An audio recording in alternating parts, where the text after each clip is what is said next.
I'm going to check. Do you want me to go outside to... Yeah, please. Okay. YouTube. All right. Hello, everyone. Welcome to the 2024 election night coverage. Me and my co-host are going to run some tests really quickly, and then we'll begin our coverage.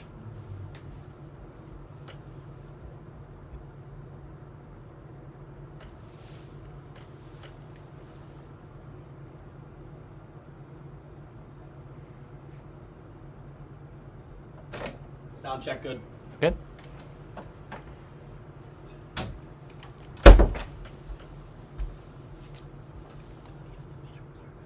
Okay.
Spray some fucking Lysol.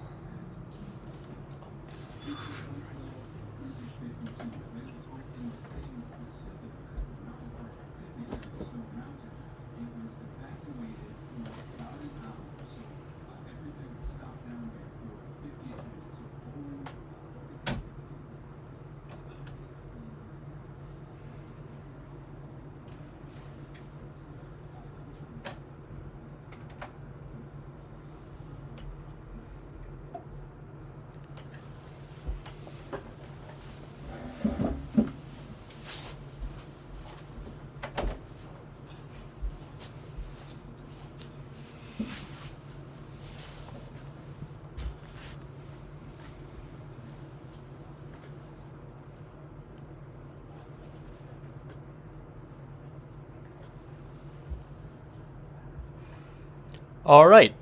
So we will be beginning our coverage now of the 2024 elections. The first poll closings are soon. They begin at 6 o'clock in the states of Indiana, Kentucky. We're not really expecting much from either of those states, but there will be a few things that we will be going over that could be indicative of how the election looks later tonight. As for when we're respecting results, or if we're expecting them at all tonight, we are expecting that some of the early states, some of the earlier poll closings, like North Carolina, Virginia, states that are highly competitive, we think that some of those states may very well be in, if not fully counted, by midnight tonight. However, that being said, there are several other states that could decide the election. Nevada, for example, that could take 24 hours, if not longer, to count their votes and essentially allow us to project a winner. And on that note, we're going to go into our coverage. So this is the consensus map me and my co-host Ian, who's joining me this election night, have compiled. And Ian? So, the consensus map is pretty similar to what it was in 2020. Only this time around, some states are looking far more certain than they did last time. For example, Florida in 2020 was considered quite the toss-up. However, this time around, it is firmly in the GOP column. But this year, we have 7 states that could go either way, and they are truly toss-ups in every sense of the word. Starting out in the so-called blue wall up in the northeast, we have the states of Wisconsin, Michigan, and Pennsylvania. Pennsylvania is arguably the most important state of the election this time around.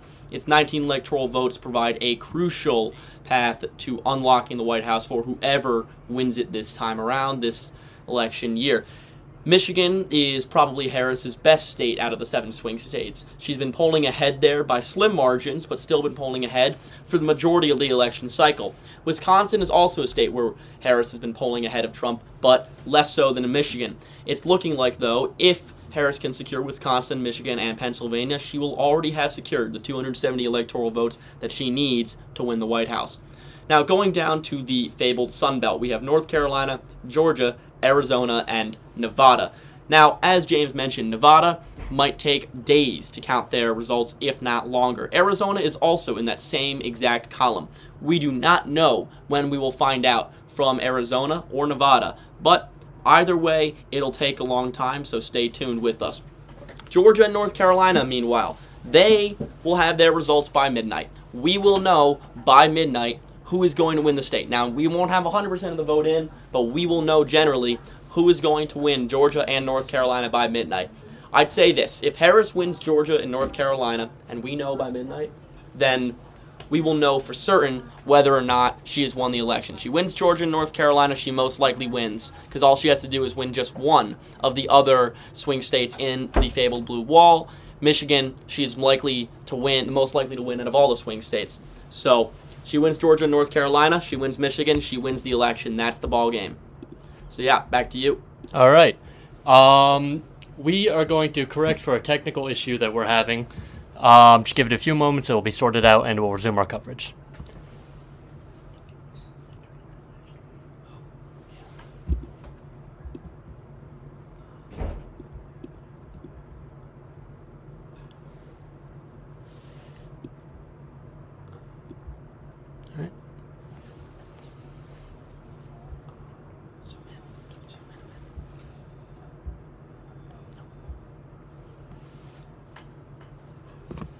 All right, well, with that resolved, we are next going to go into our individual predictions, starting with mine.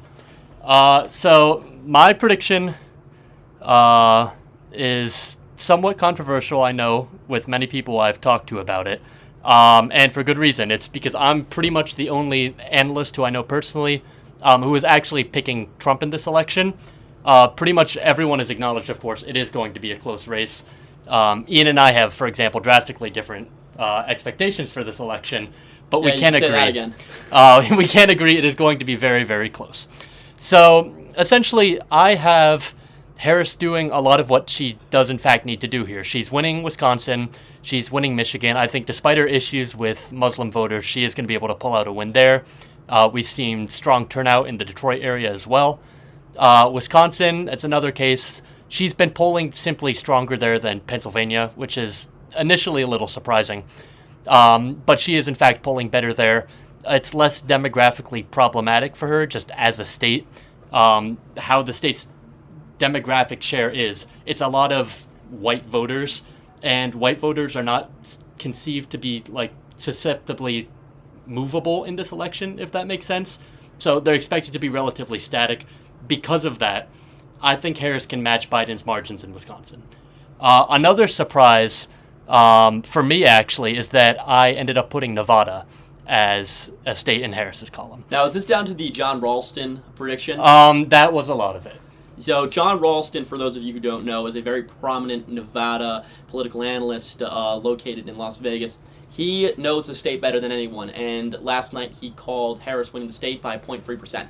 Now, I don't know whether I agree with that, as you'll see very shortly, but it is going to be a very close race in Nevada, and many, I think, have been pointing to Trump's strong early numbers from early voting in Nevada with a little bit of surprise, but Ralston knows the state better than anyone, so his prediction is about as close to the Bible as you can get. All right, thank you, Ian. A few more things to go over before we look at Ian's map. Obviously, one noticeable thing is that red spot, Pennsylvania, right next to New York. Those 19 electoral votes are basically essential if Trump wants to have any shot of winning this election. And I do think that ultimately, in his narrow victory, Donald Trump will carry the state of Pennsylvania. A lot of my rationale behind this has simply been the polling. Pennsylvania polling has historically benefited Democrats more than Republicans, and the polls in the state are essentially tied. Therefore, theoretically, the state should be going to the Republicans. However, I will say I was not especially confident about this prediction when I made it, and I am even less confident now. In many regards, I will say I do still think Trump is going to win it, but Pennsylvania is looking like a true toss-up state this election. turnout has been high uniformly across the state, but it's been especially high in Philadelphia, in the deep blue city. So we're going to have to keep an eye on that. And with that, I believe we can go to Ian's prediction now. Perfect. So my prediction, as you all can tell, is drastically different from James's over here. I'd like to start out with the one big glaring change on the West Coast is Nevada. Now, Ralston is about as close to God as you can get in Nevada. He knows the state better than anyone, as I previously said. However, I made this prediction about 24 hours ago, shortly before Ralston made his call.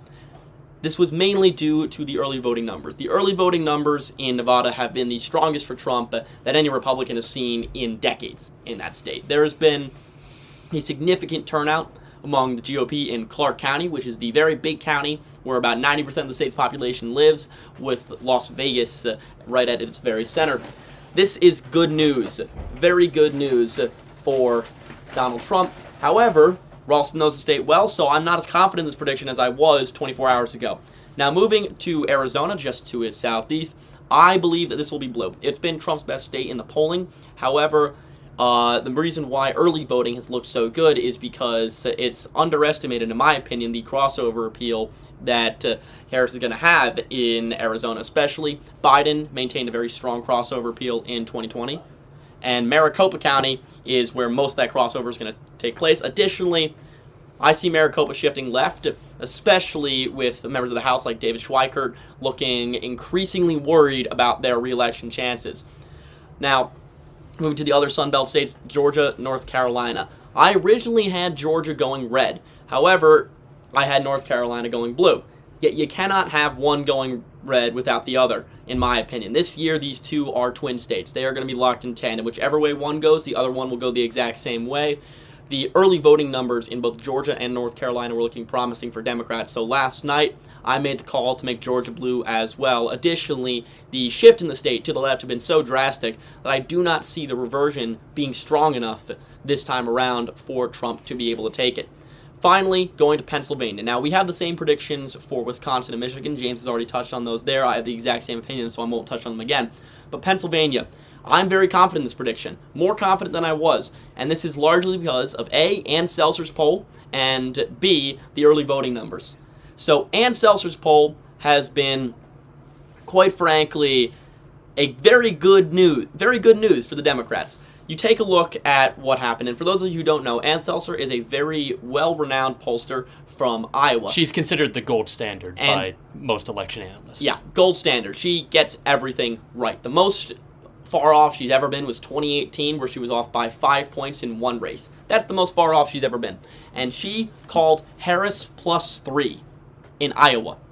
Now, for those of you who don't understand how big of a deal that is, Trump carried the state by 8 points in 2020 and 9 points in 2016. If Harris were to win Iowa, which I do not believe she will, it would be death for the Trump campaign. However, since Ann Seltzer's never really been that wrong, this poll has to mean something. Even if I don't agree with the outcome she's stating, it has to mean that there are some underlying demographic changes going on and taking place. What are these demographic changes? Who knows? What are these voting? What is the voters telling us? Who knows? We won't know that until after the results come out. But if the voters are saying so drastically in a state like Iowa that they will vote for Kamala Harris, then what does that say across Wisconsin, Michigan, and Pennsylvania, who largely have similar rural demographics, with the exception of the 3 big cities in each state. Well, 4 if you include Pittsburgh, but I don't like Pittsburgh. Screw the Penguins. All right. Well, on that note, we're going to now take a look at our Senate map as we are 1 minute away from poll closings in Indiana and Kentucky. As you can see, Indiana does have a Senate race. It's rated as likely Republican right now, which means the Republican candidate has between a 80 and 90% chance of winning. Essentially, that means the race is not expected to be competitive, but there is an outside chance that it could be. Democrats are more or less looking at a similar map in the presidential race to the Senate race. A lot of the same states are being very closely contested: Nevada, Arizona, Wisconsin, Michigan. Pennsylvania, you may notice, is a rather dark shade of blue.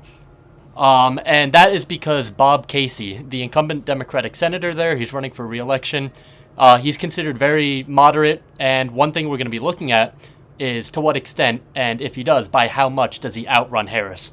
Because we are expecting Bob Casey, that Democratic senator, to get a higher share of the vote than Kamala Harris. The question is how much, and will that difference be big enough? Because we do expect him to win. Will that difference be big enough to hand Donald Trump the victory in the state?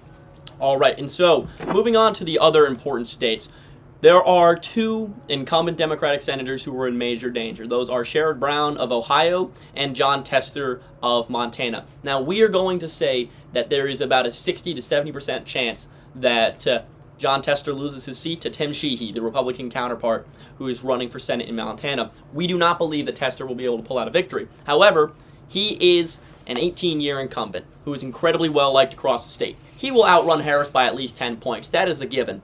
The only question is, how well will he do? Can he do well enough to eke out a victory? We don't believe so, but it's within the margin of error. It is definitely within the margin of error, and there is a chance that it can happen. Now, moving on to Ohio, arguably the most important Senate election between Bernie Moreno and Sherrod Brown. Bernie Moreno is challenging another 18-year Democratic incumbent in Sherrod Brown for a seat in Ohio. Ohio has shifted right, considerably right, in the past 8 years. We saw it in 2016, we saw it again in 2020. Not even 2022 could Tim Ryan eke out a victory against J.D. Vance, despite polling ahead for a considerable amount of time. However, whereas Vance came back in the polls in the last month and a half, Moreno hasn't done so. Brown still leads the polls. He is also the incumbent, whereas Tim Ryan was a challenging member of Congress. And so we see Sherrod Brown being able to maintain a significant amount of his crossover appeal, likely enough to barely, just barely, carry the state. Finally, moving on to Texas. All right, well, there's a big race we got coming in Texas. Turnout's looking very high, especially in the Texas metro, but really all across the state as well. And that rate we only have tilt Republican, which, for those confused, means that we think the Republican is favored, but their odds of winning are between 50 and 60%. So looking very close, could really go either way. I wasn't really expecting this race to be as close as it was going in. Colin Allred ran a mostly pretty bad campaign for most of the year. It seemed like he was going nowhere. It seemed like Cruz had a clear advantage. And then over the last 3 months, 2 months? Yeah, two or three months. We've seen that race get drastically closer up to the point where the polling is now tied. So you have a tied Senate race in Texas. And the reason why we bring that up is, I mean, just look at the map. If you can see, the Republicans right now under this map have 51 seats. So with no toss-ups, they win the majority.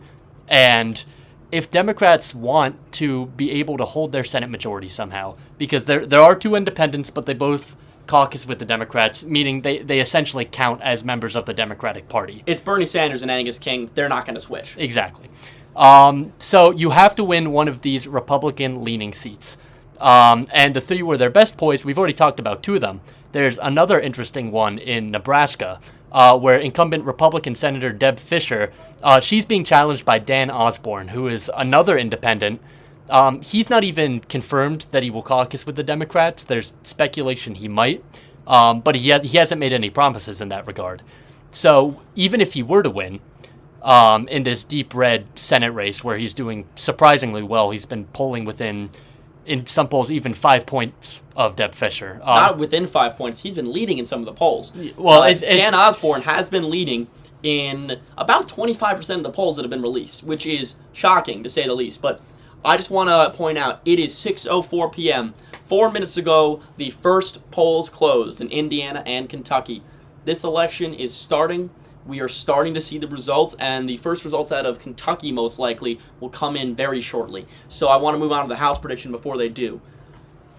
And so, this House prediction, we have a consensus that the Democrats will retake the House. Now, this election, we're being bullish, because in 2022, we were bullish for the Republicans.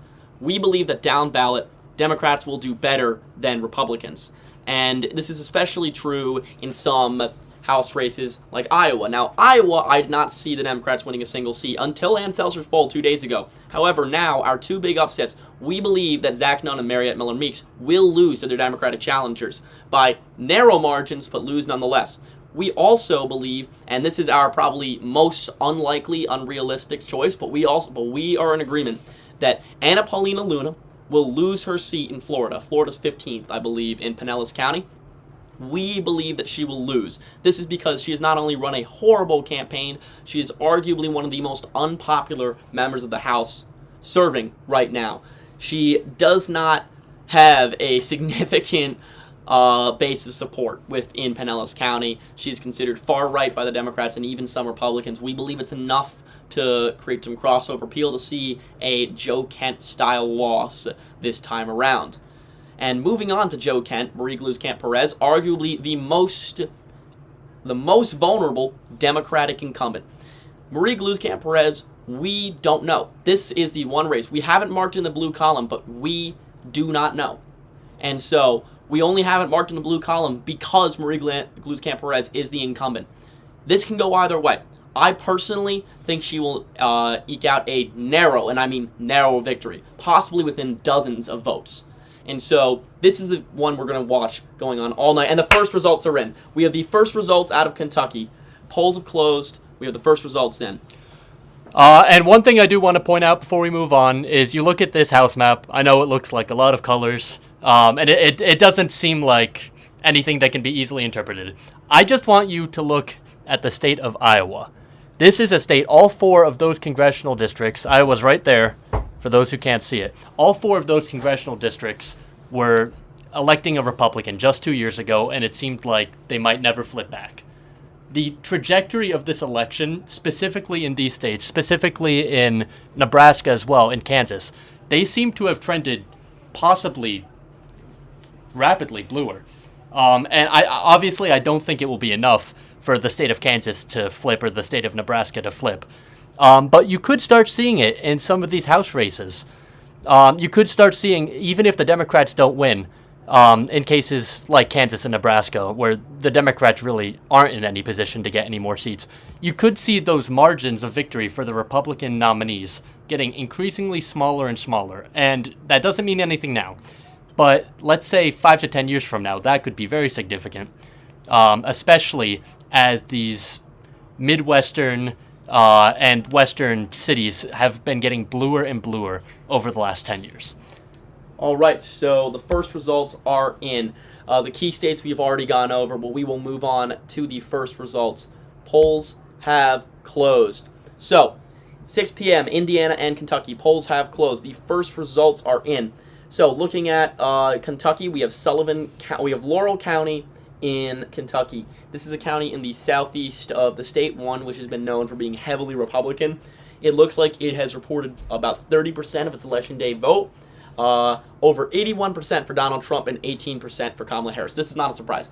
I don't think this should surprise anyone. Additionally, with only 30% of the vote in, we don't know where this is going to go. Mail-ins could go either way. Now, in Indiana, Sullivan County, this is the more important one. This is not a. Is this a suburban county? No. No. This is another rural county. This is another rural and rather red county. Okay, so neither of these results are going to tell us much. We'll put it that way. But we will put it that way. But and this is the 2020 election result. In 2020, Donald Trump got around 75% of the vote. A little bit less, 74% of the vote in Sullivan County. Oh, we have Whitley County in as well. 51% of Whitley County. This is just outside Fort Wayne. This is at 72% for Trump. What were the 2020 results? 2020 election results. Now, is this election day voting that we're seeing in Whitley County, or is this early mail-in voting? I'm not entirely sure, to be honest. I'm not sure there's anywhere to tell either. Yeah, no. In a county like this, as some of you may remember, in the 2020 election, there was what was called the Red Mirage, which is Republicans were essentially leading everywhere and by relatively large margins earlier in the night. And then as the night progressed, as we got into the AM, Democrats took the lead because of their strength with mail-in ballots. So, basically, what we're looking at is Whitley County in 2020 went about 73.5% for Trump, and this time it's looking about the exact same turnout and only 1% less. So, what is this telling us? If you're looking for any analysis on Whitley, I cannot tell you because this is basically the exact same result as we saw in 2020. I also do not know if this is early voting or if this is election day voting.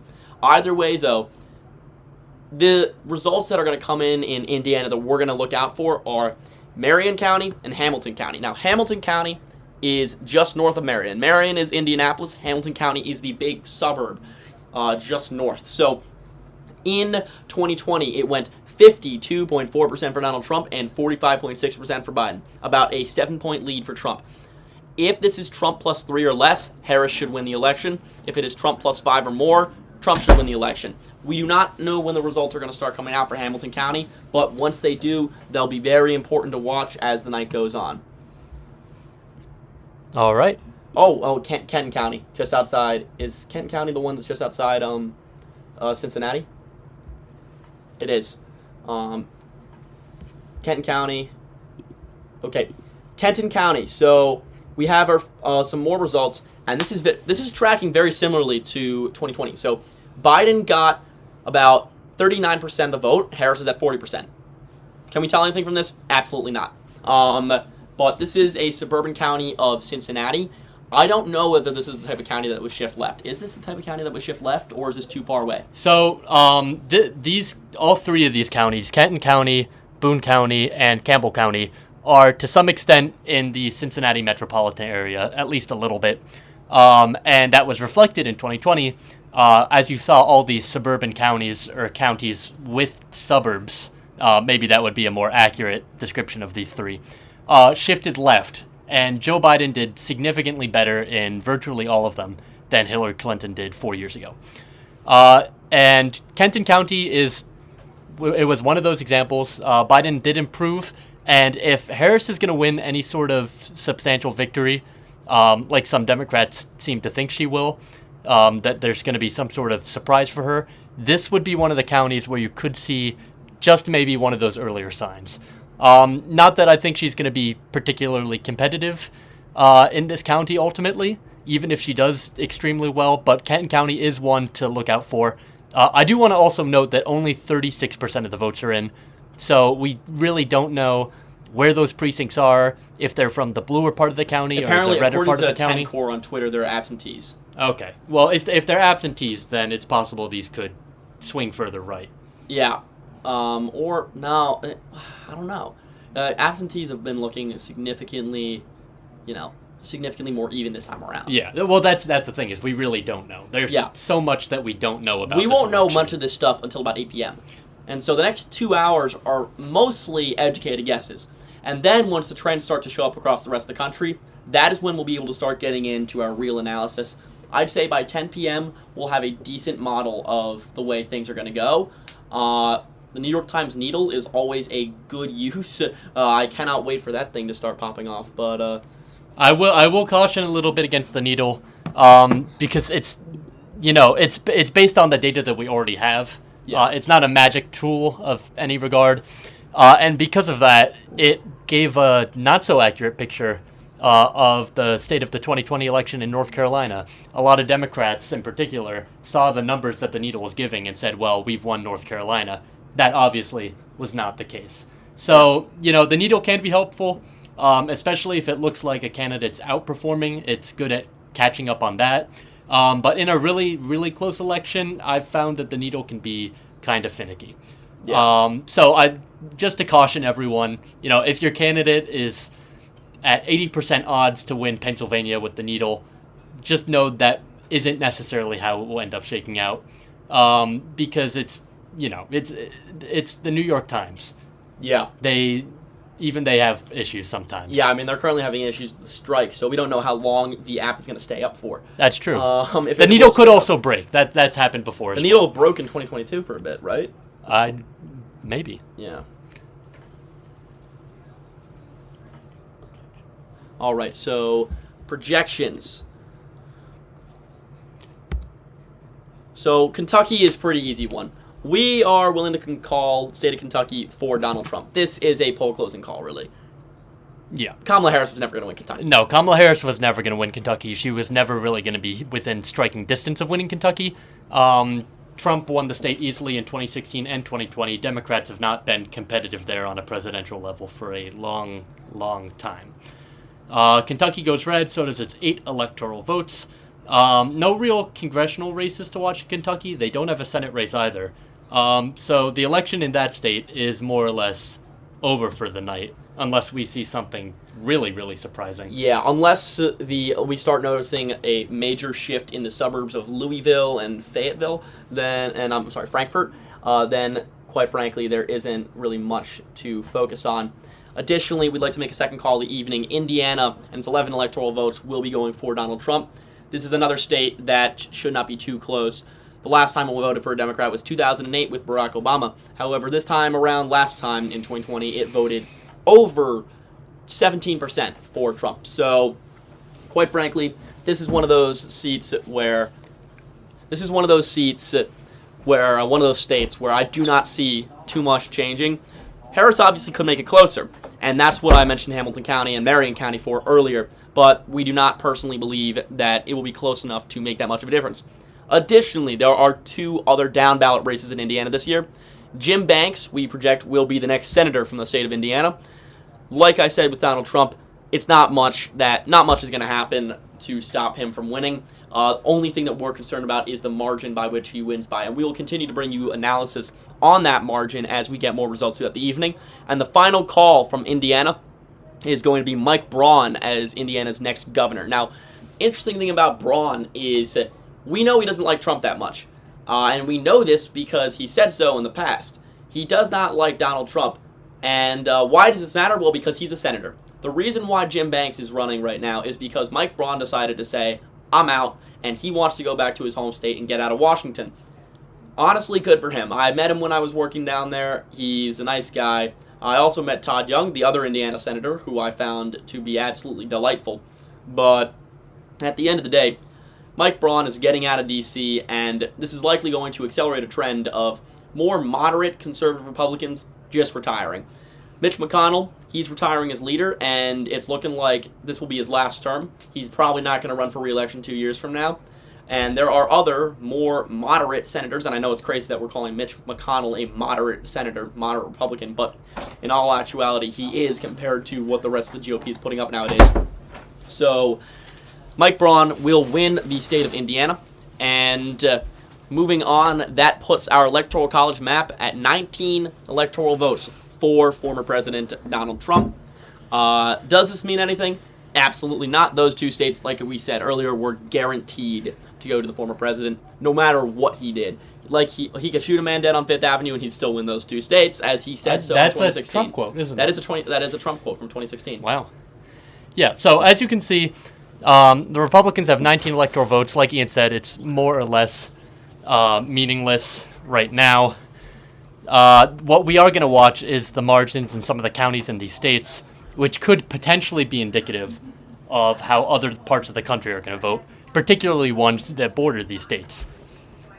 Because as you'll notice, Indiana, it's right next to Michigan, and Kentucky is right next to Ohio, both of which are critical states. And there's also just a lot of similarities between these 2 states and many swing states. So it is something that's important to study, even if these 2 victories are relatively meaningless and extremely expected for the Trump camp. Yeah. So, besides that, though, what else is going on in the election? Well, we do not have any more poll closings until about 7 p.m. Or is it 6:30? 7 p.m. 7 p.m. 7 p.m. we'll see the next poll closings in, I believe, going through the poll closing at 7 p.m., we'll see some of our first important states. Georgia, Florida, Virginia, South Carolina. Of those states, Georgia's the most important, Florida's going to count the fastest, and Virginia will also be important to look at. I also say we should look at South Carolina to a degree, because while that will probably be a poll closing call, depending on the numbers, we should still take a look at what is going on there, especially in places like Charleston. If there is a significant shift in a place like Charleston, that is a very, very good sign for the former vice president. Additionally, another thing I want to note is it might have been mentioned already before, but it is my expectation, I believe it's Ian's expectation as well, that Florida could very well significantly shift another few points to the right this election cycle. And the reason I am taking that opinion is when you look at the early vote and the in-person data, both of those sets of data favor Republican registrants as opposed to Democratic registrants. I don't see that as a recipe for a win for Kamala Harris in the state. I just don't think it's possible. So, basically, tend to agree with on that one. But taking a look at Florida, just preliminary taking a look, there's also going to be a Senate race, which could be closer. I want to see what's going to happen in the Senate race. Also, we're going to have to edit that map to include Vermont because that is also a 7 p.m. poll closing. How do I... do I have access to that? No, okay. So... we're going to have to edit this, but that is... Yeah. So come. just note that Vermont should be also marked in yellow here. Yeah. Polls close at 7 p.m. Eastern Standard Time in Vermont. That is a state that we expect to be strong for Harris. Only 3 electoral votes, but if things go as we imagine, it will most likely be her first victory of the night. It'll be Harris's Kentucky. Essentially, yeah. South Carolina, like Ian said, it's looking pretty solidly Republican. Florida is also looking like it could lean fairly Republican. We don't know. Other than maybe Vermont, probably none of these states will be called within 10 minutes of polls closing. All of them, again, with the exception of Vermont, are probably going to be within 15 percentage points. So competitive in some extent, I guess you could say. Virginia, we really don't know about that one, too. There have been some polls that said it's going to be a really close election, that Harris is barely leading there, and there have been others saying that she's going to win it by 10 the way Joe Biden did. So what is to make of that? Again, we're really not sure. Virginia was supposed to be a left-trending state, and then you saw Glenn Youngkin, he won the governorship in 2021, and from there, it's really seemed like Virginia's had a trouble shaking, or the Virginia Democrats have had trouble shaking the Virginia Republicans out of power. And that's not something that makes a lot of sense to me. I don't know if it's a state party organization issue or Virginia's, for some reason, exception to the rule. But regardless, expect the state to be competitive. The last one we're looking at here is Georgia. Georgia is going to be a really, really, really crucial state. Because if you look at the electoral map, Kamala Harris, if she can't win Pennsylvania, if my prediction is correct and she loses Pennsylvania, then Georgia is one of those must-win states for her. The polling has looked very close. Trump seems to have an advantage there of 1 or 2 percentage points, which is more or less statistically meaningless.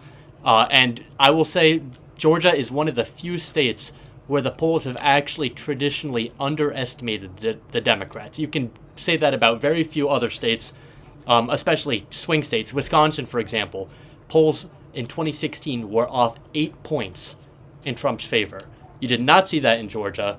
I believe in 2016, the polls underestimated Hillary Clinton, and they most certainly did in 2020. Joe Biden was not leading in the aggregate, even if the election was close. So Georgia will be a one to keep an eye on for more or less the rest of the night. Another big state that's going to be coming up a little bit later, I believe at 7:30, is going to be North Carolina, and that's another big state. Similar to Georgia in a lot of ways, it has a similar demographic profile. Democrats are very dependent on essentially 2 voting blocks, on African American voters in rural areas. In Georgia, that's mostly near the Florida border. In North Carolina, that's closer to Virginia, the Virginia border. And that second group is urban voters, regardless whether they're white, black, Latino, or something else. And Democrats have been able to win these 2 states when they have. Democrats have not won North Carolina in a few cycles. They won Georgia, though, right back in 2020. They got very close to North Carolina, and they've been able to make these improvements in these traditionally Republican states because they've been doing so well with those 2 groups. And more importantly, one of those groups, the urban voters, that group is very, very rapidly growing. With North Carolina, you see the research triangle. Scores and scores of people are moving into those cities. Atlanta is growing very rapidly as well. And when you look at the county map, as we're going to see later, Atlanta is literally a ring of blue. It is a circular, almost, ring of blue.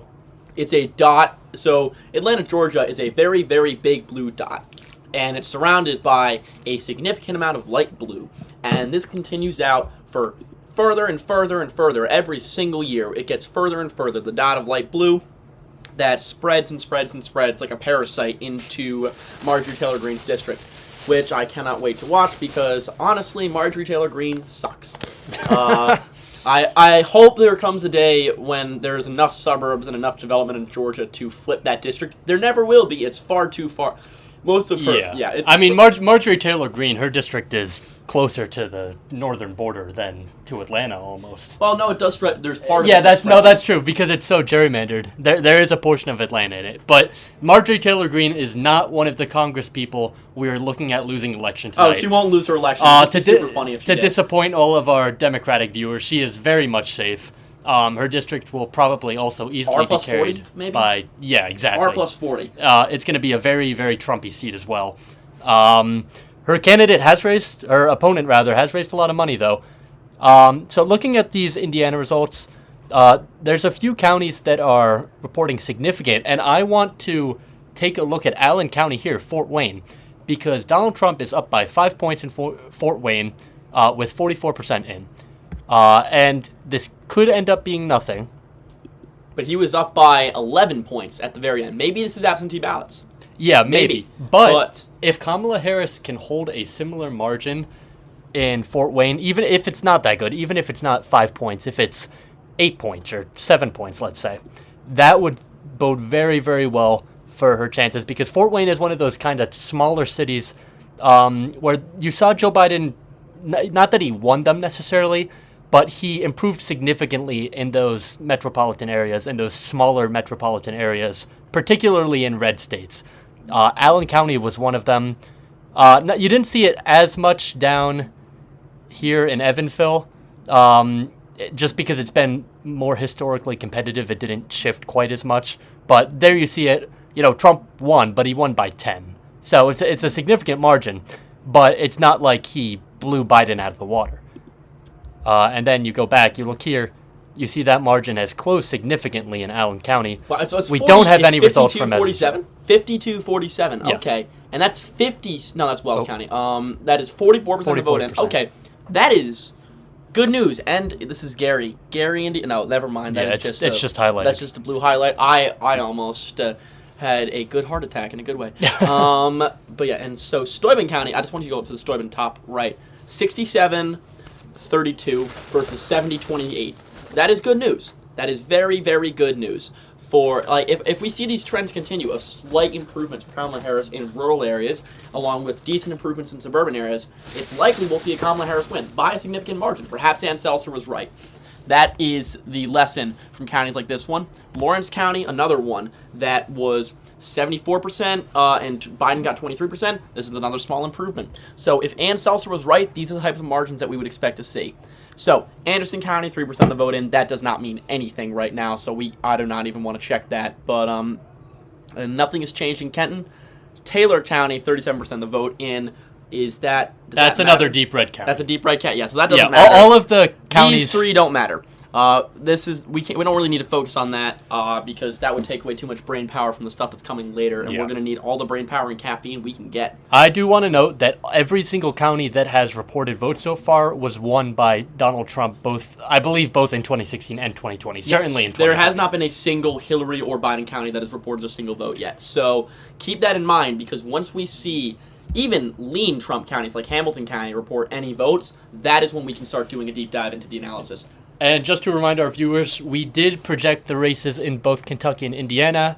However, we are not the Associated Press. I do want to just state that. Not that you can have such a thing as an official election call when it's not done by a government agency, but the Associated Press are as close to official as you get. We are not the Associated Press. However, we are comfortable making this projection based off of a combination of exit polls we have seen, as well as the in-state results we're looking at. As you can see, and as we've discussed, there hasn't been any movement to a degree that would suggest either of these states are competitive. Both of them were deep red in 2020. Yeah, so the historical trends here are another factor. If we see a state that is deep red, for example, throughout the night, for example, let's take a state like Connecticut. If Connecticut comes back, that is going to most likely be a poll closing call, because Connecticut is a deep blue state. There is no evidence to suggest that Connecticut will shift to the right by a significant enough degree to even get close to voting for Donald Trump. Another state would be California or New York. Those will also likely be poll closing calls for at least the people running down ballot. Maybe not the people at the top of the ballot in New York. Then we might leave that as too early to call, depending on the preliminary results. But at the end of the day, there's going to be a bunch of states out there due to historical trends on top of many other things that we will likely call at poll closing. Yeah. And this has been something we've done for a while, too. For our 2020 election viewers, we called the state of Florida, was it 2 or 4 hours before the mainstream media? An hour and a half. Okay. And actually, no, it was 2 hours. It was 2 hours before. Yeah, exactly 2 hours. It was 2 hours on the dot. So we call things a little bit faster in some cases. But we haven't been wrong. We haven't been wrong. That's true. But just for express purposes, I wanted to state that our calls are not reflective of what the Associated Press is saying. Sometimes they are, but they aren't necessarily. However, we have still called these 2 states. I do want to point out, really quick, funny thing. Dixville Notch. Yes. So, as the New Hampshire campaign worker here, I'd like to point out that Dixville Notch voted last night at 12:01 a.m. And at 12:07 a.m., they announced their results. 3 votes for Kamala Harris, 3 votes for Donald Trump. What does this mean? Absolutely nothing. It just means that there are 2 people in Dixville Notch who also voted for Kelly Ayotte that voted for Kamala Harris. This actually might be big for Joyce Craig, who is running against Kelly Ayotte for governor. If she cannot win Kamala Harris voters, then she will not win. It is pretty blunt and simple, and I do not believe that she will win. I'm of the opinion that she is likely to lose. In fact, I did some campaign work for the Harris campaign. I was paid to work in the voter protection division this summer, and needless to say, Joyce Craig was by far the least popular of every single person running on the Democratic ticket. Now, I'd also like to get into the House race there, Maggie Goodlander versus Lily Tank Smith. Maggie Goodlander's going to win. She is the wife of National Security Advisor Jake Sullivan, and is running against Lily Tank Smith in the seat. The Democrat is Maggie Goodlander is a Democrat. I did not point that out. Goodlander is a Democrat, and she's running against Republican Lily Tank Smith. Tank Smith is not popular in the slightest. She's a carpetbagger. She moved from, Kansas or Nebraska? One of those states. One of 2 states. She moved from the Midwest, came in, and she admitted on the debate stage that the reason why she started running in New Hampshire was because she did not do well enough there to win a primary. Which is not what you want to say. You don't want to say that. If you're running for public office. Especially in a swing state. Yeah, and especially as a very far-right Republican, which she is. She is incredibly far-right. There is no chance she wins. 0 chance, in my opinion, that she even gets within 10 points. Because, yeah, I think it's going to be Goodlander plus 10. Goodlander's popular. She beat Colin Van Ostern, a known entity, by 30 points in the primary. It was a demolition derby there. And That's true. And she came in as an unknown entity. She is very charismatic. I personally would have voted for Van Ostern because, once again, while Lily Tank Smith is a carpetbagger, so is Goodlander. But Goodlander received a vote from a Trump voter last night. Maggie Goodlander, there's a proof of at least one Donald Trump voter who voted for Maggie Goodlander. So I'd say that Lily Tank Smith is pretty much done for already. I don't think we should call it, and we will not call it for a very long time. Well, the polls have also not closed in the state of Hampshire. I do want to point that out. Dixville Notch just counts their votes early because, 6 people live in the town. Mm-hmm. It's a tradition that dates back to 1960. Oh, wow. Something that you brought up that I want to point out about the House is that there's going to be a lot of what we call ticket splitting. So let's say you are voting for Donald Trump, but you still vote for the Democratic congressional candidate, then you would be considered a ticket splitter. And polling has suggested that House Democrats in particular are significantly expected to outrun the top of the ticket, meaning Kamala Harris. So what will be something to watch out for is there almost certainly will be a certain number of Trump-won seats like congressional seats that Donald Trump got the majority of votes in, but send a Democrat to the House. And winning those seats could very easily be key to the majority. There's a big one that closes at 8 o'clock in particular in Pennsylvania, where Democrat Matt Cartwright, he's a very traditional pro-union Hamilton Democrat. College alum, Matt Cartwright, our Hamilton College alum. As a current Hamilton College student, I just wanted to point that out. Matt Cartwright, you are the GOAT. I thank you for meeting me and all the rest of the Hamilton College DC program back in February. But continue. Thank you. No, but he's a very well-liked congressman, both by people on Capitol Hill as well as his own constituents. Donald Trump won his district by 10 points in 2016. The only reason he has been able to stay around for this long is personal popularity. And I know it got a little bit bluer after Pennsylvania had to redraw its maps the last time we had redistricting. But, you know, it is an uphill battle. This is another presidential race where he's going to be facing some headwinds that are not going to be great. Trump is probably going to carry his district again. Oh, yeah, absolutely. He'll probably do it by more than he did in 2020 because Scranton Joe is no longer on the ballot. Exactly. And Joe Biden, say what you want about him, but he was unusually strong for a Democrat and for the direction of that area of the state in his hometown and all around it in these northeastern Pennsylvania areas, exactly, which are very close to where we are right now. That is Scranton is a short 45-minute drive from here. Yep. So, Hamilton County. That is... Oh, wow. Whoa, big news. So I do want to point out first, only 65% of votes are in. It is very possible that these are the absentee and early votes, or a portion of them, and the election day votes have not been counted. However, Ian, tell us what this means. This means that this is... I'd argue that this is good news for Kamala Harris. She is winning Hamilton County, and as I mentioned earlier, this is a county that Trump won by 7 points. If she wins Hamilton County, even by any margin, that'll show a significant shift in the suburbs. A shift which we can apply to Philadelphia, Pittsburgh, Detroit, Milwaukee, the WOW counties, Waukesha, Owakozuki, and I don't know the last one. Why am I forgetting this? They're all a mouthful, aren't they? Yeah, Owakozuki, Waukesha, and I can't pronounce it. I'll go on the map later. We'll figure this out. We'll discover what the last county in Wisconsin is Waukesha, called. Washington. It's Washington. Okay. That's easy to pronounce. Why did I forget that? That should have been the one. That should have been the one that rolled off the tip of the tongue. But, yeah, so she will not win Waukesha County. She will not win Washington or Owakozuki County. But if she gets a significant shift left there, she will win Wisconsin. And that is what Harris is going for.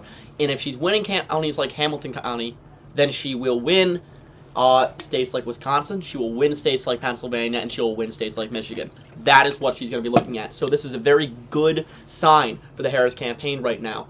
I'd also want to point out Franklin County in Kentucky. Franklin County has 52% of the vote in already for Kamala Harris. This is a county where it was very close. Donald Trump only won it by 1%. It's really the only swing county in This Kentucky. is the only swing county. And I do not know whether these are early votes or are these election days. This is the question. I'm also not sure. And I don't know if there's really a way to find out. There is no way to find out. We could look this up. Maybe they're publishing. There is a small handful of states that will tell you or will make it transparent which votes are being counted first. Yeah. In many cases, it's is a Kentucky lot of... one of them? Not to my knowledge. Not to my knowledge? Okay, so not to your knowledge. So this is going to be an interesting one to watch as the results roll in. However, due to it being a very small county, it's not... This can tell us about trends. It can't tell us about results. I will say in 2020, Kentucky counted their mail-ins first. Okay, so perhaps this is mail-in vote. If that is the case, maybe that's bad news for Kamala Harris. Or maybe there's just a very high election day turnout for Democrats. We still don't know that yet. You do have to remember also that mail-in votes and election day votes, in-person votes, whereas we saw mail-ins were super, super blue in 2020 and election day votes were really the polar opposite. I do expect those two to sort of depolarize a bit, to become a bit more like each other. Whereas, significantly. This is past the time of COVID rhetoric. And so COVID rhetoric was the main reason why mail-ins were so polarized versus election day. There is no COVID. It's been 4 years. So it still will be slightly polarized, but nowhere near the same degree. Exactly. And something I do want to note is that Republicans will still win the election day vote. and Democrats will still win mail-in ballots. That's simply how things are going to happen. Older voters in particular tend to lean Republican, and in many cases they like to go vote on election. Well, older voters tend to lean Republican unless, according to Ann Seltzer, in which older women tend to lean Democrat. That's true. Well, that's that Iowa poll. When you dive into the crosstabs, there's a lot of interesting stuff. There are. You want to start discussing those crosstabs? Because we have Go a lot right of ahead. time. So we have about 20 minutes until the next polls close, so we're going to get into the more nitty-gritty stuff. I would say still tune in, but that is up to your discretion. Please still tune in, though. Please. We are discussing an important state, Iowa. It does have a reputation as a flyover state, and I will acknowledge Trump has been taking it out of swing state contention. But if this Seltzer poll, if there's anything right about it, it is very possible that we could Iowa see a shock. Iowa could help decide the election. If Iowa goes somehow for Kamala Harris, which I do not believe it will, not for a second, but if it goes for Kamala Harris, then we are looking at a 2008 style wipeout. Yeah, and there is something I want to take a look at really quickly before we move on. So, you look at the Indiana Senate race. You have Allen County, Fort Wayne. That was one of the ones we were looking at, right? Mm-hmm. So, unless the number has changed... Yeah, so Jim Banks is outrunning Trump. Not by very much. That's not a surprise, though. But he is outrunning Trump in Fort Wayne. And he's also outrunning Trump a little bit more significantly by about 5 points. Maybe a little more. I don't remember the exact margin from Hamilton County. But more or less 5 points in that ballpark. Yeah. Jim Banks, the Republican candidate for Senate, current congressman in Indiana, he's outrunning him in this crucial suburban town. He's, which district does he represent, right? I'm not entirely sure. Okay, so the thing about Jim Banks is he is a pretty normie Republican. He is not controversial. He is not freedom I believe caucus. he chairs a House committee. He does chair a House committee. He is about as average as you can get. And an average Republican in a very conservative state will outrun Donald Trump any day of the week. That is not up for debate. So what will this tell us about other House races is yet to be decided. We do not know what this will tell us about the House because different states are different candidates are different. However, this will likely tell us some good things about... So this will likely be good for Republicans such as Brian Fitzpatrick and possibly even... This could be good in Nebraska's 1st congressional district where Tony Vargas is challenging Don Bacon. Nebraska's second. Second. My bad. First is... Pillen? Yes. Pillen is the guy who resigned, right? Pillen is the guy who resigned. And who's the guy who replaced him? That was Goodwin? That was something like that. Regardless, the 2nd congressional district, not the We're first. nerds. We know 435 members of Congress and 100 senators, okay? Please don't take this out on us. I've met every single senator at least once, plus 3 who've retired. So I've babysat the grandkids of a senator who retired in New Hampshire, Judd Gregg. I do want to take a look at these House races. So it's Hal Rogers. Come on. Yeah, it's Thomas Massey and Hal Rogers. It's not like that's going to matter much. No, it's not going to be instrumental in control of the House. They're both uncontested. They've been called as winners. No real surprises. We're looking at the House map. Yeah, Andy Barr. That's not going to change anything. Vicky Spartz. That is something of note. Oh, that is going to be of note. How much did she win by? So that was a district that was, I think, close in 2022 House map, NYT. We're going to look at the 2022 races real quick. Republicans win U.S. House. Indiana. I believe I have it right here, yes. So she won pretty easily, actually. Yeah, no, wow, that's a... I was confused. Her district was very close in 2018 when it was represented by someone entirely different, when Vicky Spartz was first running for Congress. And she won in a pretty close election. The district was then redrawn to become more Republican, but there were signs that there were some sort of shifts in the district, particularly in the 2020 presidential election. The district moved significantly to the left. So, not that I think she's at any real risk of losing. No, there is zero real risk of her losing. But I do wonder, again, this is another case of what will the margin look like. Is it possible that this race, she got a pretty big share of the vote. She was over 60%. I wonder, could that look more like maybe 55, maybe even a little bit less? 53. Exactly. If she gets under 55%, then that is going to be a very, very big story, and it is going to worry many Republicans, especially if Republicans are left-trending- underperforming here, then it's game that's over for bad. the House. That's It's bad. game over for the That's House. that's So really bad. it's going to worry Republicans like Zach Nunn. It's going to worry Republicans like Marionette Miller Meeks. It's going to worry Republicans like Brandon Williams and Mark Molinaro. It's going to worry Republicans like Joe Kent. It's going to worry plenty of Republicans, and maybe even Ken Calvert and David Valadao will look at this race and be like, oh, no. And Well, you have to remember, some of these Republicans, too, are looking at these results where their congressional colleagues are significantly underperforming. Some of these Republicans, particularly in these California districts, in Mike Garcia's district, he's a Republican incumbent defending a very, very swingy seat.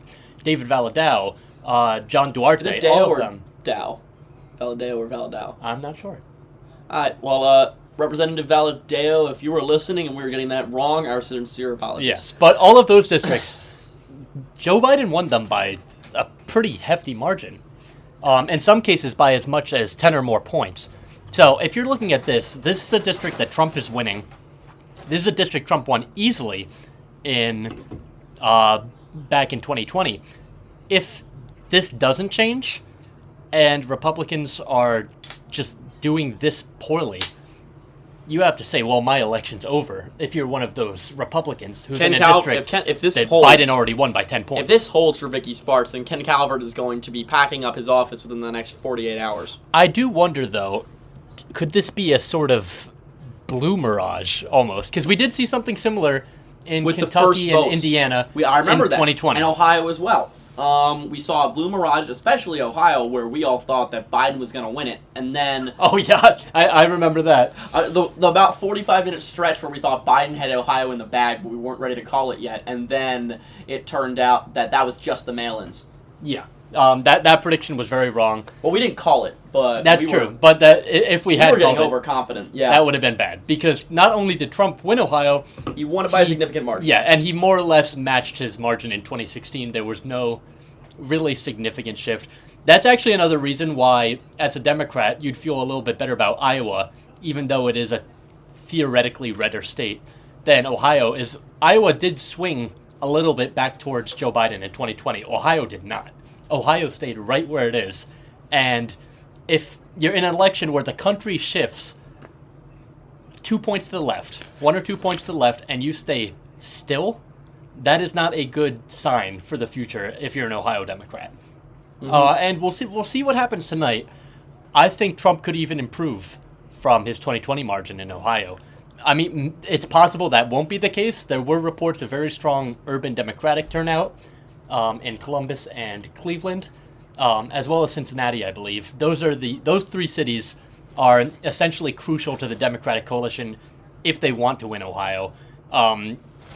As of late, that has not been enough because they've lost so much ground with blue-collar voters. But if they were to regain those margins or they were to make them up somehow in Ohio suburbs, they would need very strong vote totals out of those three cities if they want to have the number they need to win. Had some good analysis right there. And like we were pointing out earlier, Maggie Goodlander, Lily Tang Williams. We're going to call this race for Maggie Goodlander right now. We're not. We're not calling this race for Maggie Goodlander just yet. I'd say it's likely going to be one of those races that we call within 2 hours of the polls closing, based purely off the trends, but we could still see a surprise. This is a likely blue district, not a solid blue. And just to remind our viewers, the difference between likely and solid blue, if a district is considered likely blue or likely Democratic, that means the Democrat has between an 80 and 90% chance of winning. If it is considered solidly Democratic or safe blue, the Democrat has between a 90 and 100% chance of winning. And obviously, you can't actually have an 100% chance of winning. It would be 99.9999 onward. Well, let's take another look at the presidential results, see if there's anything new. There really is not. There is zero. We're going to have to keep spitting right now. Spitting Well, nonsense. I think now might be a great time for you to discuss the Iowa Seltzer poll. Iowa Seltzer poll, perfect. So let's get into the crosstabs of the Iowa Seltzer poll. So Ann Seltzer, for those of you who were not here earlier when we described, Ann Seltzer is the gold standard of Iowa polling. Her polls can also be used to extrapolate to the rest of the country exactly how the election is going to look. So, an Iowa poll from Ann Seltzer told us that Harris was winning the state of Iowa. Neither of us believe that to be true. Yeah, it runs contrary to pretty much everything else that the data says about Iowa. Yeah, everything. There is no way that she should be winning. However, the crosstabs on the Seltzer poll are interesting to look at. So, the first thing is I want to point out is RFK Jr. Now, RFK Jr. is on the ballot in only 2 swing states, Wisconsin and Michigan, but he's still on the ballot there. He didn't get taken off, and he's getting 3% of the vote. And so that will be critical, because almost all that comes from Trump.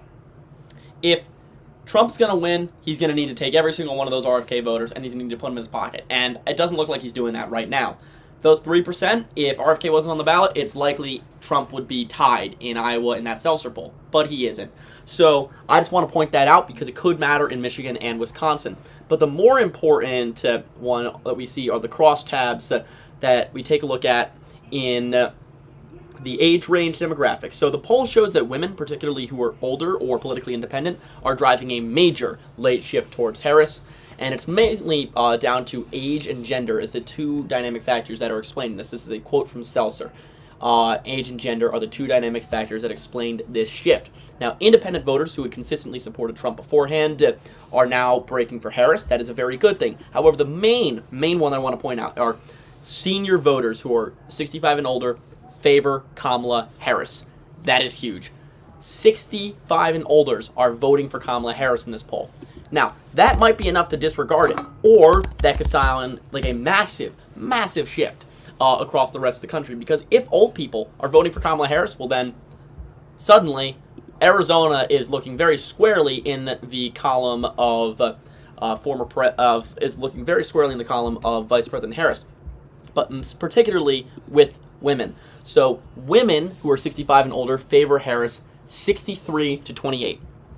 That is huge. You know the whole stereotype about the racist old Karens who support Donald Trump and who are his main base? Well, clearly here, racist old Karens are a very major minority of older women named Karen. I mean, my grandma is named Karen, and she is a major, major supporter of Kamala Harris. So, and a wonderful lady as well. She is a wonderful lady. Yes, she is wonderful. After my biological grandmother died, she remarried my grandfather, and I do not believe that he would be, around today without her around him. So there are good women named Karen out there who are concerned. Don't knock the name. Do not knock the Karens of the United States of America.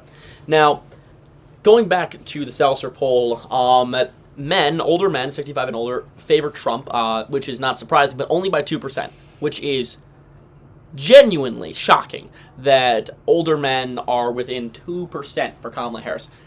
Is this a sign of things to come? Who knows? If I may chime in here, a large part of the reason why I was skeptical of the Seltzer top line, where Harris was up by 3 in Iowa, besides from the fact that Trump won it by 7 in 2020 and almost 10 in 2016, is because of that. Is that top line? Not that I don't think women, and that includes older women, are going to shift towards Harris. But I am skeptical of the thing with older voters, with over-performances by Democrats with older voters, because if we'll go back to the 2020 election, in Florida, the polls were all saying that Biden was going to win the state, and that his strength was driven by older voters. You come to election day, that strength that you saw not just in Florida polls, but in a score of polls nationwide, doesn't materialize, and then, as a result, Biden wins. But the polls still significantly overestimated. Yes, but this poll would have to be such a drastic overestimation, which is simply not in Seltzer's wheelhouse. That's true.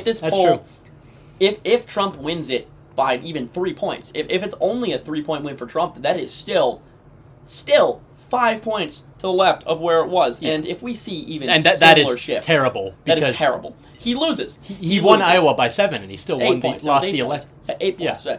He still lost the election. So if you're winning by 3, he's cooked. Like, he is genuinely it's not cooked. Good. I would say if we see results coming in out of Iowa that show Harris is even in contention, we can call the election for Harris right then and there.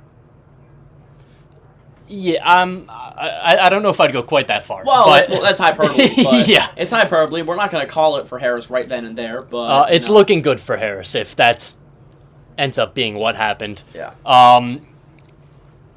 Really, still very early. There's a few more counties coming in. None of them are bellwethers, really, or anything close to it. The only ones that are interesting are Hamilton County, 65% in. I don't know, was it? It was 65%. Okay, so that's the same percent. Allen County is also not counted any more votes. We'll swing down to Kentucky. This would be considered unusually close, but 7% of the votes are in. I'm pretty sure this is a solidly red county. It is. Yeah, I mean, nothing's particularly interesting there. Roane County, that is coal country.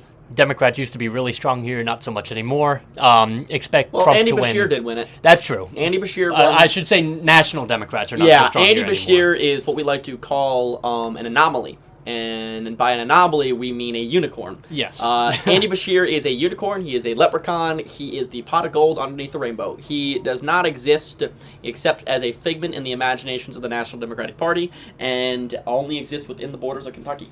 Yes, and so for reference, for those who don't know Andy Beshear, he has been now twice elected as governor of Kentucky. He is term limited. He's a Democrat.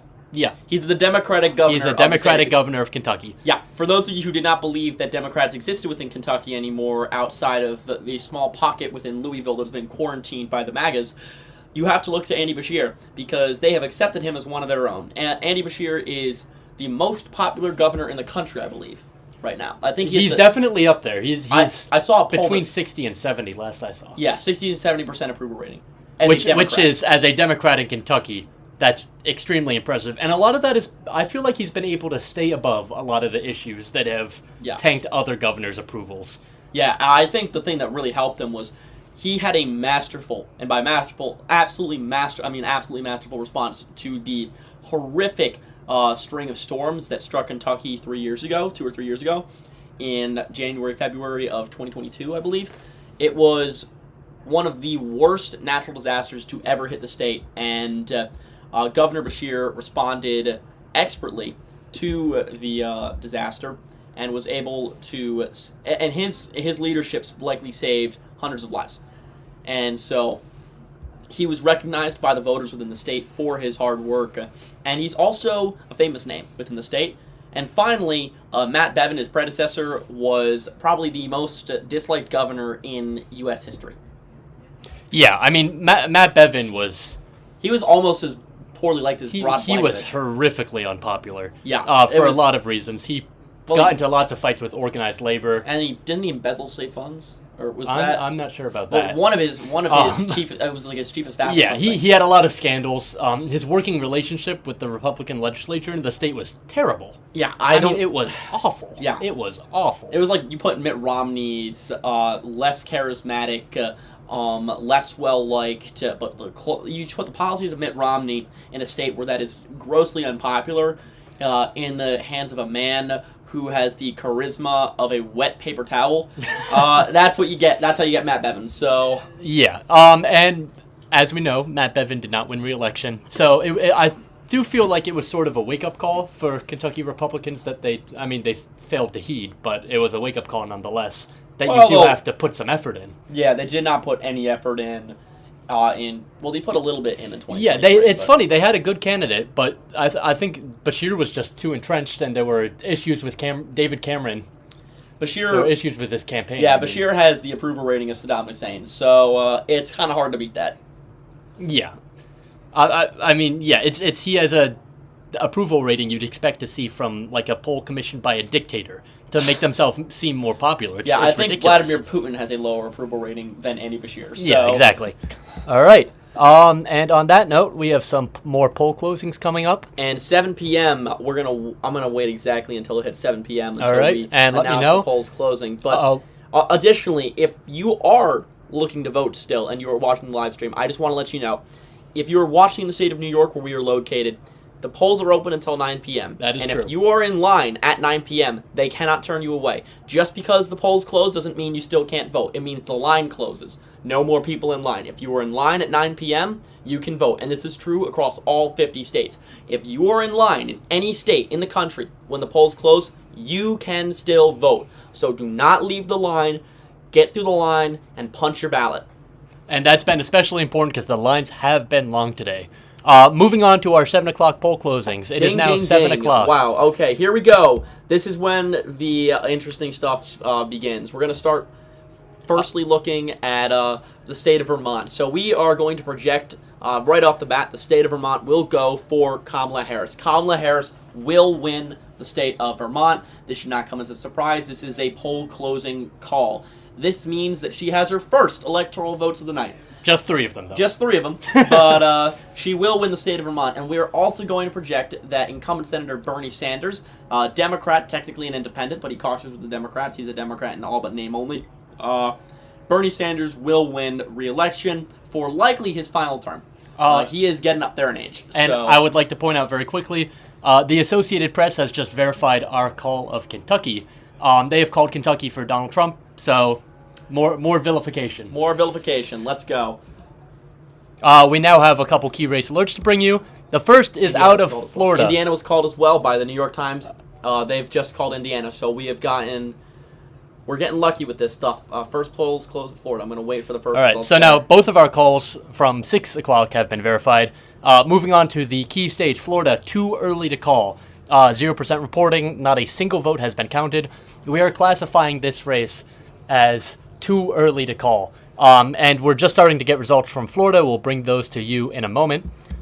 Moving on, though, Georgia, also too early to call. 16 electoral votes. Both candidates are contesting it very heavily. Both of them want to win this state.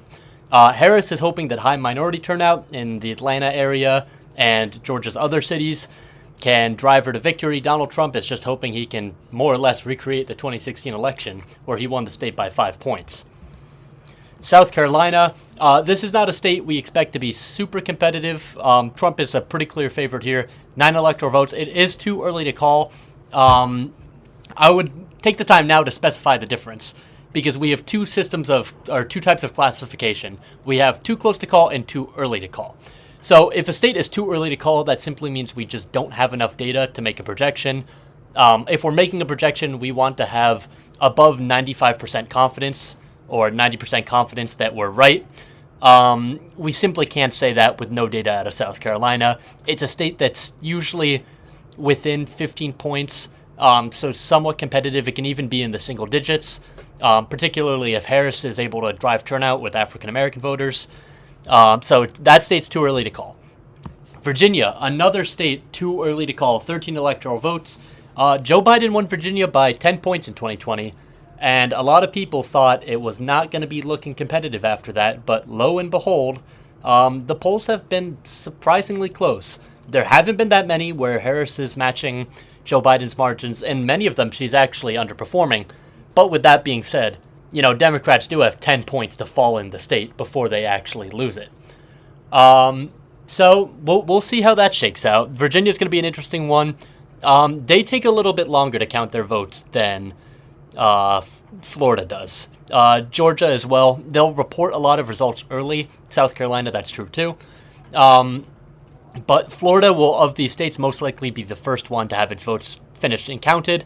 And I have not seen anything yet that makes me think that Donald Trump is not still the favorite in the state, although we do have some preliminary numbers we'll go over in a moment. Florida also has a pretty important Senate race. Between Rick Scott and Debbie Powell, former congressman from south of Miami. Rick Scott is the incumbent senator and former governor of the state, won a very, very close race in 2018 against Democrat Bill Nelson. This year, probably going to be a little bit easier for him, but it's too early to call for now. We don't know. There have been some polls that have shown this race could be closer and that Debbie Powell is even outperforming Kamala Harris. And to state the obvious, if Democrats want this seat, if they want this seat to be the one that gets them to 50, or if they're somehow lucky, 51, then they are going to have to really outrun Harris in this state. All right, so just want to go back to Florida. Before we move on to Hung Chow real quick, let's go back to Florida's main election. So we have the first results, 19% of the votes reporting. We can see that this is a too close to call race in the state of Florida. Donald Trump is at 52%, Kamala Harris is at 47%. Now, from the New York Times, I'd like to point out from the New York Times real quick, we are seeing that there has been a very big dump. 70% of the vote is in from Broward County. If Kamala wants to win, which we do not believe she will, but if she wants to win, she's going to need to get very good numbers in Miami-Dade because this is her strongest county, already reporting 70% of the vote. We believe that Broward's also going to shift right. However, Donald Trump is also seeing a large number of votes from Sumter County, with every single vote. All the votes in Sumter County have been tallied, 68%. That is every single vote has already been tallied in Sumter County. Wow. Additionally, Clay County, 77% of the vote has been tallied. Volusia County, 59%. For Trump, with a significant amount of the votes already being tallied, that's 137,000 votes for Trump, 77% are in.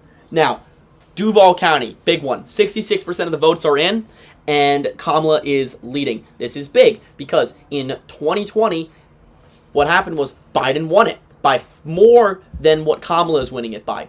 If Kamala wants to do well, she needs to win Duval. She must win it. And it doesn't...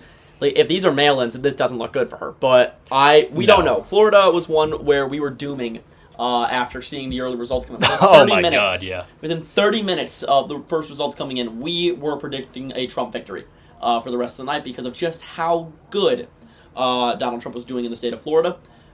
We believe that the state is going to shift further right, so this is not indicative of what's going to happen in the rest of the country.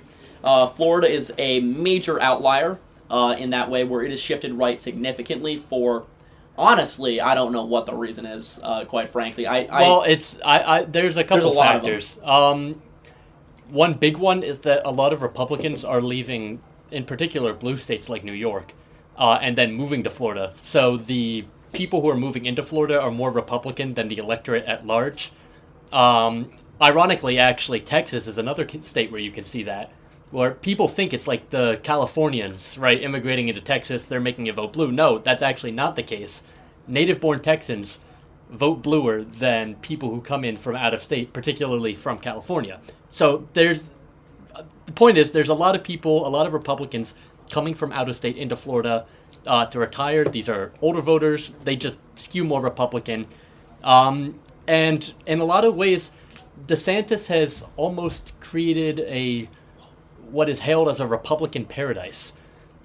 He's very popular in the state, regardless of whether... I personally don't like his policies, but he is very popular within the state of Florida. And what you want to attribute that to what you want to, but the state is undeniably shifting to the right. And DeSantis' popularity, I think, is playing a role in that. You also have to note the Democrats now...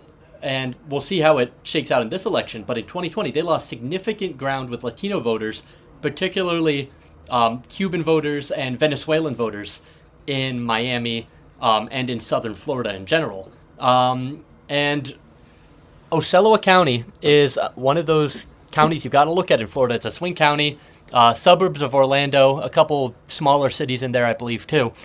That is a county that Kamala Harris just has to win. And that county also has a bit of a spillover of significant Latino population as well. So it's not just southern Florida, it's also central Florida, even northern Florida to a certain extent, where shifts in the Latino vote could affect how the state goes, but also how other states goes. 34% of the vote in. 34% of the vote is in Florida. And so I just want to describe the reason why Florida counts its vote so quickly is because of the debacle in 2000. Because of that, Florida drastically overhauled their electoral law. They rewrote it from the bottom up to make sure that another disaster like what happened in 2000 never happened in the state again. This has made Florida into the fastest county state in the country. We will know the results from Florida very, very quickly. Yeah. Basically, I'd say within the hour, we'll know 80% of the results in Florida. At least. Most likely. Pinellas County, that's another interesting one. Ian, I don't know if you already took a look at it. 68% of the vote in. Kamala Harris is up. But barely. Barely. Yeah, and I don't know if this vote share is getting redder or bluer. Yeah, well, we'll see. I'd say within 10 minutes, we will start to see. Yeah, I guess you're right. I mean, I expect those votes to be tabulated quickly as well. Pinellas is the quintessential swing county in a lot of ways. As Pinellas goes, so goes the nation. It's basically 50-50 every election. The exception, I believe, I could be wrong. I think Hillary won it in 2016. Nope, she lost it. No, she lost it. Yep, she okay, lost so it. yeah, she very narrowly lost it in 2016. Biden won it in 2020 despite Florida swinging hard to the right. He did win it a bit, I guess you could say, underwhelmingly for where he performed in similar counties. And that's kind of the story of Florida, is you can't really extrapolate too much from it because the trends in Florida have just been different than the trends at a national level. Is Latinos are swinging way further to the right than anywhere else except maybe the Texas border, where you saw 40-point shifts towards Trump in the last election. Suburban voters aren't shifting quite as blue, and turnout there's no indicators of super high turnout in these urban areas where Democrats would draw their votes among Democratic voters. And I just want to point out one thing. Boone County, Indiana. I'm seeing some reports about Boone County. Which county is Boone? I've seen a bunch of people talking about this on Twitter. Boone County, Indiana is apparently shifted significantly left. Which one is Boone? Let's see if we can find it. Going through all the results, I don't. Oh, there it is. Right next County. to Indianapolis. Oh wow, yeah, you're right. Okay. That is. So let's talk about 91% in. Whoa, big. So 2020, Trump plus 18 with 91% of the vote in. Trump plus 10. Big news. And really quickly, I want to give a shout out to my good friend Emmett. Thank you so much for watching the stream, Emmett. Love you. Yeah. So this is big news. If this holds across the rest of the suburbs, this is going to be. I think this race will be a lock for Kamala. Yeah, that would be huge news. Pretty big. That's an 8-point shift for but reference. I do not believe 91% of the vote is in, unless the turnout was significantly depressed. So, important clarification, that's not 91% of votes have been counted. I know that's what it says. What it actually means is that 91% of precincts have reported. Precincts are not equally sized. Many of them are actually much smaller or much larger than each other. What this also means, though, is that it's an estimate. It's an estimate that 91% of the vote is in. I'm likely this is going to be revised. My guess is it's more like 75% of the vote is in Boone County, 75, maybe even 65%. But that is still huge news, and even if it's Trump plus 12 or 13 and he picks up some points here and there in the county, that's still a 5-point shift. If this is the type of shift that we see across the country, that is big. And I'm gonna keep following this on Twitter. I'm gonna let James talk. I'm gonna check out the Twitter feed because what's better than just 2 people looking at results? 2 million. And so that's very true. Yeah. Ohio exit poll NBC Biden approval. 43% approve in Ohio. That is very good. That is just not true. That is not true. I'm sorry. That is not a real number. There is a 0% chance that if Biden his has national approval, because they took exit polls. The media put out their exit polls in 2022. We've discussed that extensively. Well, it's possible with infrastructure and chips. Okay, but I feel like we feel the same way about these exit polls. They just, or maybe not actually. You're welcome to debate me here. But from the way I saw it, the exit polls and the shifts and numbers they reported among particularly smaller voter groups were just wrong. They just did not match up with precinct neighborhood data. They did not look the same. For example, I think they overestimated Biden's performance with African-American voters significantly because it showed him gaining relative to Clinton, but then he loses votes in every African-American majority precinct relative to 2016. That the math just doesn't math. I do want to point out we have our first results in Virginia, and this is, well, Virginia I was going to say this is significant. It's not significant in the slightest. Yeah, there's only... It's maybe like 3 people. Yeah. It's 3 people and their dog who voted so far, so we do not know what Virginia Beach is looking like. That's true. That might just be the Navy SEALs. It could very easily be just one town that's reporting its votes now. Yeah, it could be the military base, because Virginia Beach has a major military base. Well, if that was the case, then that would be pretty good for Kamala Harris getting 45%. We love our U.S. Navy SEALs who are stationed in Virginia Beach, and we love our U.S. Navy sailors who are stationed at Newport News and Prince George County. Oh, okay. That's I do want to note, so you know what we talked about? Early voting really benefited Democrats in Indiana, Kentucky in 2020, Yeah. right? It was the complete opposite in Virginia. So Republicans looked really strong in Virginia for a lot of the night. There was one point Trump was up by double digits for a pretty long period of time. So this is, if this is at all similar to what it was, and Republicans are doing better, do better in early voting than they do if okay, let me rephrase. If Republicans do better in early voting in Virginia the same way they did in 2020, this is terrible because in 2020, Prince George County was carried by almost this exact same margin by Donald Trump. It was plus Trump plus 18, whereas this is Trump plus 19. If the votes come in throughout the night and it looks like it's going to be Trump plus 12, this is another major shift in a suburban county. This is a suburban county, a suburban/exurban county, but there are some major suburbs of Prince George's County. Think of Petersburg, just to the west. This is the town of Petersburg, an own independent city. But there are major suburbs of Petersburg in Prince George's County. And Petersburg, well, let's just say if these suburbs shift left and if this county shifts left, then there is going to be big ramifications across the rest of the country, like Pennsylvania, like Wisconsin, like Arizona, Georgia, Nevada. Maybe not Nevada, because Nevada's suburbs are weird, but we'll focus on that later. And why? Well, New York Times is broken again because they're okay. Maybe they haven't reported it yet. They have to. Maybe they got to input this manually. I mean, well, no, 42%. They do have the 42%. Let's check this. And Rick Scott is. Can we project that yet? Already? No, we can't project that yet. Yeah, I mean, Rick Scott looks to be the favorite, obviously. There's no votes in from Miami. That's going to be one I want to see. If Democrats want to be anywhere near winning this race, they have to turn back the clock in Miami. Because Trump got, I believe, 8 or 9 points within winning it. Democrats need to be winning it by 19 or 20, almost. More. If they want to be winning the state. There is, I guess, something of a pathway. If you underperform, you're winning, let's say, Miami-Dade by 15 points. If you can run up the margins in the northern part of the state, you can do well in Palm Beach or Broward. These two counties here that are also very blue. As you can see, actually, Broward County, 66% in. Debbie Powell has a pretty big lead. I'd imagine that's also the case with Kamala Harris. But yeah, I mean, Trump is way up in Florida.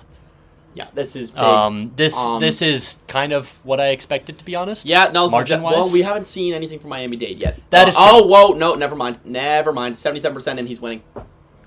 Okay, so wow. Yeah, I mean, my computer will reflect that in a moment. Wow, that is big. That is big. That is big for Trump. Yeah, that is big for Trump. If he does end up winning Miami-Dade County or even tying it, that means he has won the state of Florida, and it will not be especially close. I mean, I don't know what to say other than we saw it coming. Let's reload the page, see if he gets the. Oh, there it is, right there. Yeah, that is 55% to 44% with 77% of the vote in. That is terrible. Yep. I'd say we're gonna wait a little longer. The Harris camp. We're gonna wait a little longer, but with 53% of the vote already in, and this margin coming into Miami-Dade County, Kamala Harris. I don't think she should be too worried about her pathway through the rest of the country. Yeah. But Florida is not looking good. I'd say we could be calling this very soon if this is holding. Yeah, I mean, I don't want to get too ahead of ourselves here, but pretty much just what Ian said, 53% of the vote in. Donald Trump has a significant lead in Florida. I mean, is there a pathway back? That's the real question.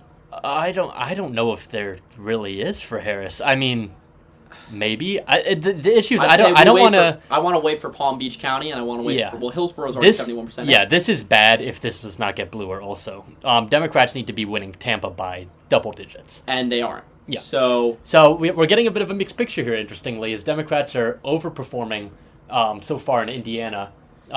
Which is probably a little bit more reflective of the country, if not significantly. But Republicans are doing well in Florida, and that could have some bearings in swing states, particularly a big one in Texas, where not only is there obviously a lot of electoral votes at stake, we do think Trump is the favorite in Texas, by the way, but there's significant favorite, quite frankly. But there are signs the election there could be close. And there are signs, especially, that the Senate race there could be close, and multiple congressional races could be close in Texas. Countless, almost. Maybe second to New York and California. in terms of having congressional races Texas? that Democrats have to win. Close. Texas? Oh, yeah. In the RGV, there's 3 competitive seats. Oh, the 3 competitive seats. Cuellar and... Yeah. Yeah.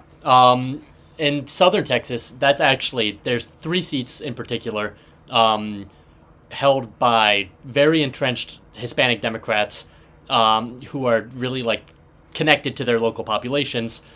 Because of that, South Texas significantly shifted towards Trump in the 2020 election. There were some counties that shifted as much as 40 to 50 points to the right, which is statistically almost unheard of for that region. But those Democrats have been able to hold on to those House seats, even with those pro-Trump movements, because they were so entrenched, they were so involved with the community that they outran President Biden by a significant margin. But, and Florida was indicative of this in 2020, if it's the same thing where Florida is showing a slippage among certain Latino groups, particularly south of the Mason-Dixon line, that could be really bad for those 3 House Democrats. And those are 3 seats Democrats, if they want the House majority, they have to hold those. Georgia. Kamala Harris is leading in Georgia. Rockdale County, 68% of the vote in. Douglas County, 66% of the vote in. Yeah. Fayette County, 61% of the vote in. If we get a Blayette That County, is blue 5% Fayette... of the vote in. Oh, 5. That's... My bad. If we get a blue Fayette County, that is very good news for Kamala Harris. Now, with only 3% of the vote in, there is not much that this means. We can't tell what this means right now but I want to take a look at Douglas County. What were the results in 2020 down in Douglas? Douglas County was at 61% for Biden, 36% for Trump. This is good. Very good news. A 4-point shift in favor of Harris. She is almost at Biden's total turnout. She is only 6,000 votes away from the amount of votes Biden got. And this is only 71% of the vote in. That is very good news for Kamala Harris. So I want to still see the Election Day turnout. The Election Day turnout is going to be very important. But there was sort of a red mirage early in the night for Donald Trump in 2020. A red mirage that shifted into a Joe Biden win throughout the night. By Wednesday morning, we knew Biden had won the state of Georgia. It was late Wednesday we knew. Yeah. Because throughout the day, more votes got dropped, and those votes were significantly in favor of Biden. This time around, we could be seeing the same thing, and if this is what we're seeing, and Douglas County shifts even further and further to the left, that is terrible news for former President Trump. Yeah. It's hard to believe that we are already over 2 hours into this thing, almost. Yeah. I mean, there's just still so much unknown. South Carolina, we have a few votes also from Chesterfield. That does not matter. No, yeah, that's a red county. They did a good job counting their votes, I guess you could say. Nowhere else in the state has reported in. They're at 40%. So congratulations to them. I don't know if we mentioned this already, but the Associated Press and therefore the New York Times have verified our call of Vermont and its 3 electoral votes going for Kamala Harris. Really no surprise here. And 59%, let's go back to Florida. Just check. There are more votes coming in, and I think Trump is expanding his lead in Florida significantly. Yeah, he just took the lead in Pinellas, which, as we mentioned before, that could be indicative of the rest of the country. Yeah, that actually means something. I do wonder, though. I mean, it's still too early to tell. Could this be another Vigo County too? A case where you say, well, it's been historically a bellwether, but then it just votes way to the right of the country. Yeah. It is possible. I mean, Florida. This is Florida. This is really the only state where I was saying, no matter what happens, it is going to swing to the right. Yeah. Even if Harris way outperforms, Florida will New York probably will swing to the right as well. Yeah, that's fair. I could also New Jersey. New Jersey, New York, and California will likely swing right a little bit. I'm not so sure about California, actually. Really? I believe the California swinging 2 or 3 points right. Yeah. I mean, we won't be able to verify that because by the time California's votes are counted, it's going to be Thursday 9 a.m. 9 a.m. on Friday morning. Exactly. So they're going to take their sweet time. Well, California knows that they don't matter anymore, so... Well, they do matter for the House. They do matter for the House, yeah, no. The House will most likely be decided by about 10-ish. 62% in Florida still. 54 to 46. 54 to 46. That is wild. Palm Beach just dropped. Harris is barely leading. That's another bad sign. I think we should. Okay, so I think at this point we are ready. Are we ready? Not just yet. Not just yet? Okay, so I think we're ready soon. We'll probably... The way this is going, Florida's likely, almost getting certainly. called soon. It's almost certainly, and I think we'll wait for the next ballot drop at this point, but that should be coming any minute. Yeah. I do want to see one more ballot drop from Florida. Yeah. Still, 62% of the vote is in. Trump has a narrow lead in Georgia as well. Yes, we already went over that, I believe. Yeah. Just a few more small counties. red counties and a few tiny. Burke, I believe, is relatively swingy. That's one to keep a watch on. Yeah, it's only 4% is in, though, so it's not like we can extrapolate too much from that, but I'd say California will have to wait weeks for the House battleground results, according to the New York Times. That is just what we were talking about earlier. We love to see when states cannot count their votes. I don't know why California can't be like Florida. Okay, 64% is in Florida. It's back to 53-46. Yeah, it's back to 63-46. But I'm going to keep talking about all of this stuff. There is some pretty gnarly results, though, coming in Florida. Some more results are in South Carolina. So Kershaw County, not as in pitcher Clayton Kershaw, who we do love. Kershaw County is at 62% for Donald Trump and 37% for Kamala Harris. This is a county that is outside of Columbia. So Kershaw County was very similar. It was 61-38 in 2020. That's not too big of a shift. Whether or not this is something that we can extrapolate to North Carolina is yet to be seen. There are some more votes coming in from, and Norfolk.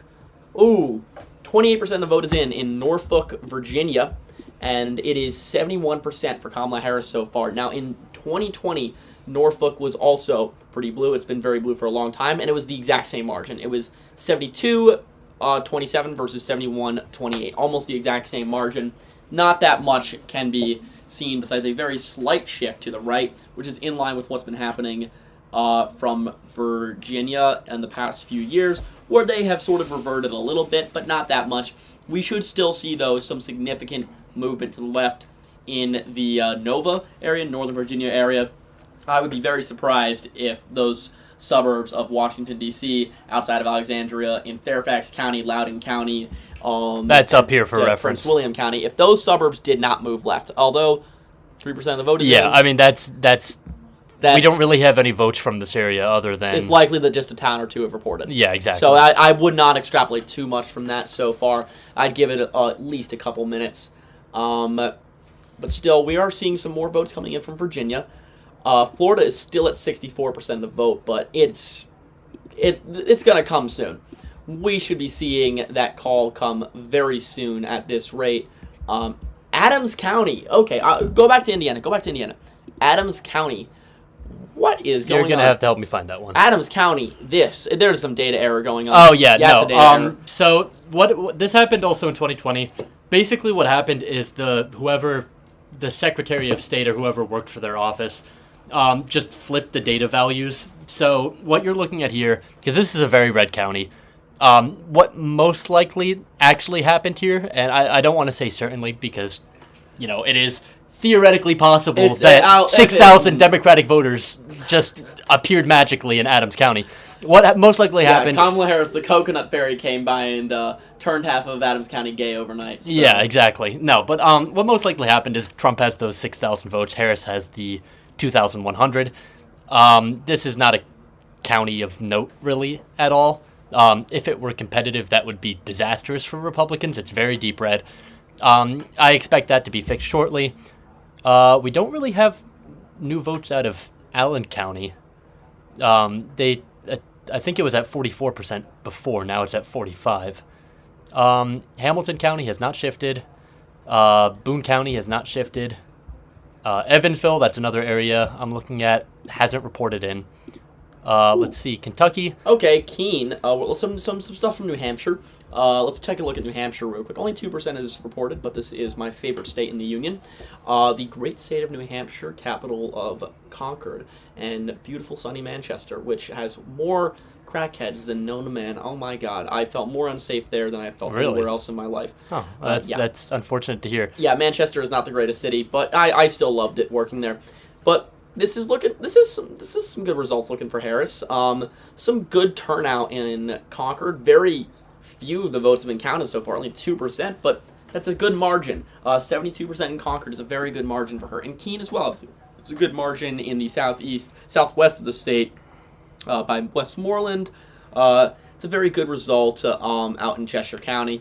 So we'll keep an eye on that as the results come in. What is it looking like in the governor's race, though? That is the real question, because that is the competitive race that we are going to see in this state. What is the result? Governor 2020. Governor's race is Joyce Craig is leading. Joyce Craig, in fact, is outrunning Kamala Harris. Wow. So, for reference, Joyce Craig is the Democratic candidate. More votes have been counted. Okay. More votes have been reported so far in the AP. So we'll still see if this comes in, but so far she's outrunning her by a little bit. And whether or not that holds is unlikely, but if it does, will be interesting to watch. And Florida, 1% more has reported. Okay. West Virginia has. We have some poll closings to do. Poll closings. It's 6:30, 7:30, 7:30. It is 7:30. Yes. 7:30 poll closings. Okay. Right. So the 7:30 poll closings. That is a little too early there. So the 7:30 poll closings. The state of West Virginia, Ohio, and North Carolina. So that is going to be an interesting watch right there. But West Virginia, we're going to call that immediately for former President Donald Trump. He's going to win the state of West Virginia. Was this really a surprise? No, it was not. Not to anyone. No, not at all. If you were surprised about this, then you should seriously get your memory checked. This is not 1992 anymore. Democrats are not going to be favored. Democrats have not been. It's another state. It's just like Kentucky. On a national level, Democrats have not been competitive in West Virginia. Or I should say on a presidential level, because they've been very competitive in Senate races. Yeah, well, they have until this year. Yeah, until tonight. Until tonight, and let's get into Ohio real quick. So too early to call. Ohio is going to be too early to call. That 50% is a little bit of it's a 0% for those of you who are noticing that. Yeah, but, that is supposed to be a 0. That was a placeholder, that 50. But so far, Ohio is too early to call. Our next state of North Carolina, also too early or too close to call. Yes, this one is too close to call. Yeah, so it's going to be, right now it's still too early to call, but because we haven't seen a single vote out of the state yet. But it is still, right now we're going to call this too close to call.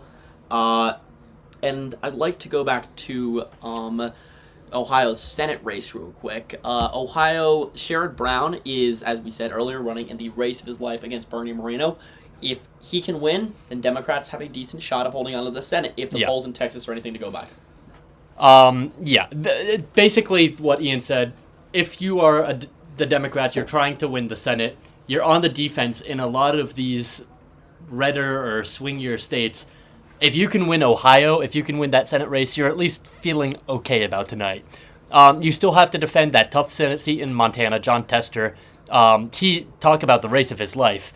He is a pretty big underdog in that congressional race. If John Tester can win, I will be incredibly surprised. Yeah, it's not looking good for him. Trump is going to most likely carry the state pretty easily. So Democrats need to win this state, and then they need to pick up one more from either... If they can somehow win Nebraska, or if Dan Osborne, the independent, can somehow win in Nebraska, and he basically lies to all of his constituents, caucuses with the Democrats, that's one way.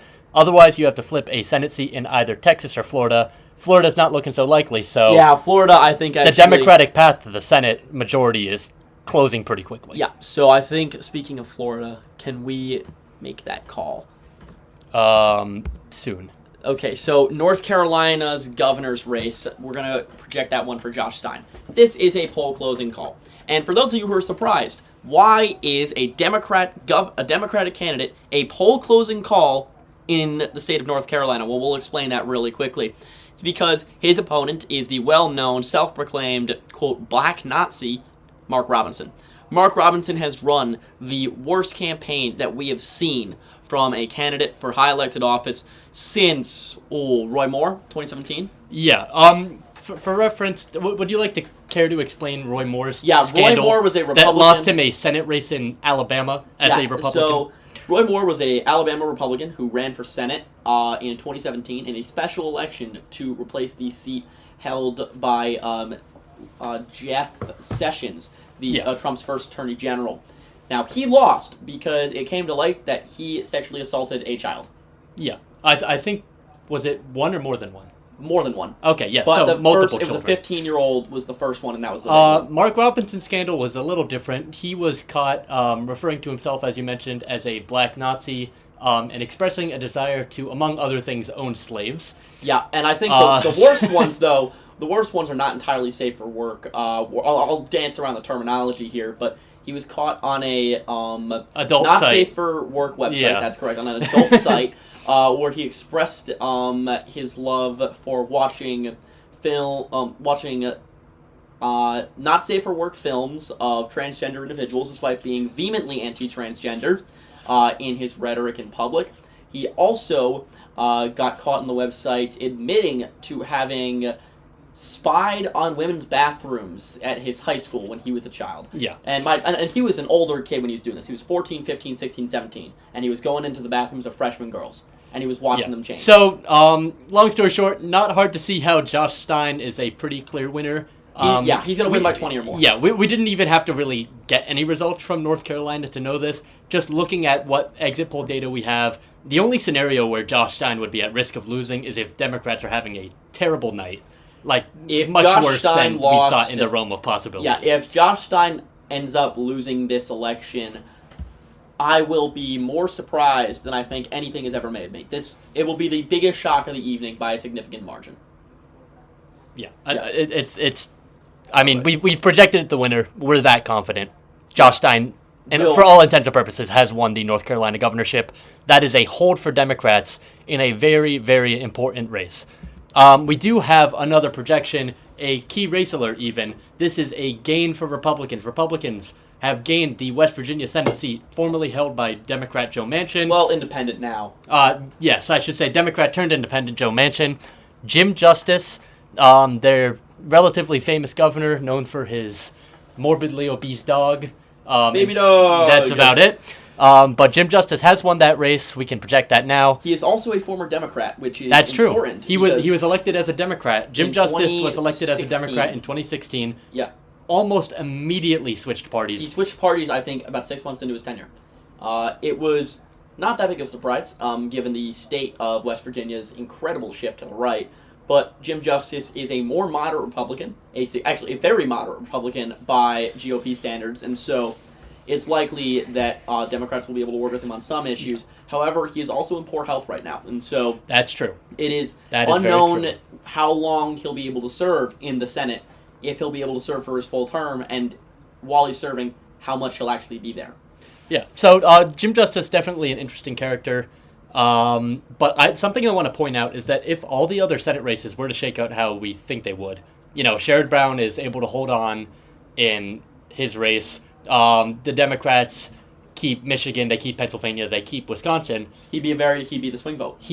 Not only would he be the swing vote, this is the Republicans' 50th seat. So if Democrats want to have a chance at a majority, they have to win either the Montana race or the Texas race. Essentially, there's two states which could give Democrats the majority, and that's about it. It's the path has always been much easier for Republicans. This merely confirms what we already knew. Republicans gained the Senate seat in West Virginia. So this is the electoral map now. So Republicans have 23 electoral votes, with the addition of West Virginia's 4, to Harris's 3, which is just Vermont so far. We have a lot of other poll closings coming up at 8, a lot of really important states, including Pennsylvania, one that has been mentioned quite a few times to me, not only personally, but in the live stream chat. So Pennsylvania, the polls will close at 8. I don't expect to see results probably for a little while, at least in any significant numbers. There's a lot of northeastern states with poll closings coming up. New York will be at 9 p.m., but right now, I think, should we focus back to Florida? Yeah, well, actually, we do have some. Oh, well, there's our Senate map. Senate. Republicans have gained West Virginia, as we noted. We do have a key race alert, though, and that is that we can now project Donald Trump has won the state of Florida, and it's 30 electoral votes. That with is 73% reporting. Big news. So 73% is reporting, but there is no way back for Kamala Harris at this point. And I don't think anyone's surprised. It's just I want to focus on the margin. We were originally saying that this would likely be anywhere from Trump plus 7 to Trump plus 9. And right now, it is Trump plus 9. Can Kamala Harris, can Vice President Harris squeeze this margin a little bit is going to be the remaining question. I do not know. I do not know which votes reported first and which votes have still left to report. Well, you have to remember the Florida Panhandle. The Florida Panhandle is outstanding. Not that is a very Republican area. Yeah, so that's going to be a significant amount of votes for him. However, what votes are still left to count in Honestly, the big seats, in the big true. areas? So there are a lot of votes still left to count in Broward County. In Miami-Dade County, there are still 20%. And who are those voters? In Miami-Dade, Palm Beach still has votes to count. Hillsborough still has votes to count. Pinellas is now 52-47 in favor of Donald Trump, which, at the end of the day, this could be another Vigo County. I'm leaning towards that. It's going to be another Vigo County. Yeah, simply because it's not matching up with what we're seeing everywhere else. Across every other suburban area, it's a left shift right now. Indiana, Kentucky, Virginia, Georgia, so far all of those have shifted left. Every suburban area. Pinellas is not one of them. So I'd say these are results that we can push to the wayside for now. Florida was likely always going to go for Trump. This was a likely Trump state from the outset of the night. So I'd say our call of Florida for Donald Trump is not something that should come as a surprise to basically anyone. It is 7:40. We called it 7:39. So I want to see how long it takes for AP to call it. I don't think we'll be 2 hours ahead of them this year. I think that AP is probably going to call it within the next 20 minutes, maybe 30. But we are still the first people to call the state of Florida. So props to us, I guess. Yeah, I mean, Florida's just ugly. Florida's just not looking good. Republicans are likely to gain the Senate seat there as well, or I should say hold the Senate seat. So, again, that's just one less path towards Democrats getting a majority in the Senate. How are you feeling overall so far about the results? In general. I have not been swayed either way. These results are not telling us anything so far conclusive about how the rest of the night will go. I'd say we still have to see. We have to wait and see. I agree. Yeah. But Florida is just terrible for Democrats. Yeah, Florida's terrible for Democrats. I mean, we knew it was going to be bad, but this is this is just something. This is a massacre. This is a massacre. I just want to go back to Boone County really quickly. It's now 90% of the vote is in. It's Trump plus 12, 55-43.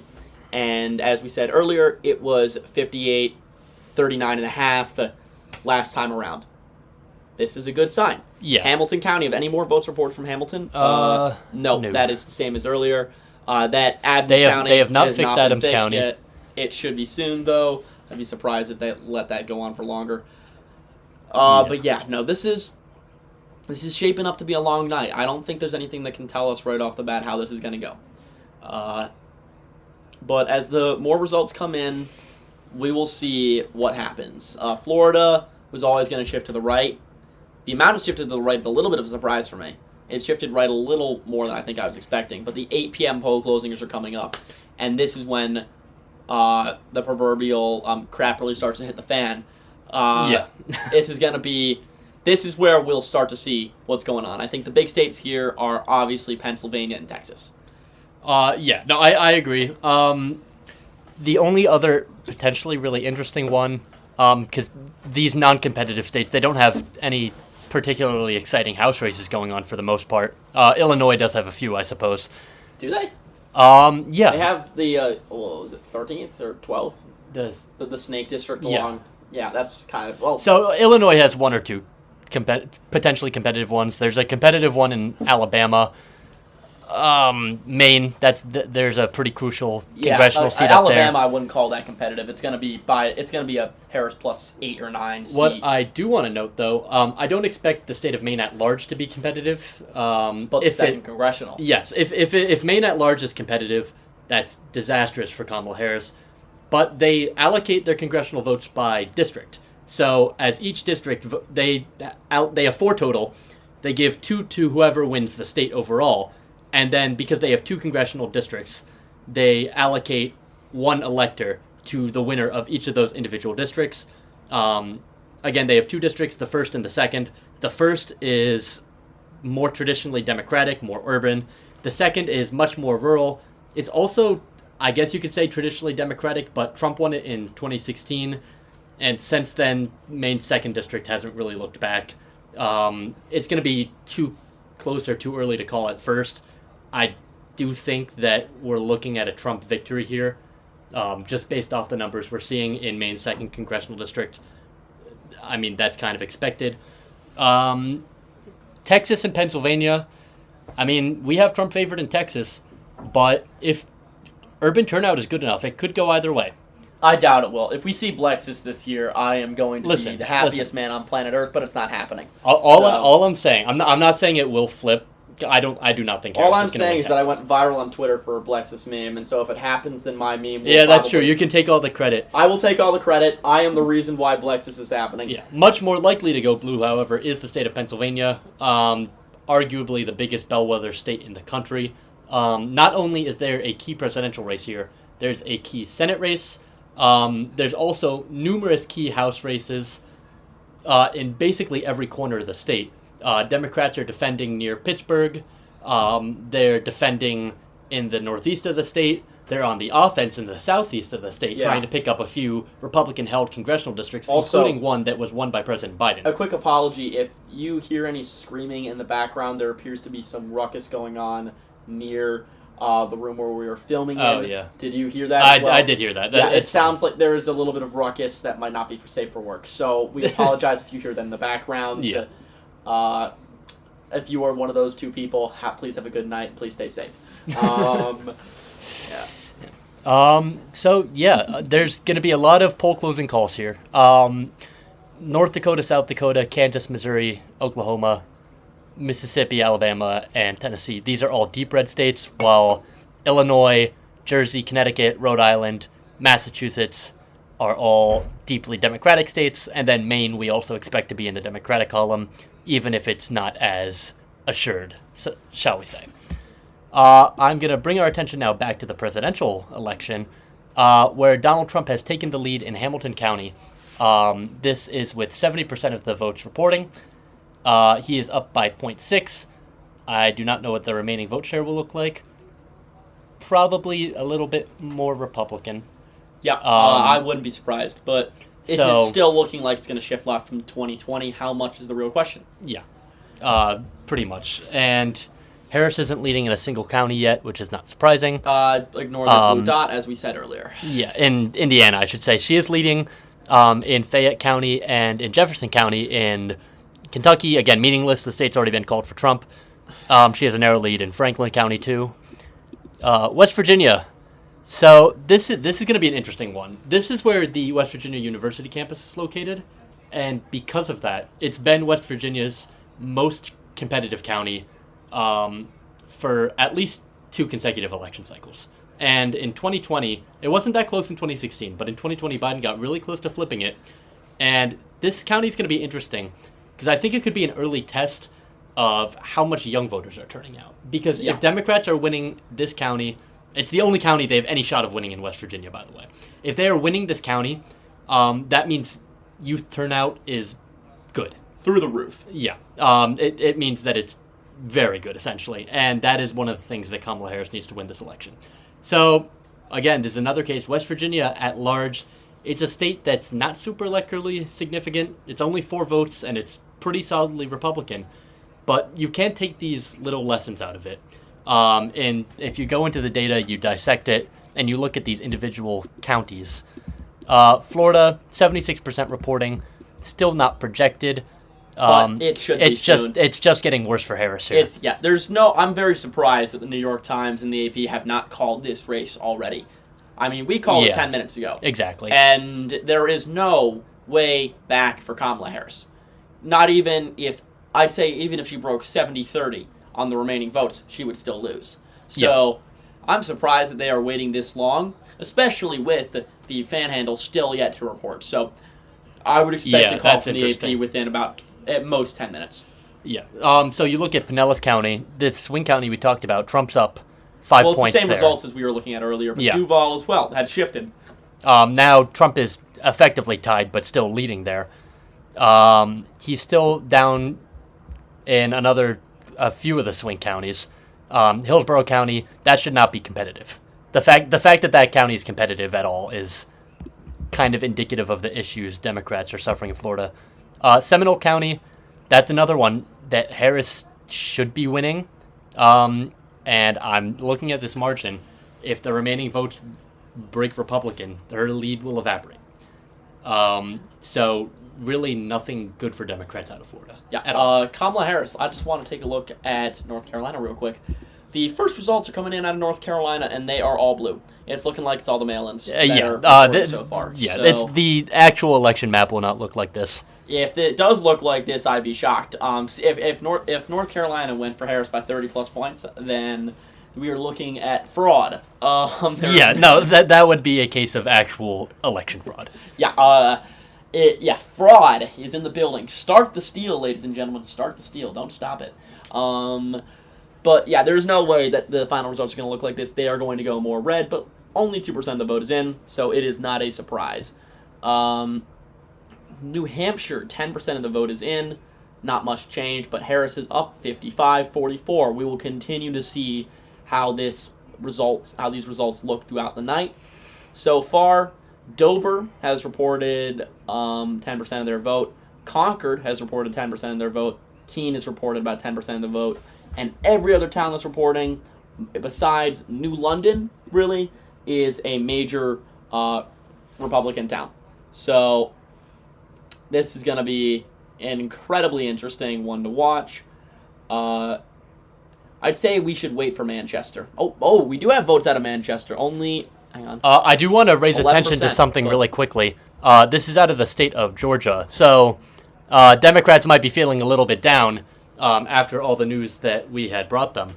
Right now, 71% of the vote is in Douglas County. I'm not 100% sure. So I do want to give this disclaimer. I do think that this county will probably get bluer as the night progresses. It will. Just simply that's how it broke down in 2020. I don't expect Georgia it to change drops that much. their election day votes first. Exactly. And so this is already bluer than it was. Yes, this is already 7 points bluer. This is a key Miami metro county. This was the first county to drop, so we wrote this down about 20 minutes ago. Yeah. Oh! That's a big one. That's a big one right there. Clayton County, 62% of the vote is in. That's 85%. That is very, very big. I'm sorry if I just sounded like a bit of if I just kind of like spazzed out there, but that is almost the exact. That is better than the margin. That is the exact same margin as in 2020. Yeah, so it does look like Harris is doing very well in the Miami Metro so far. The Atlanta Metro so far. And I believe that Clayton County was already maxed out 10 years ago. So it was hard to get much bluer because Clayton County is a very predominantly African-American of these three counties right now. So for reference, Biden got 69%, closer to 70%. In Rockdale County, Harris is outperforming him right now by 6. She's outperforming him by a similar amount in Douglas County, and more or less matching his margin in Clayton County, which is already deep. I would also like to point out that Trump has relied significantly on turning the votes of young African-American men in urban cores. This is one of those urban cores. Clayton County is very urban. It's as urban as urban gets. It's as urban as urban gets. It is 90-some-odd% African-American. Is that sound about right? It's almost 90% African-American.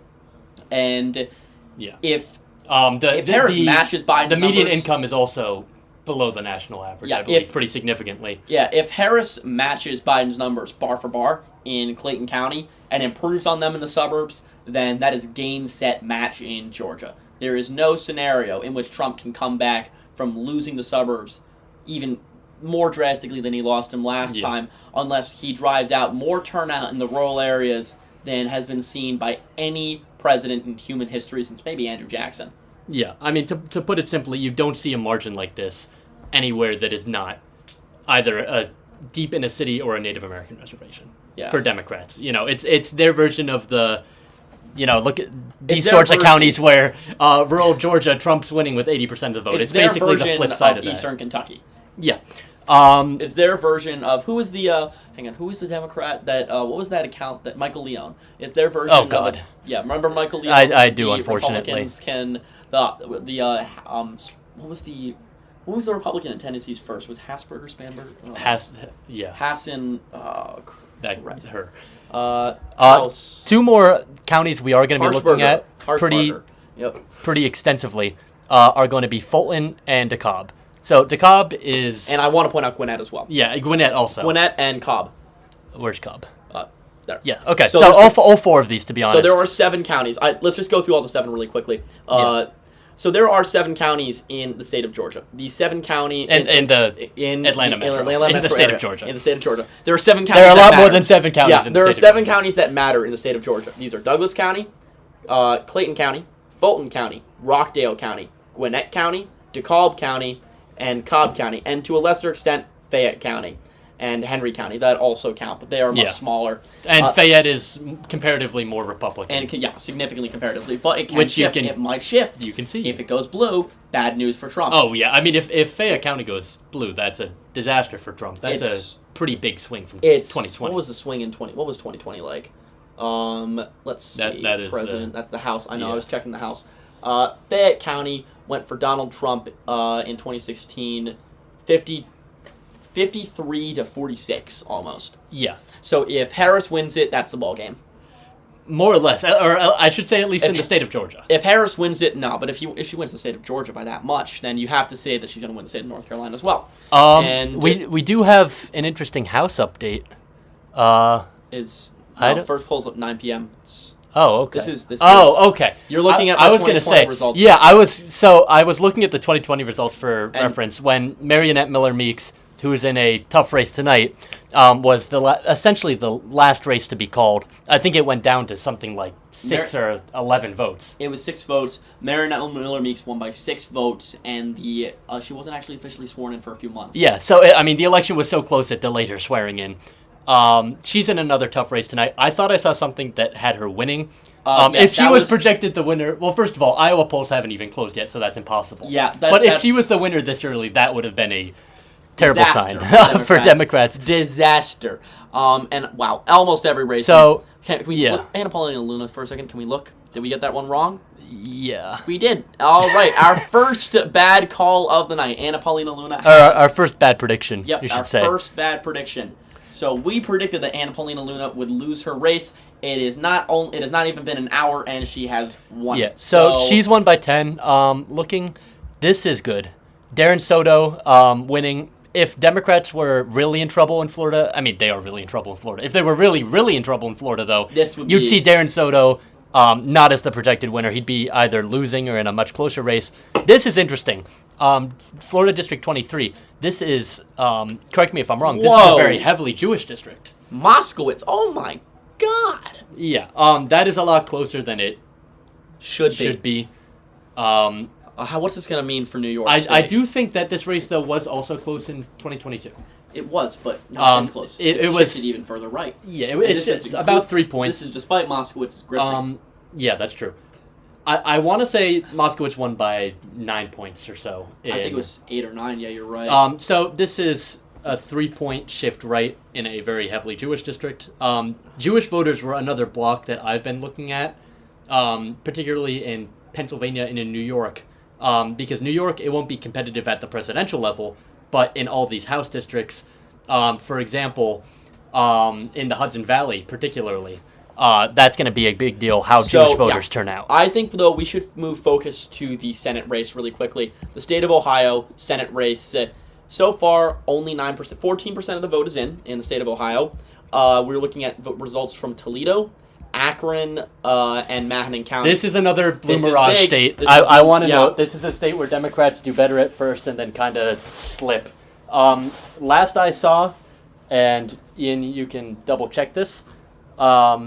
But hang on. So Sherrod Brown so far, with 43% of the vote is outrunning Kamala Harris. Kamala Harris right now is up in Manhattan County by 9 points. Brown is up by 15. He is outrunning her by 6 points. Which might not be enough. I don't think that'll be enough. I mean, again, it is early. It's very early. What percentage? Yeah, it's 14% reporting. It's also, these are Democrats who are voting right now. And largely Democrats who vote early by absentee ballot. Well, no, in these top counties, but you see in these lower ones, these are a lot of Republicans. There's still a lot of, you're not wrong. It's a lot of Republicans. But I'm just going to say, though, as results come in, maybe that margin will improve, where Brown outruns Harris by more and more throughout the night as more Republican votes get tallied. This is a big one as well. Toledo is going to be a big city if Democrats want to have a shot at the Senate race. Biden won it by about 17, a little bit less. Yeah, 17 on the dot, basically. In 2020. That is Sherrod Brown up by almost 30. Yeah, so that's good. That's good for him. That's very that good for is him. the type of overperformance he would need to see more or less everywhere. Yeah, if he wants to. If he keeps, he won't keep a 30-plus performance. Because but if he keeps a. I hate to be the bearer of bad news for the Democrats, but Kamala Harris is not winning the state of Ohio. Oh, wow. In all likelihood. I'm shocked. I'm so sad right now. Also, there's a few important House races there. Amelia Sykes is running in a relatively interesting re-election campaign. She's down right now, but it's probably not going to stay that way for that much longer. I will say she is one of the Democrats I'm looking out for. Yeah, she's vulnerable, but it's likely that we'll see it more as we go on throughout the night. We are approaching 8 p.m. It is now 8 p.m. The 8 p.m. poll closings. Yep. So just for a reminder, it is the 2 Dakotas, Kansas, Oklahoma, Texas, Missouri, Illinois, Tennessee, Mississippi, Alabama, Pennsylvania. I didn't mention it, but the D.C. polls also close at this time. Delaware, New Jersey, Connecticut, Rhode Island, Massachusetts, and Maine. First things first, we can call Alabama for former President Donald Trump. Not at all surprised. This was a state he was always going to win. This is a poll closing call that we can make right now. Another one we can do is we can call the state of Connecticut for Kamala Harris, her second state of the night. Should not be a surprise. Another very blue state that I don't believe anyone saw as going to be too difficult for her to win. Indeed not. Delaware, the home state of President Biden. We're also going to call that for Kamala Harris. This is another state that's very easy for her to win. Incredibly blue, Wilmington. It did show shades of being competitive in 2016, but ever since then, it kind of reverted back. Yeah, shades. Shades is the key word. This was like, what was it, Clinton plus 11 instead of Clinton plus 20? Yeah. I forget. Washington, D.C. This is going to be her best performance of the night. She's going to win it by 90 points. Exactly. I would be a little surprised if Kamala Harris does not get more than 90% of the vote in the district. Yeah, if she gets... Based off of everything we've seen, urban turnout is high, minority turnout is high. D.C. is entirely urban and minority majority. Yep. So, I mean, there's don't not go much south else of the river. I was there for about 5 months. It is a very beautiful city, except south of the river. Anacostia is a place where you are liable to get robbed if you go there. And it's like a 50% chance. Oh. Yeah, no, I know someone who's been there twice and got robbed both times. Oh, that's wonderful. Yeah. In the state although, to be fair, she was carrying a $6,000 bag both times, which is, well, kind of her fault. That will happen. Yeah. In the state of Illinois, 19 electoral votes. We can call all 19 of these for Kamala Harris. A pretty easy layup victory for her. She's going to get a lot of votes out of Chicago, out of the counties around Chicago. 19 points. She's putting up a Michael Jordan performance in Illinois right now. Yeah, exactly. Massachusetts, we can now project these 11 electoral votes for Kamala Harris. This is really, again, not a surprise. I mean, it's just a super blue state. It was the only one that voted for McGovern against Nixon in that historically large landslide election. Although it did go red in the year where Mondale was running. That's true. We can also now call 3 out of 4 of Maine's electoral votes for Kamala Harris. She's going to win the 1st congressional district, and she is going to win the state at large. Should not be that much of a surprise. We have that the second time. All right. So she's won Maine twice now. All right, that means she gets an extra 3 electoral votes. Yeah. And finally, my favorite man. That is Angus not Kamala King. Harris. What? That is our bad. We'll just switch that up real Yeah. quick. That is Senator Angus King. Angus King is an independent who caucuses with the Democrats. He is quite the lad. He's certainly my favorite senator. Really cool dude. And he is going to win his race. I don't think this should be a surprise. In fact, he does have a Democratic opponent right now for some reason, but that Democratic opponent might get like 3% of the vote. That's interesting. Well, no, one runs every year. A random Democrat will run every single year, and no one will vote for them. So the next race we're going to call is another one that's not a surprise. The Missouri governor's race. Mike Parson, he is the projected winner. Not much to say here. It's not a race that was expected to be competitive. Moving on, we can now project that Mississippi and its 6 electoral votes will go for Donald Trump. Again, no surprise. He was long seen as having an advantage. Mississippi is a state, it will almost flirt with becoming kind of competitive. You know, Democrats will sometimes get within somewhere between 6 and 9 points of winning the state, whether it's a presidential election or a Senate race or something like that. The governor's race was another case of this. And it never quite happens, simply because Mississippi is a state that's extremely racially polarized.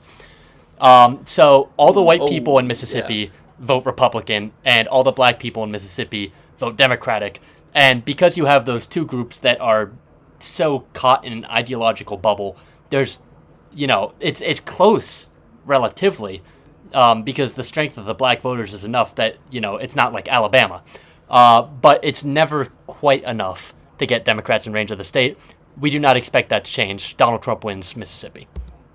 I just want to, can we just go back after we're done? I want to point out something in Loudoun County, which is Loudoun County's done counting, and Trump's improved his margin by 7 points. Interesting. Yeah. Well, let's look at North Dakota first. Donald Trump is the projected winner here, and it's 3 electoral votes. Oklahoma has 7 electoral votes, not 3. We are still projecting the winner there as Donald Trump. Again, not a surprise. We did not expect him to have any difficulties there. Rhode Island, Kamala Harris is the projected winner, winning 4 electoral votes. In South Dakota, 3 electoral votes, Donald Trump wins. Again, no surprise, South Dakota is a deep red state. Another victory for Trump in Tennessee, 11 electoral votes. Another solidly Republican deep South state. Nothing surprising here once again. We do have a couple of states that are too early really and too close to call. We need to go to Texas. I want to check Texas. All There's right. some very concerning news coming out of Denton County. Denton County has shifted right significantly. Oh, wow. That is, maybe the mail-ins haven't been counted yet. That's the real question. I think That's true. Texas was one state where the mail-ins were counted second, right? Yeah, if the result looks anything like this is horrible. Yeah, very bad for Harris. And very bad for Colin Allred. Yeah. But Rockwell County, can you check Dallas County? Dallas is kind of more or less where you'd expect it to be. Democrats could be doing a few points better, though. Yeah. Oh, my God. This is concerning. Yeah. Continuing, Kansas, too early to call, 6 electoral votes. We expect Trump will eventually be the winner here. We're not calling it just yet. Maine, that should say, that is 3 out of 4 electoral votes. We've only called the 1st congressional district in Maine. The statewide vote is too early to call, and Maine's 2nd district is too close to call. No votes have been counted in New Hampshire either, too early to call, 4 electoral votes. We've already started seeing results from there. New Jersey, 14 electoral votes, still too early to call for now. We do expect Harris to win the state. Missouri is another state. We do have an expected winner. We do think Trump is a strong favorite here. Too early to call for now. We'd like to see more presidential results simply before making a projection. Texas is another one of those cases. We do think Trump is the favorite here. The data we just looked at seems to confirm that. Still too early to call. This is a big prize, 40 electoral votes. Another big one, Pennsylvania, too early to call as well. 19 electoral votes. This is a real toss-up. Yeah, toss-up. It could really go either way. Michigan, 15 electoral votes. Another toss-up, too early to call. How do I find the needle? Where's the needle? I'm not sure. The Senate race is too close to call. We expect the presidential race will probably reflect that soon. Too close to call in this key Senate race. Democrats must hold on to the seat if they want to have a chance, if they want to have a prayer at the Senate majority. It's looked very competitive. The Democrat, Alyssa Slotkin, a congresswoman, she's been narrowly leading in most polls, but Mike Rogers, a former congressman, the Republican, he's put up a strong campaign. Pennsylvania, the Senate race there, too close to call. Incumbent Democratic Senator Bob Casey, who we talked about earlier, faces off against David McCormick, who tried to seek the Republican nomination in 2022, failed. He ran again in 2024, this time against Casey, and he secured the nomination. We'll see how he does tonight. Texas, this is a big one. Democrats basically have to win the seat now. I mean, if it goes red, they've lost the Senate, more or less, unless they can pull out a miracle in the state of Montana, where the polls have not closed yet. Missouri, another Senate race that is too early to call. We expect Josh Hawley to probably win by a significant margin here. I just want to see some of the data before we make an official projection. The New Hampshire's governor's race, these numbers are a little bit behind. Kelly and Joyce Craig are locked in a very close race for governor of New Hampshire, which has been a swing state pretty much for the entire 21st century. It has trended a little bit bluer, but, Joyce Craig, there were a lot of polls saying that she was going to underperform, and we'll see how that one shakes out. Our next poll closing will be in 20 minutes in Arkansas. Not a lot to look at there, but there is a lot to look at here. Ohio, 34% of the vote in. Harris is up 52-47. That is another case of a blue mirage. It's going to shift. It is going to shift. I expect Donald Trump to retake the lead probably within the next hour or so. Shortly.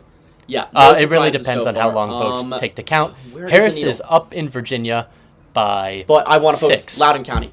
Loudoun County. Terrible result for Harris. 7-point shift to the right. Yeah. That is bad. That is bad. Very bad. This is the type of place where you want to do better. There are alarm bells sounding in the Harris camp right now. If they are looking at this, this is screaming alarm bells. I do want to point out the polls did indicate that Virginia could be potentially closer than in 2020. And if that were to be the case, even if Harris is favored to win in Virginia, I don't know if she is or isn't. But, this is something that was very possible. And this is kind of matching up with a more competitive Virginia. Kind of more like what the polls were saying. Also, did we call Rick Scott would be Florida? in the single digits. Did we call Rick Scott Florida? Not officially, but New York Times called okay. it. Well, Yeah. we have projected also Rick Scott has won the Florida Senate race for those interested. We're not going to really go over that. There's not much more to be said about Florida. Let's take a look at the great state of North Carolina. Not a lot of votes in there. Harris is up 9, but only 8% of the votes are reporting. Texas, 17%. Not a lot of votes. Trump is up 2. Georgia, Trump is way up, but that's because we're still waiting on a lot of votes from Atlanta, the Atlanta area, and a lot of northern rural Georgia, which is super Republican, as well as large portions of rural southern Georgia, with the exception of the more bluer counties over here, a combination of Columbus and farming communities that are primarily African American. This is one of them. Savannah also, still a lot of votes. Georgia is a state where I expect the opposite of what we expect to happen in Ohio. I do think even if Harris does not win the state, she will significantly narrow this margin. Trump is not winning Georgia by 14 points. No, he's not. No matter how bad this election gets for Kamala Harris, Trump is not winning by 14 points. Kansas, really not much in. Trump is leading here by quite a bit, but there's only 2 counties reporting, and neither of them are particularly competitive.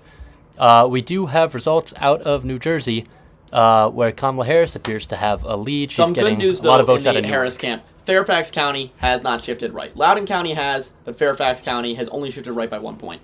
So far, but that's good news. And the mail-in votes are counted last in Virginia, so we could even see a further. That would be good, because, correct me if I'm wrong, Loudoun County was a big area of Glenn Youngkin's overperformance. That is correct. He got really close in Loudoun County, and in fact more so than other counties in the Northern Virginia area, more so than Fairfax, which is the bluest, but also in the smaller independent cities, as well as Prince William County. Yeah. So, yeah, if Fairfax County still shifts left and Loudoun County gets even a little bluer by the end of the night, it will be a slightly better sign for Kamala Harris. But right now, that Loudoun County should be screaming alarm bells. Yeah, and Fairfax County, is, I believe, the biggest Democratic vote sink in the state, if not the biggest, one of the largest. Tarrant County, Democrats need to get a lot of votes out of here. Oh, this is big. Texas is not. Yeah, Texas. Tarrant County.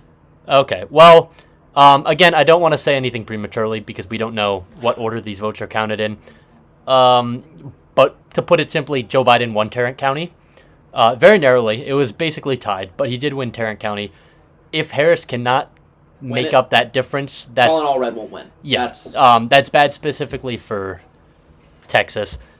But also the implications across the country are not great because Tarrant County is where Harris needs to match or outperform Biden. It's places like Tarrant County, these exurban to suburban communities, maybe smaller cities. These are the areas that won Joe Biden the election, and these are the areas where Democrats seem to think they were poised to make big gains. So whether or not that actually happens at all, we'll see. Dallas is still looking blue. We don't have much else. Williamson, that's also not good. That was a win for Biden as well. Oh my God! Are you kidding? Trump is up by 1 point. Maybe the mail-in votes haven't been counted. That's my guess because there's no way that Williamson. Yeah, so there's two scenarios that could be going on here. Either one is possible. The first of which is that Trump is doing very well in Texas. He's outperforming where I think most people thought he would be, particularly in the swingy suburban counties. Or Texas is going to experience a red mirage where it looks more Republican than it actually is as the votes are counted. And I don't think we're going to really know until you get another one of these ballot dumps from either Tarrant, Dallas, which is not competitive, but where Democrats need to improve. It's just one of those sorts of counties Democrats need to run up their vote margin. Or Williamson also, which is effectively tied right now, and Kamala Harris needs to be winning. In Texas also, I'm going to be looking at these counties a lot. Many of these southern Texas border counties in the Rio Grande, they were solidly Democratic. Hillary won them easily. Trump comes out of nowhere. He flips a bunch of them, makes a lot more of them close. And if Harris can't stop the bleeding in southern Texas and she can't make up ground in the Texas suburbs around Dallas, around Austin, and near Houston, that is going to be bad. We also have results out of Fort Bend County. Again, just not what the numbers that Kamala Harris needs here. I want to say Biden won Fort Bend County by at least 10. I'm not 100% sure about that. Let me check. Yeah, he won Fort Bend County by 10. Yeah, he won it exactly by 10. So Harris needs another 8% of the vote here, essentially. Will it happen? Yeah. Who's to say? North Carolina is looking decent right now for Democrats. Even though Texas and Georgia don't look as good, there's a red mirage, as we discussed. Red mirage in Georgia. I'm not, to be honest, I think Georgia looks fine for Democrats. If you're looking at Georgia, these it's a little Metro, nervous. It's a little nervy, but there's going to be a red rural mirage. turnout is high. Cherokee County, what can you expect? Cherokee County is a little interesting. It's Trump. It's 80% in and Trump plus 39. So and what was the margin? It was not actually. It was never mind. Okay, yeah. So that's actually that's 1 point. That's a 1 point improvement for Kamala Harris. That's good news, and the mail-ins are yet to come in, which so she'll improve. Yeah. So interesting. We could be seeing So here's what the data suggests. The data suggests that we are at least seeing a bit of a red mirage in Texas. There is not.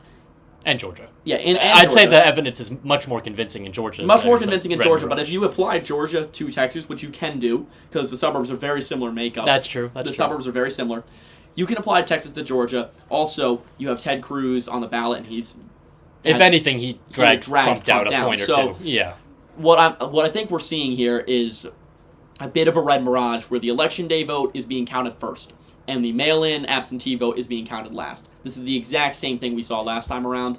I would not be surprised if we're seeing it again. But we are seeing the opposite thing in other swing states, particularly Ohio. Because in Ohio, the state counts its mail-ins first. And so the absentees arrive and are counted beforehand. So I will point out, you can actually see the needle. It gives Pennsylvania as a toss-up, Georgia as a toss-up that looks Virginia's lean D. to be slightly leaning towards Trump. Toss-up. Same with North Carolina. Toss-up. North Carolina's a toss-up that slightly leans towards Trump. Same thing. And Texas is likely. Yeah. But Kansas is very likely. New Hampshire is... That's the one state I could say Democrats feel really good about. This is kind of how it looked in 2020. I wouldn't be Biden too worried. had a healthy lead around this time as well. Harris is up 11. Obviously, only 17% of votes reporting. I worked there. I would not be worried. Harris, if it starts to get close, that's when I'd start to panic. Well, I also, about that, I would like to point out that the Trump campaign said that they're going to know if Donald Trump is doing well by if he's making it, and by doing well, I mean outperforming expectations, if he's doing well in New Hampshire. And he's not which is now. Ironic because that's the one swing state where he's really not doing well. He's underperforming. And I guess it's kind of a stretch to call New Hampshire a true swing state, but it's still competitive. Well, it's a swing state in basically every other race except for president Yeah. nowadays. And if you made Mitt Romney run for president, it would be competitive. So New Hampshire is a type of candidate. It's a type of state where it's primed for the right candidate to run. Now, I want to take a quick look at Michigan. Let's move to Michigan really quickly. Only 4% of the vote is in. Yes. But this is very good. Oakland County, very, very good for Kamala Harris. That is a good early result. 25% is in. That's good. She needs to keep a similar margin. Now, in 2020, Oakland County was a win for Joe Biden. It was Biden plus 14. This is good. It appears that the mail-ins have been counted first, so this is going to get a little redder, I'm assuming. If this result stays, she's won Michigan, but it will not stay. I'm telling you, it will not stay. But I honestly hope and pray. That was green eggs and ham right there, by the way. This is what happens when you've been going for 3 hours at this point. Trust me, the wordplay is going to get a lot weirder as we go on and as the caffeine really starts to kick in over our sanity and mental health.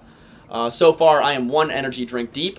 I'm about to whip out a coffee. Yeah, we're both going to get a coffee at the exact same time. Yeah, so you run and get them. I'll run and get them.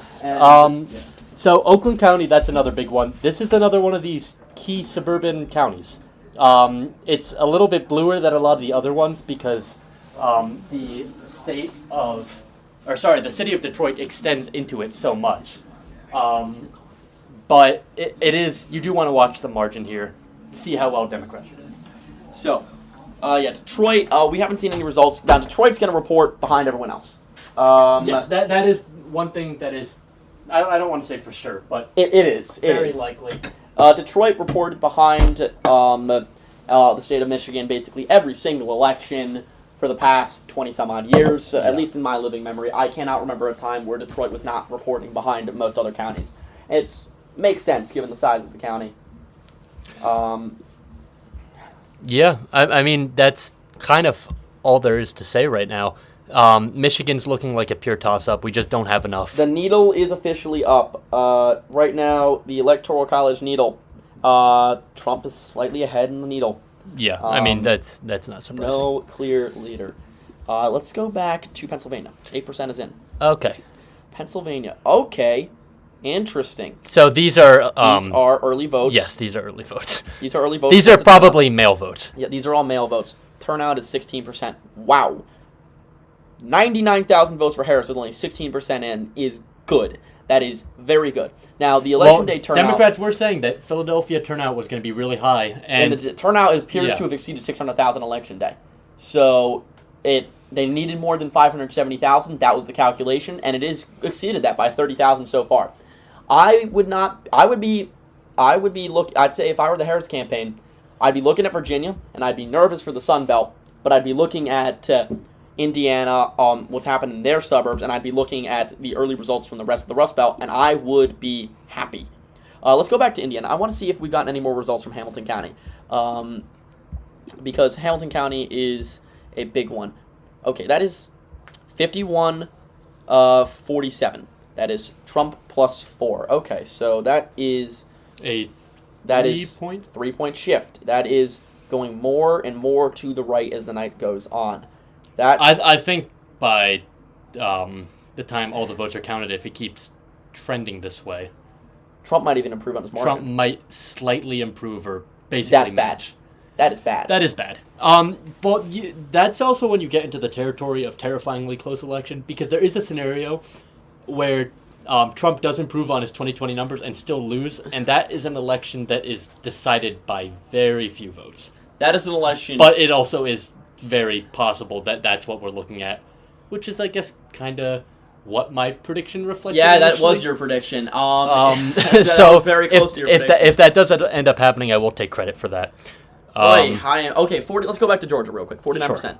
This is half the vote has reported, and the needle is. I think that the needle is definitely overestimating Republicans here.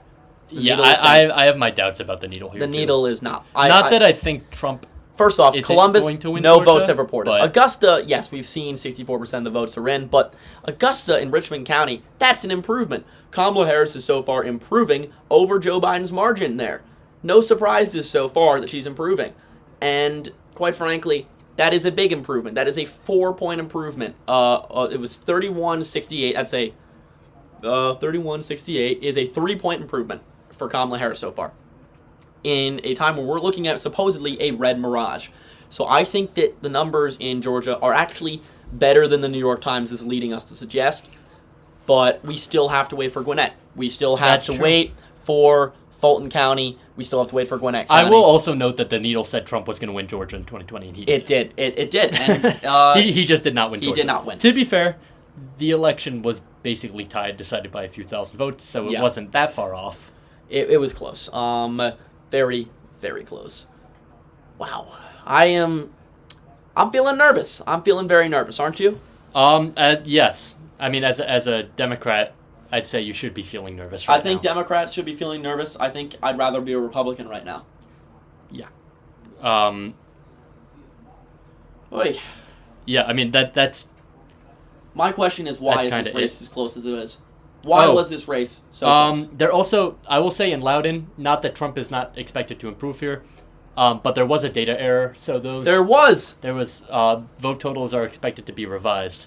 Oh, thank God. Praise the Lord. Not that I think Kamala Harris is going to get a particularly admirable margin in the Loudoun County. This was an area she was honestly looking to improve, which is also why it's a concern. I'm going to go back up to it now. Harris is up by 17. She needed to be doing better there. Yeah. I just want to say, though, there is a call. We have a new senator in the state of New Jersey. Congratulations to Andy Kim. Oh, okay. Andy Kim will win the Senate race in New Jersey. Yeah. Pennsylvania, still a true toss-up. New Jersey, 20% of the vote in. Harris is up. She's looking strong there. Looking strong in New Hampshire. Kansas. Can we check Kansas? Sure. Wow, that's... Yeah, well, where's the vote in? So Yeah, this that is makes why. sense. Harris is leading right now, but this is just because only the Democratic areas have reported Well, their Overland votes. County hasn't reported yet, but... That's true, for the most part. It's more then Democratic go back to areas than Texas? Republican ones. Okay. No changes. It's just Austin and San Antonio reported. That's it. Yeah. Only changes. So we'll see more numbers throughout the night. I want to pay attention to this. I think this is something to note. And I don't know whether this is an extremely conservative election day or because Democrats are really struggling that much in San Antonio. But I would that say is a it's- number worth It's looking conservative election day. I would be very surprised if... because that would be terrible. If Democrats got 55% of the vote. It doesn't make Behar sense. County. It doesn't make sense. So I'm assuming this is a conservative election day. If we're seeing these kind of numbers and if they hold, then something crazy has happened in Texas. I'm going to... Hayes County? Yeah, I want to take a look at that because... So that's one good sign for Kamala Harris. Okay. Okay, I don't really know what to make of that. That's another suburban county. Yeah, that's the exact same margin. The other, yeah, she's Why is that the matching same Biden, margin? but she's underperforming him in every single other swing suburban county right now, pretty much. Well, Austin is the most liberal area of the state, but then you also have Williamson. That's true. Yeah, And I mean why Williamson County's right there. So this has to be election day vote. It doesn't make sense any other way. Yeah. Unless we're coping hard right now, and I am drinking that copium on top of my coffee. Possibly. I mean, even if I do want to note, even if Harris does improve her margins in all these counties, you still have this huge swath of uncounted votes that are going to be, with the exception of El Paso and maybe a few of these counties down here. Those are going Laredo. to be very... It's going to be mostly Republicans, and mostly is an understatement. It's going to be 90% Republicans. Oh, I don't know if I'd go quite that far. I mean, in the individual counties, yes, it will be literally 90% Republican, like 3% Democrat. In the overall votes remaining, there's still a decent number of Democrats left, but this just isn't looking like a Harris victory in Texas, even if she does improve her numbers. North Dakota reported its first votes on another deep red county. Really nothing to say here. I will note that Trump has climbed now back into the lead in the state of Ohio. It's looking really close right now. He will probably stretch that margin by another 8 points at least. Harris is a toss. Sorry, Pennsylvania is a toss-up. Harris is way up right now, though. That's the, I guess, really, really early votes coming in. It's the mail-ins that were counted. Yeah. It's going to be interesting. Definitely. We do have a poll closing, by the way. Just one in the state of Arkansas. And we are now going to project that Donald Trump will win the state of Arkansas. It's 6 electoral votes. Arkansas is, the only state which closes its polls at 8:30. Really not competitive, has not been competitive for a while. This is another deep red state that Trump has now added to his column, according to our projection. And the New York Times has also just called it for Donald Trump. On a positive note, Colin Allred is leading in Texas. Oh. And there's a significant ticket splitting taking place. It's looking like 4% of split ticketing. Yeah, well, so that is significant. As you'll note, Republicans have flipped one seat. That's West in Virginia. West Virginia. In the Senate races, we don't have a needle here. As Ian pointed out, Colin Allred is significantly outrunning the top of the ticket. He's outperforming Kamala Harris by a couple points. I think Hawley is also... Yeah, Hawley is underperforming as well in Missouri. Not that will ultimately mean much, most likely. Sherrod Brown is up 4. Yeah, I mean, let's start with the obvious here. The math is not looking good for him. Yeah, and it looks like, and I just want to point out something in Florida. Democrats have lost Hillsborough County, Tampa. Yeah, that is bad. Florida is gone for the foreseeable future. Yeah. I do not see a scenario in which Democrats can win it back for the next 20 years. Does that sound about right to you? I don't know if I want to predict that far into the future, but yeah, I mean, it's tonight is, regardless of what happens, it's a disaster for it's just a disaster all around for Florida Democrats. Yeah. Florida is doing right now to the Democrats what Texas did to the Democrats in the 90s. Yeah, I mean, pretty much, more or less. Florida Democrats have to have a real conversation about their state party in general. It's been a couple years of this now. They've been disorganized, disappointing election result after disappointing election result. And I understand to a certain degree you can't prevent that because the state's going to trend how the state's going to trend. But the state Democratic Party has just done nothing to try and combat that, to try and stay relevant. Their bench for candidates is very thin. They don't have that many people to put up for office. They regularly lose pretty much every competitive election in Florida that remains. Any competitive House race, any race that should be competitive, ends up not being competitive because that's just the extent of their incompetence. And you see that now because Rick Scott is up by 13 in the state, and Trump is also up by 13 in the state. 13 point? I'm sorry, Trump's up by 13? Yes, with 93% of the vote counted. What? This is a disaster for Florida Democrats. I just want to, disaster for Florida Democrats, but it could be good for national Democrats because the polls have been very close nationally. Been Harris +1, Harris +2, Trump +1, Harris +2. Why might that be? Because if there are shifts in very large, not entirely competitive states like Florida, so drastically to the right, that could account for some of the numbers. I will say I'm going to defend my initial prediction a little bit here. I disagree with that take. And the reason I disagree with that take is because basing that assumption basically assumes that the polls are valid in the first place. And that's basically that's the difference in our two predictions, is that I'm predicting a pro-Trump polling error similar to 2020. And I'm not really taking the polls into account. Exactly. So we'll see who ends up being right, but this Florida result is not what Democrats needed. It's a wipeout. It's a complete wipeout. It's a massacre. Yeah. And I don't want to jump too quickly on the doom and gloom train, because I kind of did that in 2020 a little bit after what we saw out of Florida. But there's nowhere Democrats are really knocking my socks off right now, other than maybe New Hampshire in terms of swing states. They're definitely underperforming Virginia.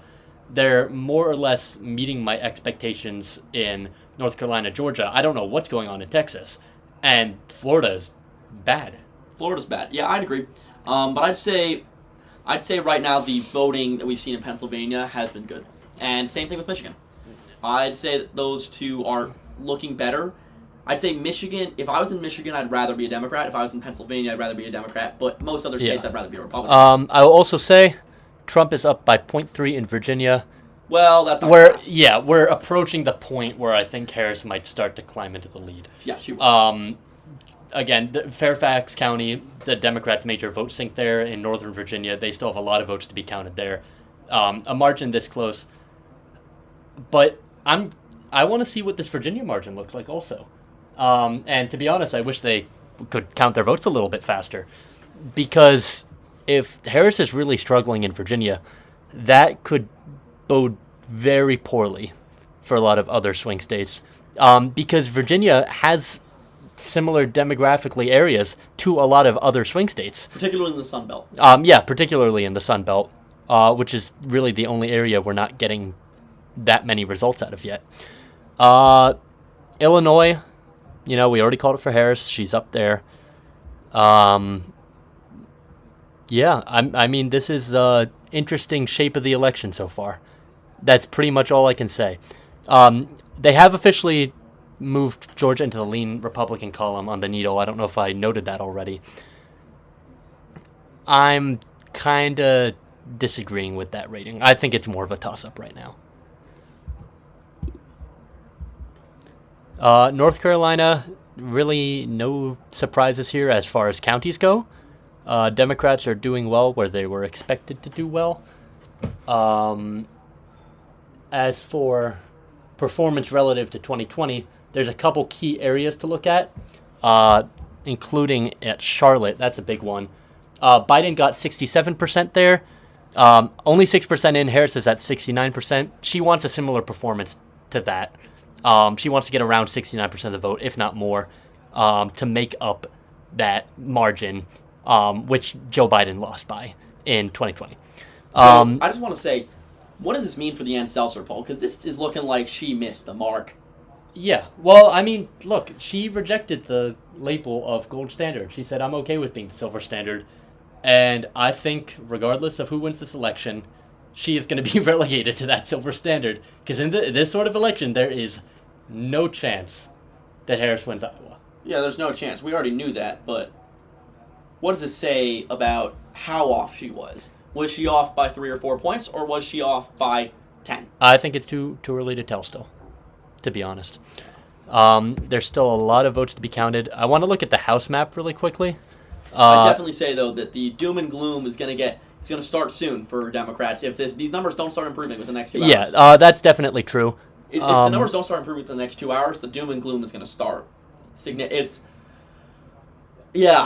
And by it's going to start, I mean it's already starting. Eugene Vindman is up in his race. That's a shock. 60% reporting. That is a key race if Democrats want to gain control of the House. That is a major shock. Just looking at another competitive race, or theoretically competitive, Virginia 2nd, Jen Kiggins is way ahead. Not really a surprise.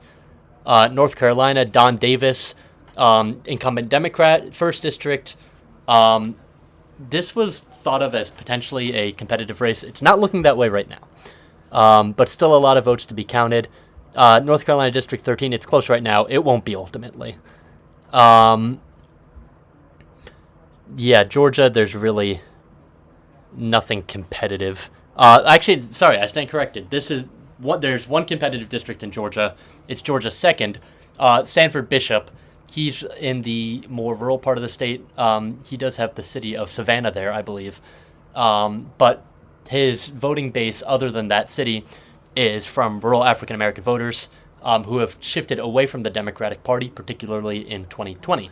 Right now, Bishop is up by 4. And just want to say the to say legalized there. marijuana amendment has failed in Florida, Oh, wow. and the right to abortion is probably going to fail as well. Okay. That is So, for additional context, the right to abortion measure needs 60%, 60%. and so does legalized marijuana. and it is at 57.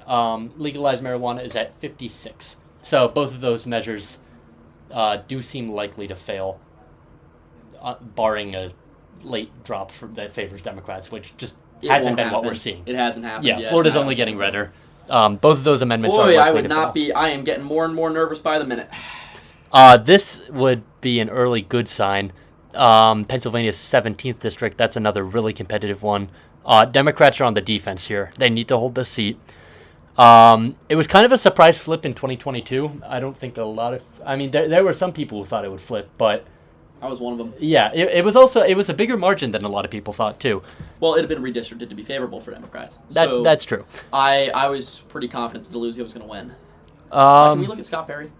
I don't think again, very early. Scott Perry's down by 30 points. This is probably just mail-in votes. Yeah, probably. If he's down by 30 points. Because this district is going to be, in all likelihood, pretty close to 50-50. A couple votes have been reported out of Texas District 28, and boy, do you hope that there's a blue mirage or a red mirage going on right now. If Henry you're Cuellar Henry loses. Cuellar. Yeah, Henry Cuellar is praying for him to get saved by. Yeah. Well, I do want to look at. Yeah, so none of these counties have reported more votes. They've all kind of been stuck at where they were. So we're still waiting to see what happens in Texas. Ohio, it's looking like Trump is going to win there. He's pulled into a pretty statistically significant 3-point lead. Yeah, one thing I'm going to ask, though, is why has this election been so close? Because I know we're Democrats, but on the surface of it, this election should not be anywhere near as close as it is. The policy favors Kamala Harris. Donald Trump's policy makes absolutely zero sense on the economy. And I don't think anyone can say it makes sense, his economic policy. If people say it's about the economy, stupid, then his policy on the economy is... Well, here's the thing, because I do agree with you as a Democrat. I don't think Donald Trump's campaign platform has any substance.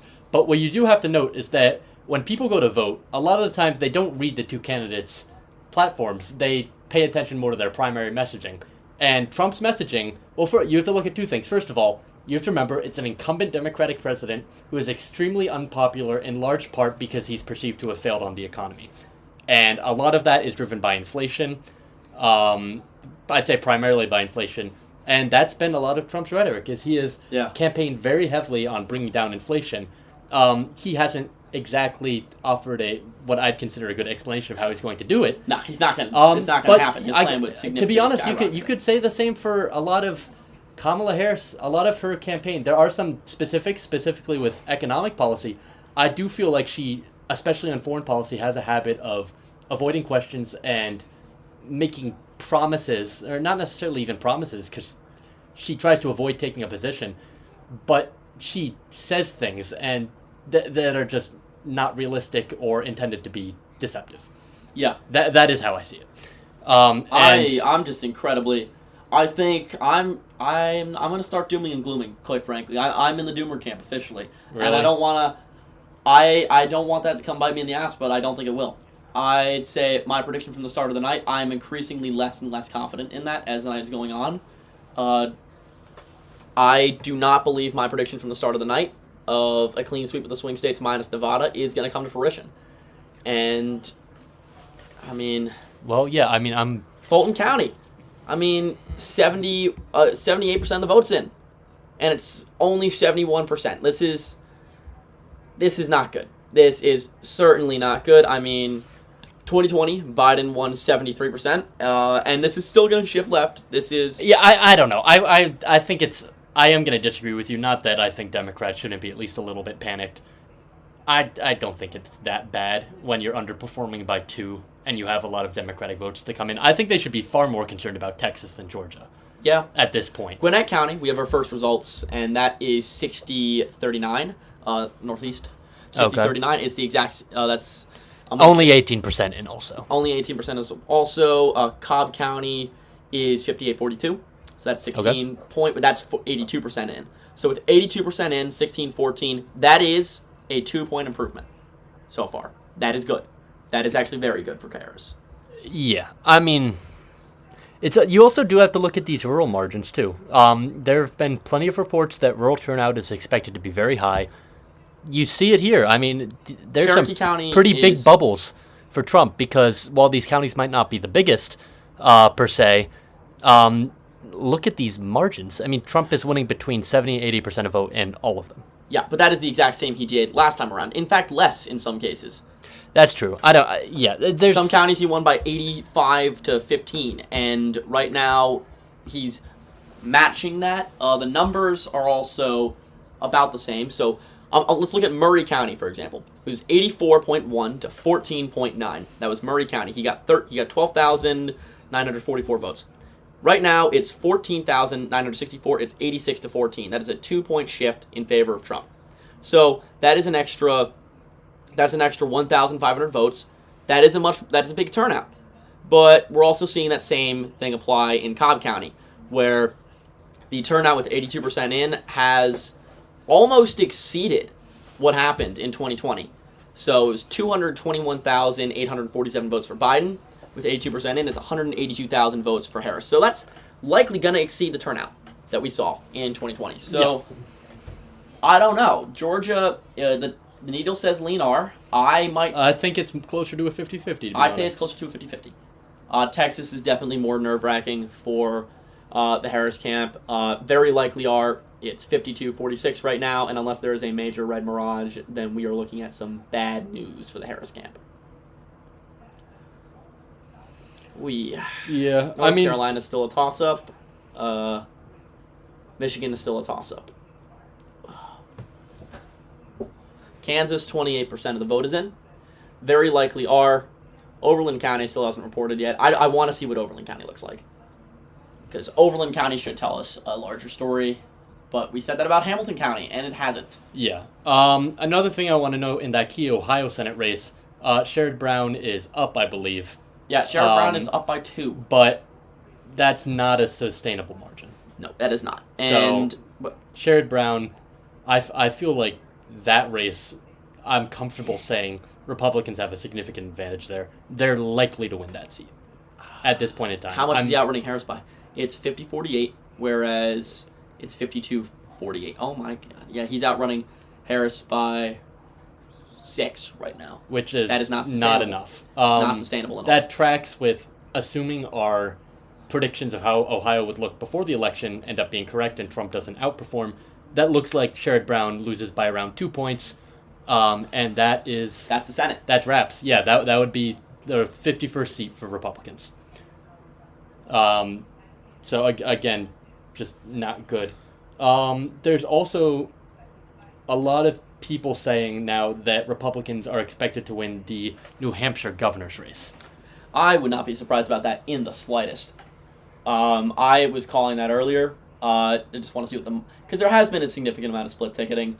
We saw that with the Dixville-Notch votes. I know that's not much to really go on, but New Hampshire, lean D. Let's check New Hampshire's votes. Select state, New Hampshire.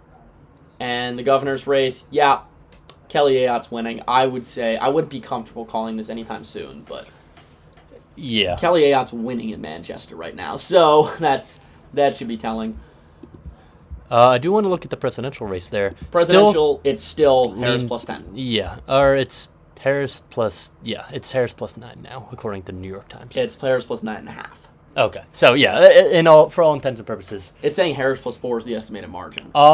Could you tell me the estimated margin for Georgia? To share with the viewers. The estimated margin for Georgia with 65% of the vote in. Let's see. Wow, 65%. There must have been a major drop. The estimated margin is Trump plus 2.5. I do not buy that. I do not buy that. It's going to be closer than that. Yeah, it's going to be way closer than that. Columbus is reported 77% of their vote. Okay, so 77% of the vote in from Muskogee County. 62-38 for Harris. 2020, it was 61-37.5. This is tracking with a slight improvement for Harris. These are election day votes. This is tracking with a slight improvement, unless... In Georgia. Yeah, in Georgia, unless we are wrong and these are mail-ins. But I don't think so. That's true. And again, part of why we know so little is because these states, they love to not be transparent about what order they count their votes in, but also they love to change what order they count their votes in. Another interesting tidbit is Kansas, which has not been called. We still have not called it. Not that I think anything's happening here, because you have all these red rural counties that haven't counted any votes. Harris is up in Kansas by 6. There were some polls that said it could be competitive. I'm skeptical of that. Missouri, Trump has taken a pretty substantial early lead. I don't know why they haven't called North Dakota. I mean, Trump has a big lead. I get it's only 2% in, but just no indications that all that state's going to be competitive. Maine, Trump is technically winning right now. Very few votes have been counted. I do believe Trump is also favored right now in the national needle. I think he's projected to get around 272 electoral votes the last time I took a look at it. That means nothing. So before we start to panic about that, the national needle at this point means so little, and I would not pay any attention to it until, one, there's at least 70% of the vote in from Georgia, North Carolina, and Virginia, and I guess Ohio as well. But also, you start to see more votes reported in these swing states in the Rust Belt, in Pennsylvania, Michigan, and Wisconsin.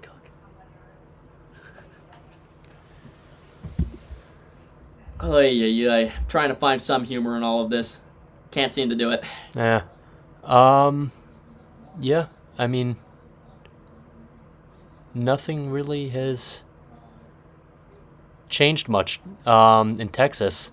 Still waiting on those ballots to drop. This would be pretty bad, though. This county... Uvalde. Trump is up by 30. That can't be. He up in Uvalde by 30. Well, if you... It was... no. Look, it was... You got it. Okay. 20. Yeah, so Trump did win the county by 20. I thought it was a little bit closer. If you see a 10-point shift among Hispanics on the southern border, that Trump has won the state of Texas. It's that simple. No matter how well or how poorly Harris does in the suburbs. Yeah, I mean, that's... Good thing, though, is that Colin Allred is outperforming Harris by a 5-point margin right now.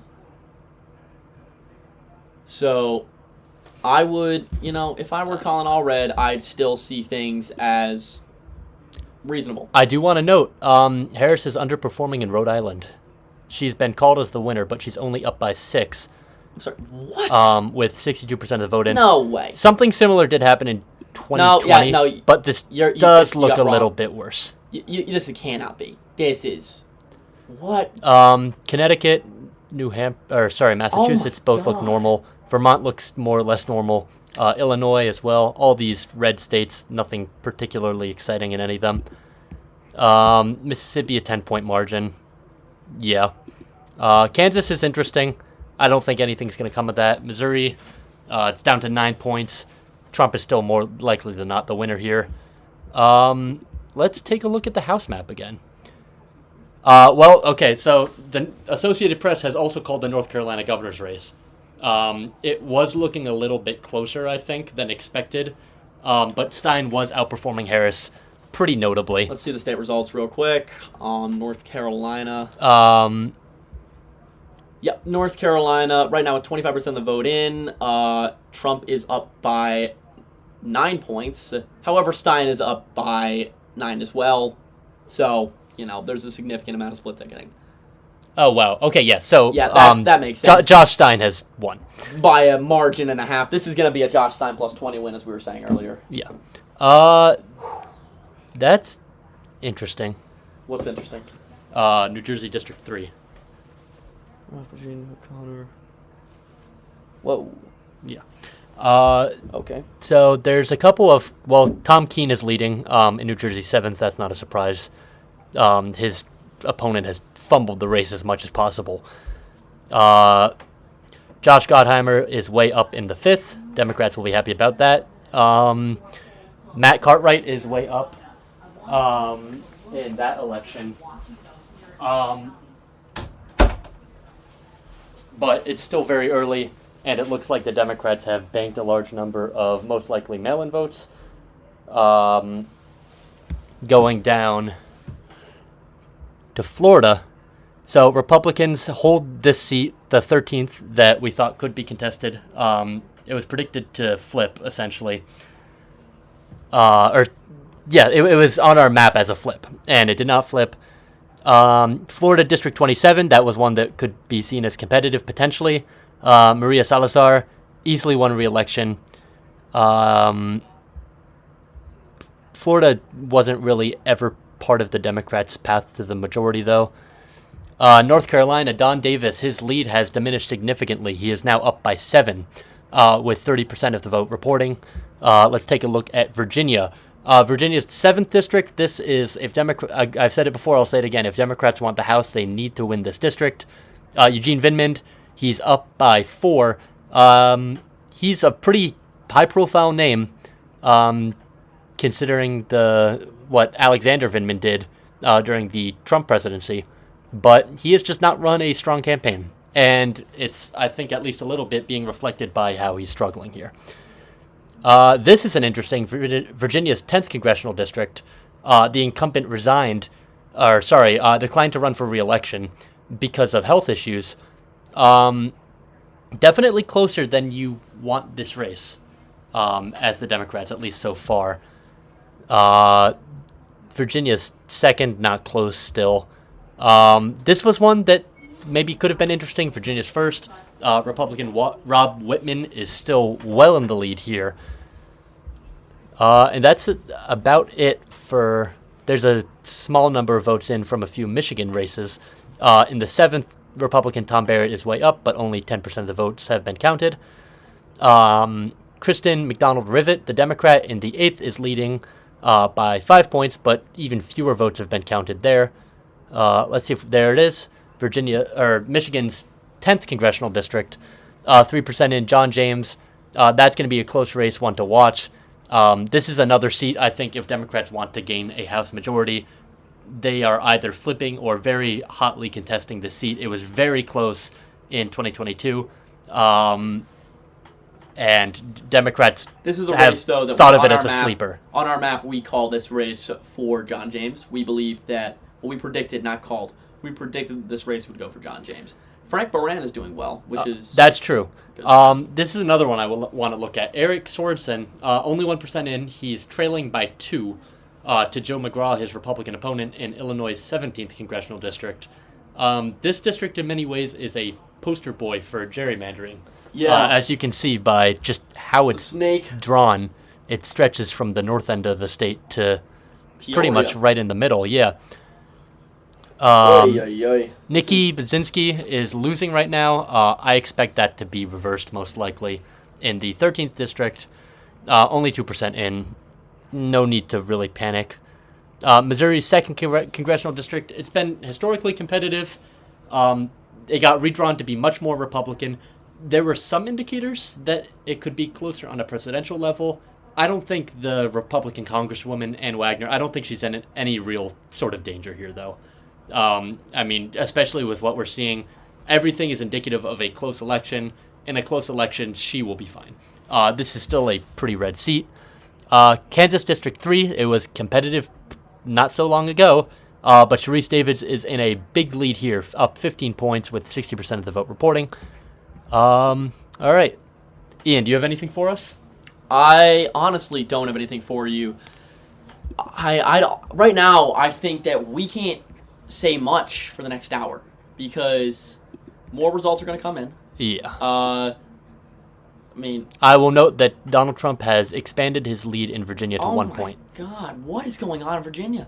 Well, I think it's another case of Republican counties Red mirage. are still reporting in. Yeah, not as much a red mirage. Keep calm and carry on kind of thing, or a... I mean... is this a damn the torpedoes full speed ahead, or a keep calm and carry on? This is a... You should be slightly concerned as a Democrat moment. I don't think that Trump is going to win Virginia, even if Harris has a pretty bad night and does lose the election, as I've predicted. But we'll see. You know, it's still only 50% of the votes have been counted. We're nowhere near a call in any of these swing states, not even to mention Pennsylvania and Michigan. New Hampshire's still looking good for Harris. That's one bright spot. I do want to bring us back a little bit to the 2020 election, where I will say, you know, obviously if you're a Democrat right now, you do have a lot of reasons to be concerned. You are not meeting your benchmarks in Texas and Virginia, where a significant portion of the votes have been counted. You're doing fine in Georgia, but you have flopped terribly in Florida. Obviously that's concerning, but there were a lot of similar signs, not exactly identical. Virginia wasn't looking the way it looks now, where it could be genuinely competitive. But there were a lot of signs in 2020, which is an election I will point out Joe Biden did end up winning. And at this time of night, the only swing state that really looked good for him was New Hampshire. Yes, you're not wrong, but you also have to point out that the election day vote was so drastically Republican because of COVID, and we don't have COVID this time. So the election day vote being this Republican again, the mail-in vote isn't going to be as Democrat as it was last time. Yep. It simply won't. So I would be nervous if I were a Democrat. And I am a Democrat, so I am nervous. But right now, it is 9 p.m. We have some more poll closings. The first one is New York. And New York is going to be a state where I see a major shift to the right. But Louisiana is the first state that we can call for Donald Trump on this list. Not really a surprise. It's always going to go for Trump. There are now, it got redrawn recently, so Louisiana is now going to have 2 Democrats in Congress instead of 1. But that should be an interesting one to take a look at. The next one is Nebraska, and it's 5 electoral votes, at least 4. 4 of its 5 electoral votes are going to go for Donald Trump. Nebraska's 2nd congressional district is still up in the air, whether or not that'll go for Kamala Harris or not, although it is in the lean Harris column, in my opinion. I still think so, too. Even with what we're seeing tonight, I do think she carries Nebraska's 2nd congressional district. And next call is going to be New York Senate, Kirsten Gillibrand. I'm not particularly a fan of Gillibrand, but I did vote for her. Kirsten Gillibrand will win another term in the Senate. I believe this is her 3rd term. I believe you're right. Yeah, 3rd term in the Senate. Not a surprise. She also does not look the same as she does in that picture. Just saying. That picture is significantly older than... well, Congress people do seem to love to do that. Yeah, they do. Ron 10 to 15-year-old picture of themselves. When I met Ron Wyden, I didn't even recognize him. He was in a flannel and organ hat on a non-voting Monday, but he also looked 15 years older than he does in his picture, so I could not recognize him. I made a mistake there when I accidentally tried to start a conversation with him without realizing who he was. No. Yeah. The next call we do have is Wyoming, and it's 3 electoral votes. Really, probably one of the least surprising things we're going to cover tonight. Donald Trump is the projected winner there. We do have a key race alert, and that is that Kamala Harris has won the state of New Jersey. This was projected by the New York Times a little while ago. Just thought we'd catch up with them. New Jersey and its 14 electoral votes will go for Kamala Harris. We do have another key race to update you on, which is Arizona. We have declared this race as too close to call. Yeah, that is not a surprise right now. Too close to call. If you're in line in Arizona, stay in line. I know we don't have any viewers in Arizona, but if we do... Yeah, I sincerely doubt it. I sincerely doubt it. But if we have any viewers from Arizona right now and you are still in line, stay in line. and you can vote. Colorado is too early to call, not too close to call. We project this one will likely go to Kamala Harris, but judging in Virginia, you never know. That's true. That's true. Next, we're going to have Minnesota. Too early to call. This is a Rust Belt state, and Harris is looking decent in the Rust Belt. I would be surprised if she lost this state, especially with the very uber-popular governor of Minnesota on the ballot with her. But anything is possible, which is why it's too early to call. New Mexico, which is not 10 electoral votes. It is actually 5. That is our mistake. New Mexico, and it's 5 electoral votes. And also, Minnesota is not that many electoral votes. It is 8. Those were our mistakes. But New Mexico is also too early to call. New York, and it's 28 electoral votes, is too early to call. We projected this one is 90% chance of going to Kamala Harris. But you never know. Yeah. Kathy Hochul almost lost this race in 2022. So the reason why because I will say I'll take credit for this. This was my decision to put New York as too early to call instead of to call it immediately.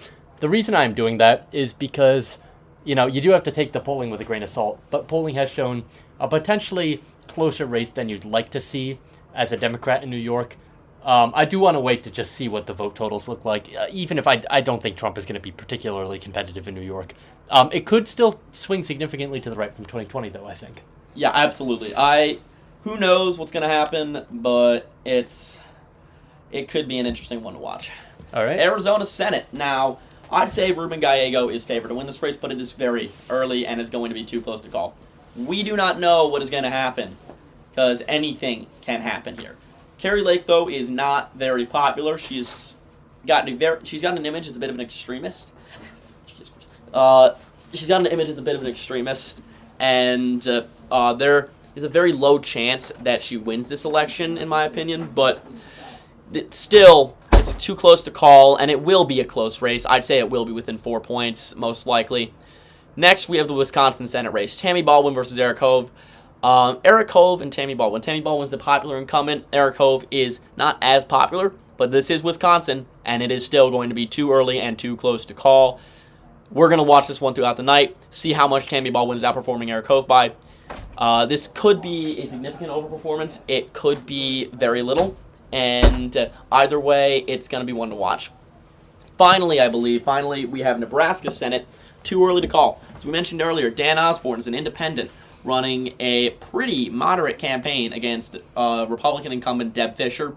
Fischer is not well liked within the state. She has pretty low approval ratings. She actually didn't even hold a campaign event until 2 weeks ago. Oh, wow. Yeah, she thought she had it in the bag. And Osborne capitalized on that. He catapulted himself into a place where he was actually in a favorable position for a while. So we don't know how this one's going to go. But I'd say if you're looking at an election from what we've seen, I'm not even sure it's going to be competitive. Yeah, well, I'd say it will be within 10. We'll see. One of my hot takes I've had for a little bit about this race is that... Oh, well, I don't think anyone thought it was going to be close. No, but I think it's going to be less close than people think. Yeah. I think Democrats have this... It happens every single cycle, whether it's a moderate Democrat, a conservative Democrat, or an independent who aligns themselves with the Democrats. But I just want to point this out. Dan Osborne's up by 18 right now. Okay. With 30% in. He can be up by 18 all he wants, but the truth of the matter is that Democrats tried this in Kansas in 2014 with an independent, Greg Orman. They lost. Yeah, they tried it in 2018 with Phil Bredesen. They lost. True. They tried it in 2020 with in Montana with Steve Bullock. They lost in Montana. Well, Steve Bullock was a Democrat. Steve Bullock's a Democrat. He's a Democrat, but he was still... My point is more Democrats thinking they have a great recruit in a Republican area and that the race is going to be close, and then it's not close. It happened again with Barbara Bollier in Kansas in 2020 once again. I can't think of any specific examples where it happened in 2022, but it's just kind of a recurring trend for Democrats that they'll get these hopes up in these pretty red Senate races that in states that really are not normally competitive at all. And, they see a couple polls, their candidate is within reach, maybe they're even leading, the Republican. But then you get to election night and they lose by 10, if not more. So, to your point, Ian, we will see how this shakes out. Like you said, Osborne is, leading right now. We'll take a look at that in a second. And actually, that is the first race I'm going to take a look at. It's basically early Democratic vote has been reported first. Lincoln and Omaha are where they're going to get most of their votes in the state. They are 44 and 55% of the vote in respectively. The Republican counties are barely reporting. I guess you could say, though, that Osborne is outperforming in some of them. Like Hall County, there's no way it's anywhere there's going to be this close in the presidential race. I mean, this looks like a pretty rural county. Only 60% of the vote in, though. Yeah, I'm checking to see if there are any votes in from Westchester yet, and there are not. Oneida County, 53% for Trump, 47% for Harris. I'm going to check what that was in 2020. Yeah, so in New York State, we're getting results from, it looks like 3 counties right now. Oneida County was a very conservative county. It was 56-41. Yeah. 57-41. So Harris is down 6 in Oneida County. She's down 2 in Livingston. The home of Hamilton College. And she is up significantly in Columbia County. I expect all of those results to get redder as the night goes on. I agree. Particularly Columbia. I do understand it's been trending left. Kamala Harris is not getting 80% of the vote there. The U.S. House races, though. John Mannion is already ahead. 52-48 with 6% of the vote in. That's good for him. Well, Yeah. we'll say it bluntly. That's good for him. Swazi is ahead with 10% of the votes in. We have no votes from Lolota versus Avalon, but that one's likely going to Lolota. Esposito versus Gillen. That is going to be a tight one. Yeah. Gillen's running for her old seat. She actually retired. Oh, yeah. I almost forgot Laura about Gillen them. retired 2 years ago, but then Democrats unexpectedly lost her old seat, so she's running again to try and retake it. And I want to keep going through the New York results quick because the New York House results are very important for the state of the race. As I said earlier, John Mannion versus Brandon Williams in District 22. This is the Biden plus 10 seat. Mannion should win. I'd be very surprised if he doesn't. Also, given the amount of scandals that have come Brandon Williams' way, should happen. Mark Molinaro versus Josh Riley. That's going to be a very close race. Pat Ryan versus Allison Esposito. Ryan's up 61-39 right now. That's a good sign for him, I must admit. But those are the most competitive races. Mike Lawler versus Mondaire Jones. Lawler is up 18. I do not see Jones the way back into this one. He's incredibly unpopular at this point, and Lawler's a reasonably popular incumbent. So I'd be surprised if Mondaire Jones won. Additionally, I'm pretty sure the Orthodox Jewish community endorsed Lawler. So that should be a big boon to his chances for re-election. To interrupt you really briefly, Ian, we do have a key race alert, and this is concurrent with a projection from the Associated Press. Associated Press, Ohio has that Donald Trump has won the state of Ohio, and it's 17 electoral votes. Jesus Christ, 54-45. Yeah. Again, not Senate, 50% reporting Moreno's ahead. Wow. Yeah. That is not a good sign. Trump has won the state. It could get a few points redder from here, to be honest.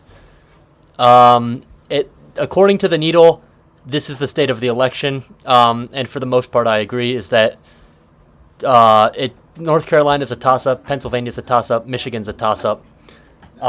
In the meantime, Georgia is leaning towards the Republicans. Not so sure I agree with that part, but otherwise, Texas definitely leaning towards the Republicans pretty strongly. Iowa, I mean, Ann Seltzer's poll is not going to be right. Trump is definitely has a pretty significant advantage going into Iowa. Minnesota, Trump is up right now. Very few votes counted. And it's from Douglas County, which is pretty solidly red. Not too concerned about Minnesota as a Democrat, regardless of the underperformances we've seen already. But, it looks increasingly like the election could come down to these 3 states, down to Michigan, Wisconsin, and Pennsylvania. It looks like the Needle is exactly 50-50 for Michigan. For Pennsylvania, it's exactly 50-50 as well. It looks like it's giving Trump like 1 extra percent almost. Wisconsin, it's another 50-50. Virginia, it looks Virginia is still, like we're still waiting Harris is probably going to win there. We're still waiting on half the votes from Fairfax Yeah. County. We're still waiting on votes from Prince William County, a little bit of votes from there. We're still waiting on half the votes from Norfolk. We're still waiting on most of the votes from Henrico County and most of the votes from Richmond. So yeah. Yeah, it's going to go to Harris. The question is by how much. So yeah, it's going to go to Harris, I'd say. But we can't call it yet because Trump's in the lead. And so this is too early to call. And are we making that? We do have another projection coming up. Okay, Let me just prepare us for that. I'm sorry to all of the Blexis hopers out there, but we are ready to call the state of Texas. That's right. We are ready to call the state of Texas, and we can now project that Donald Trump will win Texas, and it's 40 electoral votes. A key victory for the Trump campaign. There's no other way of putting it. There were some in the Harris camp excited about what they saw out of Texas today. These hopes will not materialize. Trump will carry the state. The question is by how much? The question is by how much. Does he improve off his 2020 margin? If so, by how much? Yeah, if he improves, that's bad, very bad for Nevada and Arizona. Yeah. Especially if you're looking at these more rural, Latino-heavy counties. Yeah. Harris needs to do well in those not so much in Nevada, but in Arizona, definitely. I just want to say, though, one quick thing about Georgia. Rockdale County, 95% of the vote is in. Rockdale County has finished counting, southeast there. Yes. With 73-26. Let's take a look quickly at the 2020 results. 2020, Rockdale County was 69-29. Yeah. That's, okay, that is. So, it does look like Harris will outperform Biden, if nothing else, in the Atlanta metro. And that is something that she needs to do badly. She badly needs an outperformance. Douglas County, 65-34. Final votes have been reported. Again, Biden, 62, 36.8, that's 37. That is another overperformance for Kamala Harris. 5-point overperformance in Rockdale County and a 5-point overperformance actually a 6-point overperformance in Rockdale and a 5-point overperformance in Douglas. That is good news for the Harris campaign. I'd be less nervous about Georgia now than I was a little while ago, but the rural turnout has been exceptional for the Trump campaign in Georgia. I mean, he's almost exceeded the amount of votes he got in Cherokee County already.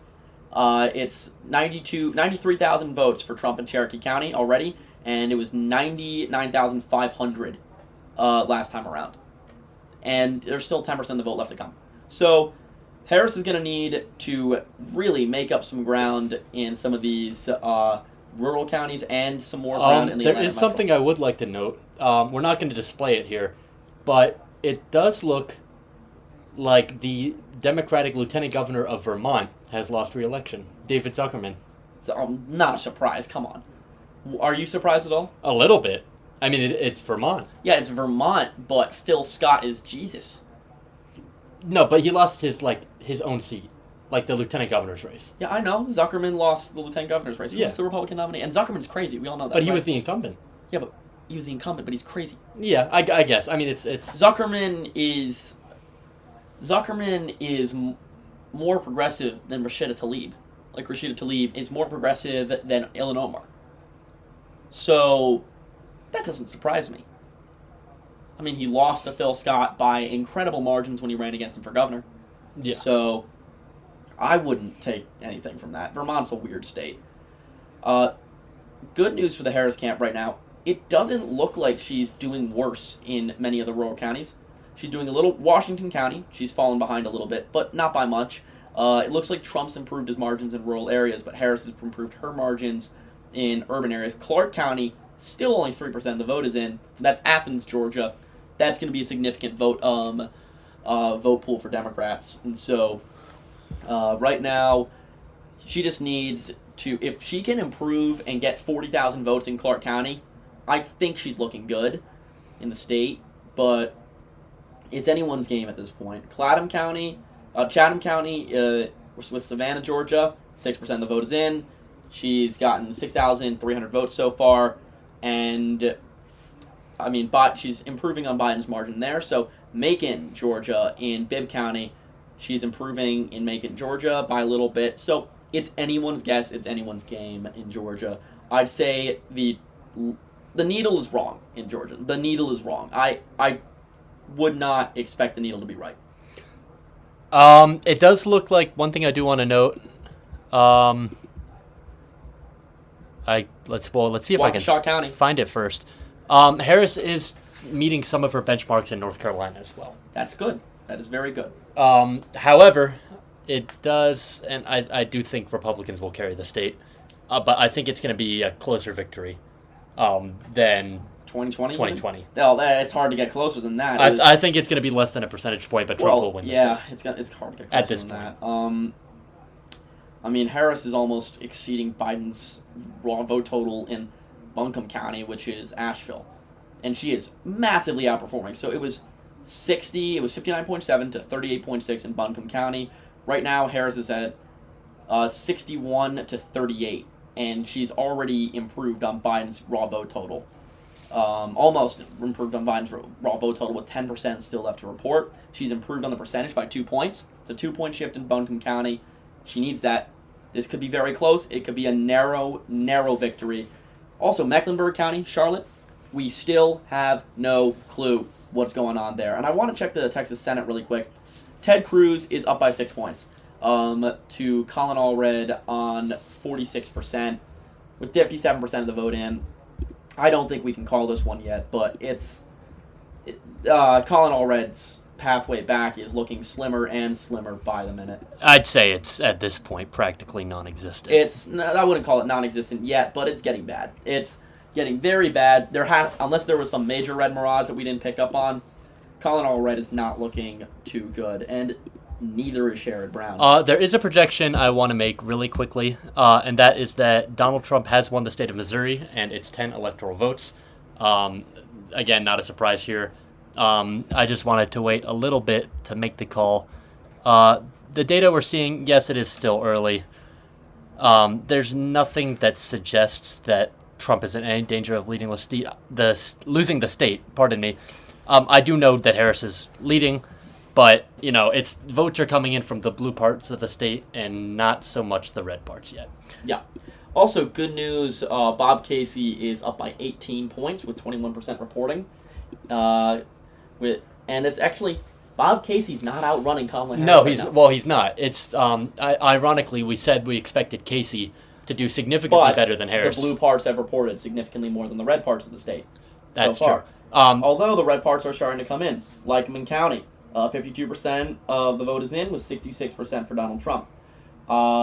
Erie County, it's only 1% in, so we can't really count that. But Elk County, 64% of the vote is in. Jefferson County, 54% of the vote is in. Franklin County, 25% of the vote is in.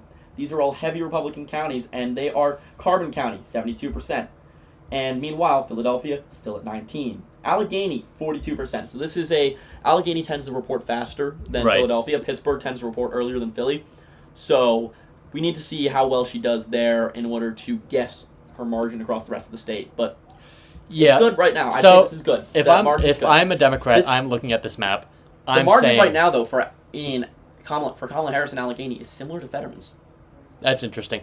This is almost exactly what Fetterman was looking like at this time. I will say, if I'm a Democrat, I'm looking at this map. Yes, there are a lot of warning signs, but is it really so different at this point than what was considered by a lot of models to be the most likely result of the election? Yeah, I don't know. Because she has a narrow lead in Virginia, which is what the polls seem to suggest. No, she doesn't even have a narrow lead in Virginia. It's still Trump, I should say she's likely to win by a narrow margin in Virginia. The Needle now has it as a likely Democratic state, up from lean. North Carolina, looks like she's going to just narrowly lose. Georgia, I know we're saying it's a toss-up. I don't know if she can make up these 6 points. Do we? I think it's close, but I don't know. Gwinnett's at 17%. Fulton's at 84%. Listen, I'm not saying it's impossible. Henry's at 0% reporting. Yeah. Chatham's at 6%. Clark is at 3%. These are all blue counties, by the way. Gwinnett's at 17%. Fulton's at 84%. There's still some major votes to come in, but we'll see within the next 2 hours. So I guess we can say Florida's a real toss-up. I will stand by what I said about North Carolina. Look at those of these rural areas. 95, 95, 77, 89, 89, 95, 74, 95, 95, 95, 95. Most of these rural areas have finished reporting. There are very few rural counties that have not reported yet, and most of the ones that are on low reporting are the Black Belt Democrat-leaning counties. Right. So I'd say if this is going to be within a point. Georgia's going to be within a point either way. You agree? Yeah, I think by all indicators, well, it just tightened a little bit. Now the difference is 5 points, and obviously, this could just be entirely wrong. But it barely says there's been a change in the amount of votes reported. The other issue with that in close states is it's what we brought up before, is you have a semblance of what the numbers look like as for how many votes are remaining, but you don't really know. Yeah. There's no sure way of knowing, not only just because of that, but because of turnout, how volatile it can be. There's a lot we just don't know about this election still. And to be honest, it's feeling kind of like 2020 in a lot of ways, where we're at 9:30. And no one has a clue. Yeah. We don't have a clue. I'd say again, Republicans were very hopeful an hour ago, and I think they might be slightly less hopeful now than they were at 8:30.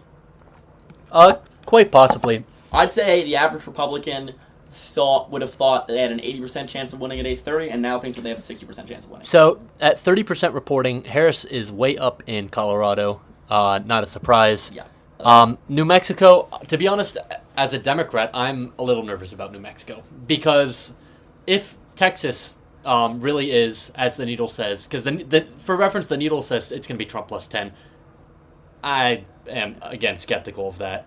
But it does look like Trump will probably outperform his 2020 Iowa's 3rd Congressional District. Bacom is killing Zach Nunn right now. That is interesting. Well, I'll tell you why. It's Des Moines.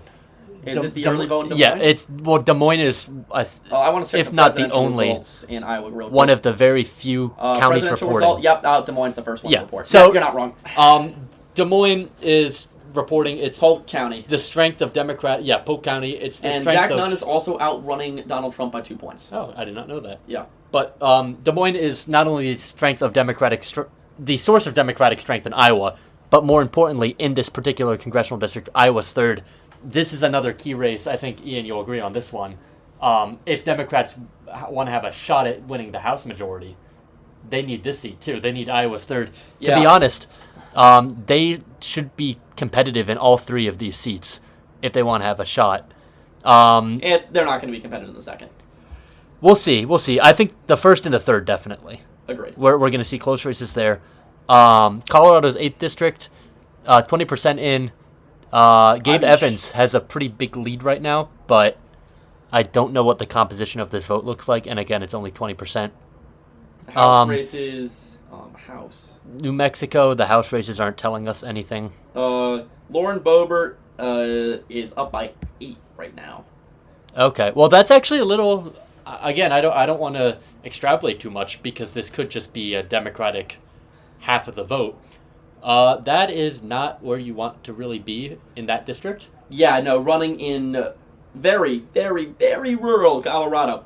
Now, I understand this is because it's Lauren Boebert. Yeah, she is probably one of the most controversial Congress people. I'd say the most. Yeah. She's more because Marjorie Taylor No, Greene. I'd say more so than Marjorie Taylor Greene. Yeah, because Marjorie Taylor Greene and her are both as crazy politically, but Marjorie Taylor Greene does not have the personal scandals. That's true. I'm looking to see. I don't think any really close House races. Gloucester County is flip Republican in New Jersey. Oh, interesting. That is very interesting. Wow. Is that South Jersey? I believe so, but I can check. President, Jersey. Ocean County, not a surprise. Cape May, not a surprise. Gloucester is the county south of Camden. So I will note that Tom Keene is now down. Still a lot of votes to go. Only 47% of precincts reporting. He's down by a lot. He's Not down by 5 points. Yeah, but that's only that's manageable. That's 9,000 votes. I mean, you Morris County though, come back from that. 12% is in, and Harris is up by 50. Wow. 41 points. I read that wrong. New York's close congressional races are starting to report in. Nothing from the 4th. In the 3rd, Swazi is up substantially, not a surprise. No results out of Westchester yet, so I'd say if I was Mondaire Jones, I wouldn't start dooming yet. But Mondaire Jones is losing right now in the 17th. As Ian pointed out, Westchester, which is the base of Democratic vote in the district, has not reported at all. So too early to panic there. Pat Ryan is up to a healthy lead in the 18th. That is most likely from the Columbia portion, so don't want to extrapolate, but that's good news for him. Good news for him. And, Riley is leading Molinaro right now, only 6% reporting, though. Yeah, and he's up by 4.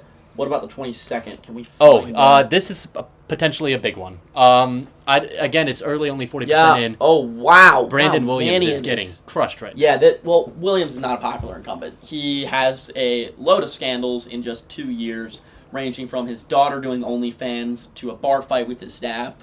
Wow. He fought his own staff. I didn't hear about that second one. He drunkenly fought his own staff at an event, not a bar fight, but he yelled at awesome. his chief of staff and ended up shoving him and whatnot. I would also like to point out that this was a congressional district that was won by Joe Biden, so he's already... Well, it wasn't just won by Joe Biden, it was won by Joe Biden by 9 or 10 points. Yeah, and it was, Hillary Clinton... Say what you want about her, she was still able to win New York's 22nd. Yeah. So it's just not a district where you want to be literally creating scandals for yourself. Yep. As a Republican, and more importantly, as a Republican who is very conservative, and so conservative to the point where you had a tough time in the Republican primary. Because you were that for being too conservative. Do you know how conservative you have to be? Brandon Williams is a top 20 conservative Republicans in the House, I'd say. Yeah, I mean, he's just not a good fit for the district. He's not a good fit for the district. I'd be surprised if he won. Additionally, on top of not being a good fit for the district, though, he's a nice guy. I've met him. Really nice guy. Former Navy nuclear officer on a nuclear submarine. I liked him. I had a good conversation with him. He gave me some tips when I was applying to the Senate. Problem is, I do not support a single one of his policies. Even though we had a great conversation, it's been a while since that conversation, and I still would never vote for him. At the end of the day, though, I want to move on to New Hampshire's House districts. I think we can call the 1st and 2nd House districts. Yeah, I mean, we're not technically calling, but for all intents and purposes, it does seem like the Democrats are headed to easy victories in both of these seats. Yeah, especially Goodlander. She's up by 16.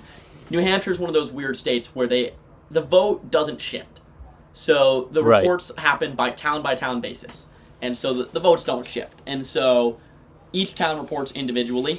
And so it's not like you're going to see a red mirage or a blue mirage. Ohio, you get a blue mirage. Virginia, Georgia, you get a red mirage. Texas, we still don't know. But New Hampshire just all comes down, and it's very similar. It's like a drip feed. And so New Hampshire, I think we can call both congressional districts for the Democrats. And what about Kamala Harris? Do you think we can call that for her yet? Which one? New Hampshire. It's I want to wait on that, but I don't really know if there's a way for Trump to come back. I'm going to be real. There's still a lot of rural towns that have not reported. But I think we can. Yeah, I agree. I agree. I'd say we wait until more vote comes in. Personally, I don't want to call New Hampshire just yet. It does look like but they are saying Harris has a pretty significant advantage. Yeah, Harris is up by 10 right now. By over 27,000 votes, which is a good sign because it means I did the work and it paid off. Yeah. Dear the New Hampshire Democratic Coordinated Campaign, thank you. What is it looking like in Kansas right now? Kansas, I mean, the Harris needle... is winning? Yeah, well, okay, so another important disclaimer. It's kind of the same thing as before, a kind of blue mirage. There's a lot of outstanding Republican votes still. Maybe it could be closer than people were expecting. It could be under 15, that's my guess. But I don't think Trump's in any real danger here. Colorado and New Mexico, Harris leads in both states. She also leads in Iowa, only 12% reporting. It is marked as likely Republican in the needle. Wisconsin, Donald Trump is up by 9. Only 11% reporting, still a toss-up. 18% in from Dane County, it's 70-30. Okay. Is that election day vote, you assume? I'd assume so. I don't know. Wisconsin, remember, they reported their election day vote. They do? Okay. Yeah. Well, so then remember 2020?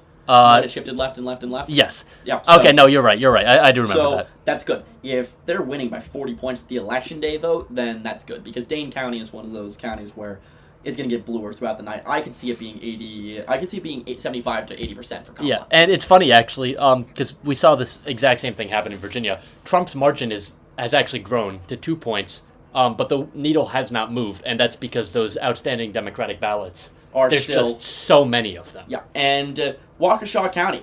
I want to point this out. 54% of the vote is in Waukesha. This is election day vote. 60-39. 2020. Let's check the margin. In 2020, it was 59.5 to 38.8. This election day vote is almost a mirror image of the end total vote from Waukesha County. And mail-in votes are going to be bluer in this. And this is one of these swing counties. None of them have been particularly competitive, but it's the margin. Because historically, when Republicans have won Wisconsin, it's because they got crazy margins in these 3 big red populous counties. Yeah. And if Harris can cut into that, that's basically how she wins the state. Also, Hamilton County has shifted, the final results, Hamilton County has shifted left by 1.5 points. Okay.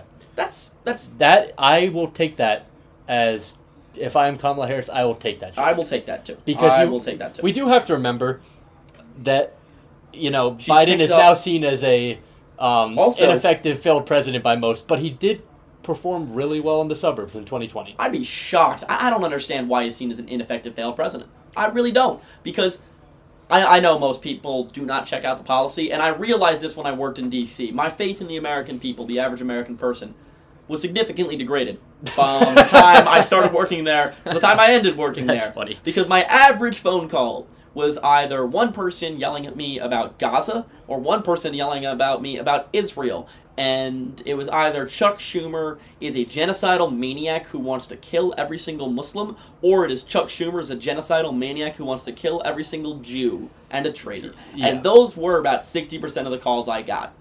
And I think those calls made me realize that the average American voter is not as smart as I gave him credit for. That being said, it's going to be an interesting watch. Ann Arbor County is looking good. Wayne County, 1% of the vote is in, and Trump is leading. But that is interesting.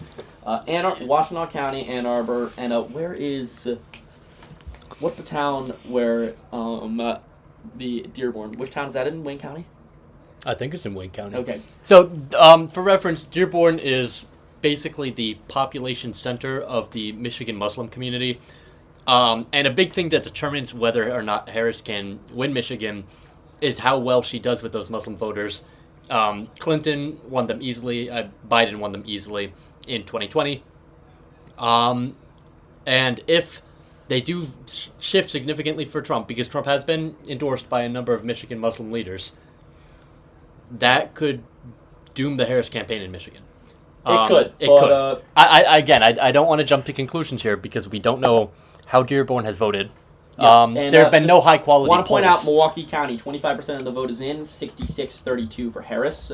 The margin in 2020 was 69-29. So this is clearly election day vote. I want to point this out. This is election day vote. Oh yeah, this has to be. This has to be, and that is good. That is of course, unless we are seeing another. And I'm not saying this is what I think another is going to Texas. Happen. No, if this is another 2016, 2020-esque repetition of the cycle of just terrible Wisconsin polling, and Trump is headed to like a 3-point victory. I don't think that's going to happen, but it is possible. We owe it to the public to at least consider it. We do. But to your point, I don't think that's how it's going to shake out. Interesting though. The votes in Texas, I do not understand. We need to see the mail-ins because the mail-ins are still going to come in later. Yeah, but I mean, it's going to take like 3 days to tally the mail-ins. This is looking not good. It's not good for Harris there. And see, Senate, 60% is in. Cruz is up by 6. The path for all red is shrinking rapidly. It is shrinking and. It's still possible. It's still possible. I suppose. It's out of the. I don't think it's in the realm of possibility, but it's possible. I just want to say though, Dan Osborne's ahead, 55-45, 35% of the votes are in. I will say Lincoln. I think this is another blue mirage. This is a blue mirage. I agree with you. This is a blue mirage. Or a gray mirage in this case. Gray mirage. Well, he's probably going to caucus with the Democrats, but if he wins. If he wins, which is a big if. It's a big if, but I don't think he will win, because the three biggest Democratic counties have reported almost half their votes, and in the case of Douglas County, which is almost over half their votes, meanwhile half of the counties in the middle of nowhere, half the very rural counties in Nebraska, have not reported a single vote yet. Fun fact, though, Cherry County, Tim Walz's home, 78% for Fisher, 22% for Dan Osborne. Interesting. In 2020, it was 87% Trump, 11% for Biden. Wow. So that means there are at least 300 Trump-Osborne voters in Cherry County. So there's a few things I want to note on the Senate map. First of all, looking really not good for Sherrod Brown. He's down 58% of the vote reporting. I don't know specifically how many outstanding votes there are. I guess there are a lot of votes missing from Cuyahoga. Franklin County, Cuyahoga, from Cleveland. Summit County, Madison County, even Cincinnati hasn't Portage, reported a lot of votes. And Hamilton County So, are all missing. honestly, Franklin still has... I think Sherrod Brown has more of a path than Colin Alred does in Texas easily. at this Yeah, point. he easily does. I mean, look at these counties. Mercer County, 95% is in. Algazay County, 95%. Darke County is 50%. Miami County is almost 60%. Champaign County, 84%. Logan County, 95%. Marion County, 52%. The rural counties have reported most of their votes. I'd say of the rural counties, 75% of the votes are in. Of the urban counties, it's less than 50%. So Sherrod Brown is... there's a chance. There is a chance there. I think, let's take a look at Tim Kaine. Tim Kaine's leading. Tim Kaine's leading with 57% of the vote is in. Where's the remaining vote? Remaining vote is in Fairfax. Fairfax County, remaining vote, a lot of vote there. Yeah, it's only 59% in. A lot of votes still left in Norfolk, a lot of vote in Richmond and Henrico counties and Chesterfield. Meanwhile, the southwest of the state, most of the votes. Yeah, I mean, the Republican counties, there's a few exceptions, but for the most part, they're at least 60% in. You can't say the same about the heavily Democratic ones. Yeah. And so I think we should hold off for a little while, but I'd be comfortable with in 10, 20 minutes possibly making a call for Virginia Senate. Yeah, I'm not against that. New Mexico, there's a Senate race here too. Martin Heinrich. Yeah, that's not going to be a close one. It's, you say that, and you're probably going to be right. I don't think it's going to be close. It is worth noting, though, that National Democrats, started spending a few weeks ago in this race. Yeah. Oh, wow. Yeah, you're right. So, and if from what we're seeing with Texas, again, I do think New Mexico will still go for Harris, most likely. It will. Oh, however, please. You can't say there aren't some warning signs. There are a few, but I'd be surprised. And those are 5 electoral votes Kamala Harris must win. Yep. If she wants to be president. I'd be very surprised. If she loses New Mexico, it's over. I'd be very surprised if she didn't win New Mexico, but you never know. There is always an outsized chance. That's true. 13% of the vote is in Michigan. Has anything changed? Nothing has changed. Kent County with 11% in. It's looking good for Harris there, but that's likely the mail-in. No changes in Iowa. Any changes in Wisconsin?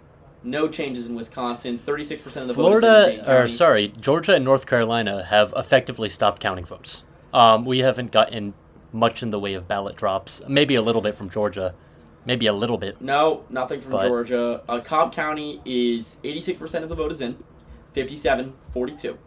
And it's going to get bluer, as we know. The mail-ins are going to continue to be counted. And so in 2020, we saw Georgia, Cobb County, as 56-42. It's already exceeded that.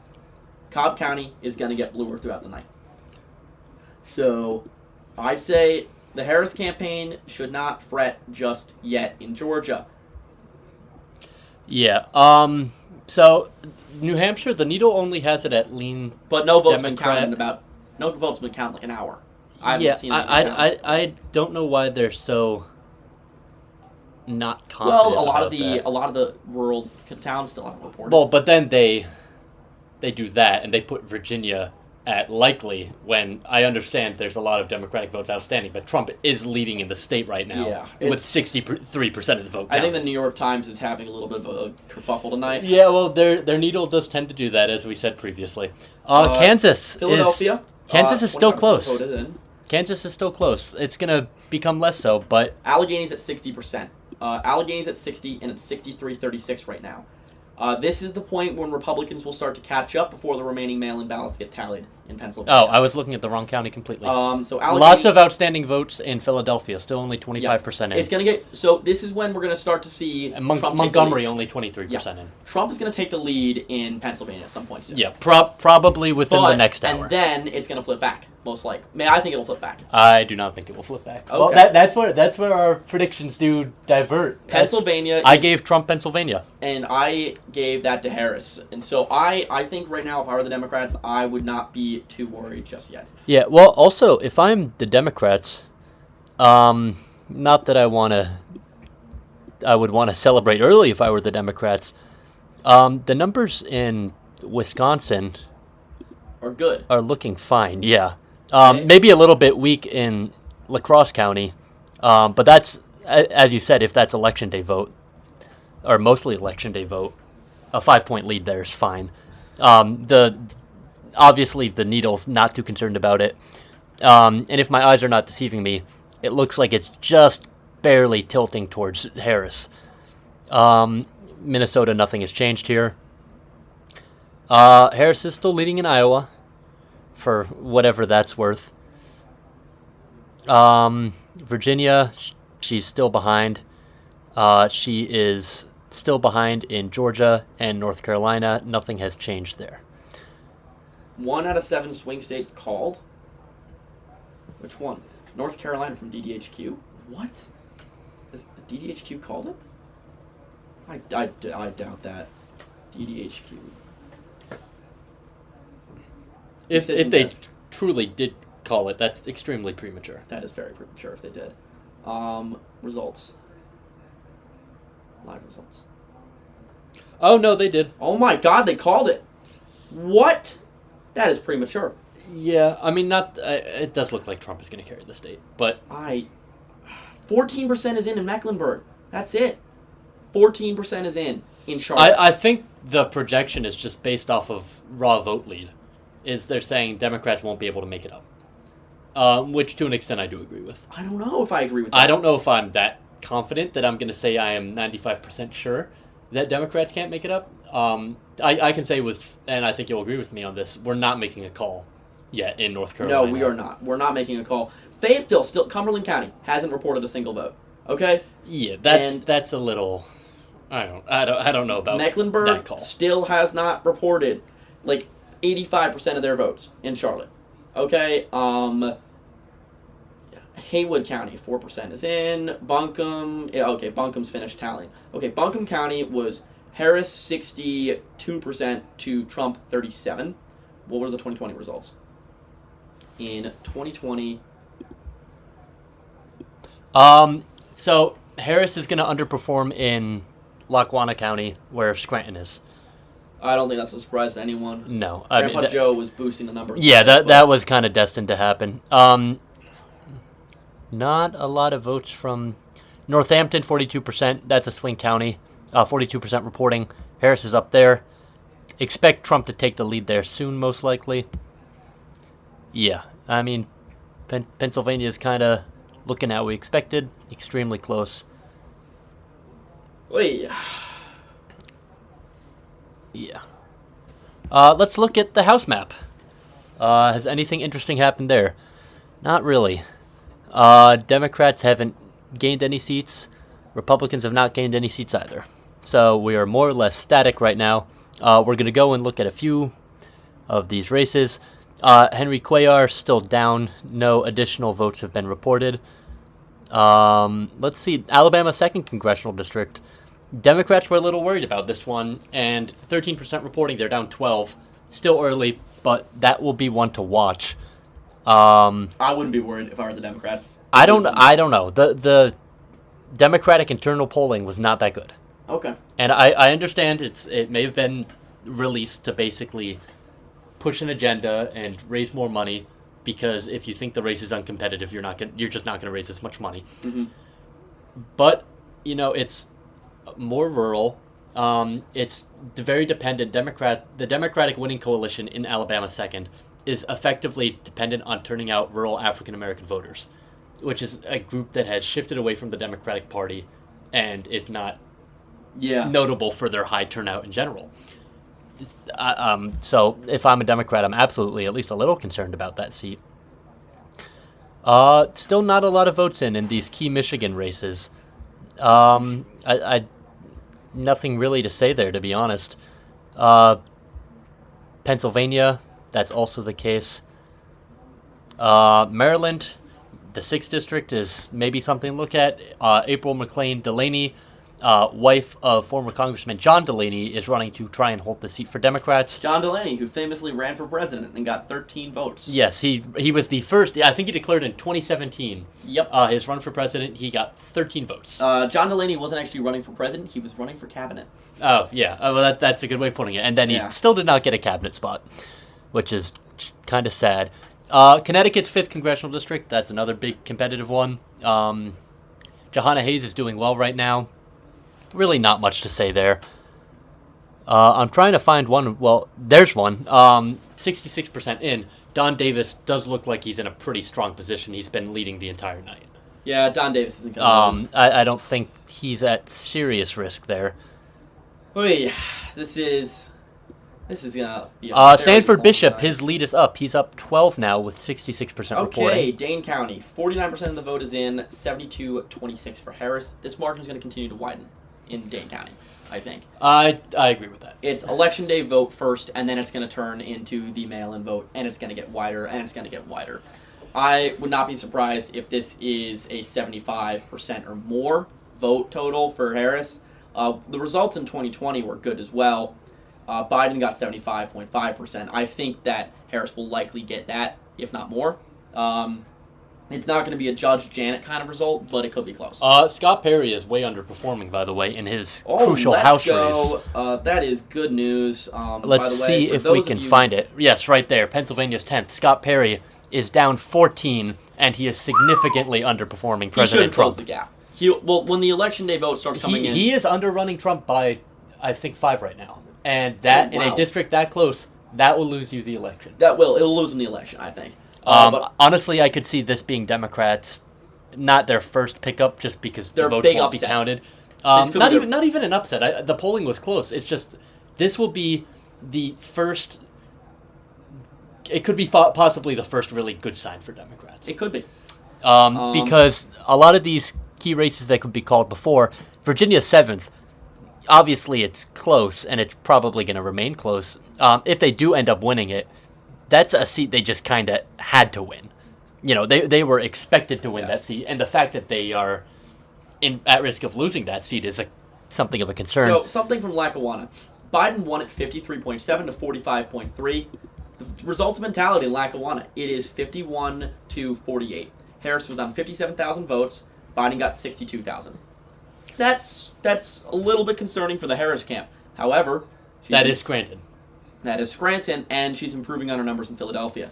Right now, 31% of the vote is in, and she's already got 175,000 votes.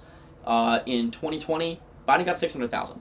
So she's looking like she'll get that margin. I think she'll get above the 600,000 margin she needs in Philadelphia. Do you agree? I do.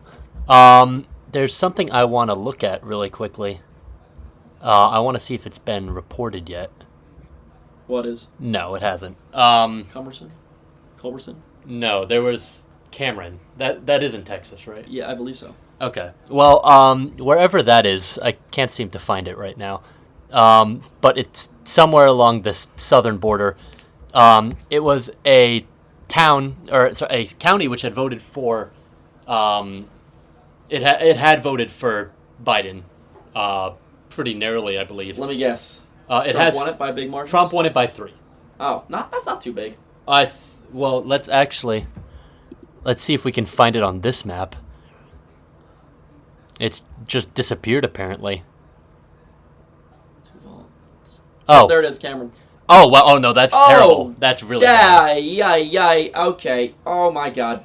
That's disastrous. That's disastrous. Terrible. Oh my God, that's like Miami-Dade all over again. Yeah, Jesus well, Christ. I remember I said earlier Florida could be indicative of a shift in southern Texas. I didn't think it was going to be that is the that shift in big. southern Texas I was talking about. That would Oh be my God. a 17-point swing. All right, Blexus enjoyers, wait till 2032. Yeah, the Texas Democrats, if this repeats in Hidalgo County, in Starr, in Webb, and all of these southern Texas counties, they are basically, from a vote total perspective, they are back to 2016. Yeah,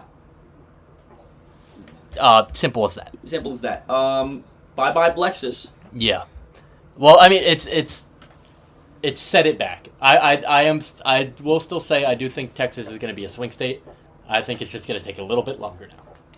I mean, yeah, it's got to at this point. I'm kind of shocked, though, by how well Trump has done in Texas. I am There's too. still more mail-ins to come in. It's only 65% reporting. The mail-ins will make it closer, but how much closer? Still, yeah. I mean, you're up by 11 with 65% in. That's a pretty hefty margin. Yeah, you're not wrong. No new votes have come in from Georgia. No new votes have come in from North Carolina. No new votes from Virginia. Pennsylvania, 38% of the vote is in, and Trump is about to take the lead. Yeah, he is. And Wisconsin, Trump's about to take the lead as well. Oh, yeah, you're right. Waukesha, 59-40 in Waukesha. 75% of the vote is in. Whoa. Okay. 2020, back to Waukesha County. This was worse than the margin than he won it in 2020. It's going to get closer. Waukesha could see a 5 or 6 point shift to the left. Wow. That would be very good news Disastrous for Trump. for Harris. That would be great for Harris and disastrous for Trump. And I don't really see many people talking about it on Twitter right now. I've been... Just to note, also, the needle is now slightly favoring Trump in Michigan and Pennsylvania. But at this point, it's so early that it's meaningless. too early to call. Yeah. Can we project Kansas for Trump yet? I want to wait a little bit. You want to wait a little? Yeah. NBC's projecting it. All right. Well, I'll take a look at that. Let's see what they're doing. A lot of people are saying she's cooked. Well, a lot of people like to freak out. Yeah. It's if that Twitter's is true. made up by mostly 16 to 20-year-olds. So Yeah, exactly. A lot of whom don't have any real political knowledge. I mean, listen, I would say I'm a little nervous, but I'm not freaking out. And I'd say you are keeping a relatively calm head. So Yeah. Sorry, I'm just setting up some stuff here. We are about to be, by the way, at our 10 p.m. poll closings. Just it's already few 10 more p.m. states. Oh my God! Time flies when you're having fun. Also, time flies when you're high on adrenaline. Oh yeah, truly. It's been 4 hours since this has started. The drive back tomorrow is going to be either very, very nice or terrible. terrible. I already said I'm not going to class, so... Oh, yeah, no, I told my professor I'm not making my 7 a.m. 7? It's I have to get up to get at 7 a.m. to get there because it's, like, across the city. Across the city? Literally. I have to take a bus to get there. All right, so here are our 10 o'clock My furthest walk to poll class closings. is less than 5 minutes. Jesus. Perks of a small liberal arts school, my friend. Yes, sir. Our 10 p.m. poll closings, Montana, Idaho, Utah, and Nevada. Nevada is another big swing state. Yeah, Nevada's a big swing state. Not in terms of electoral votes, only 6 electoral votes, but especially now, Harris needs a win in Nevada. Idaho, Utah, kind of unimportant. Montana, the presidential race, especially now, we can say is not going to look close at all. What we can say about this state is that the Senate race is all the more crucial now, and based off of what we're seeing, I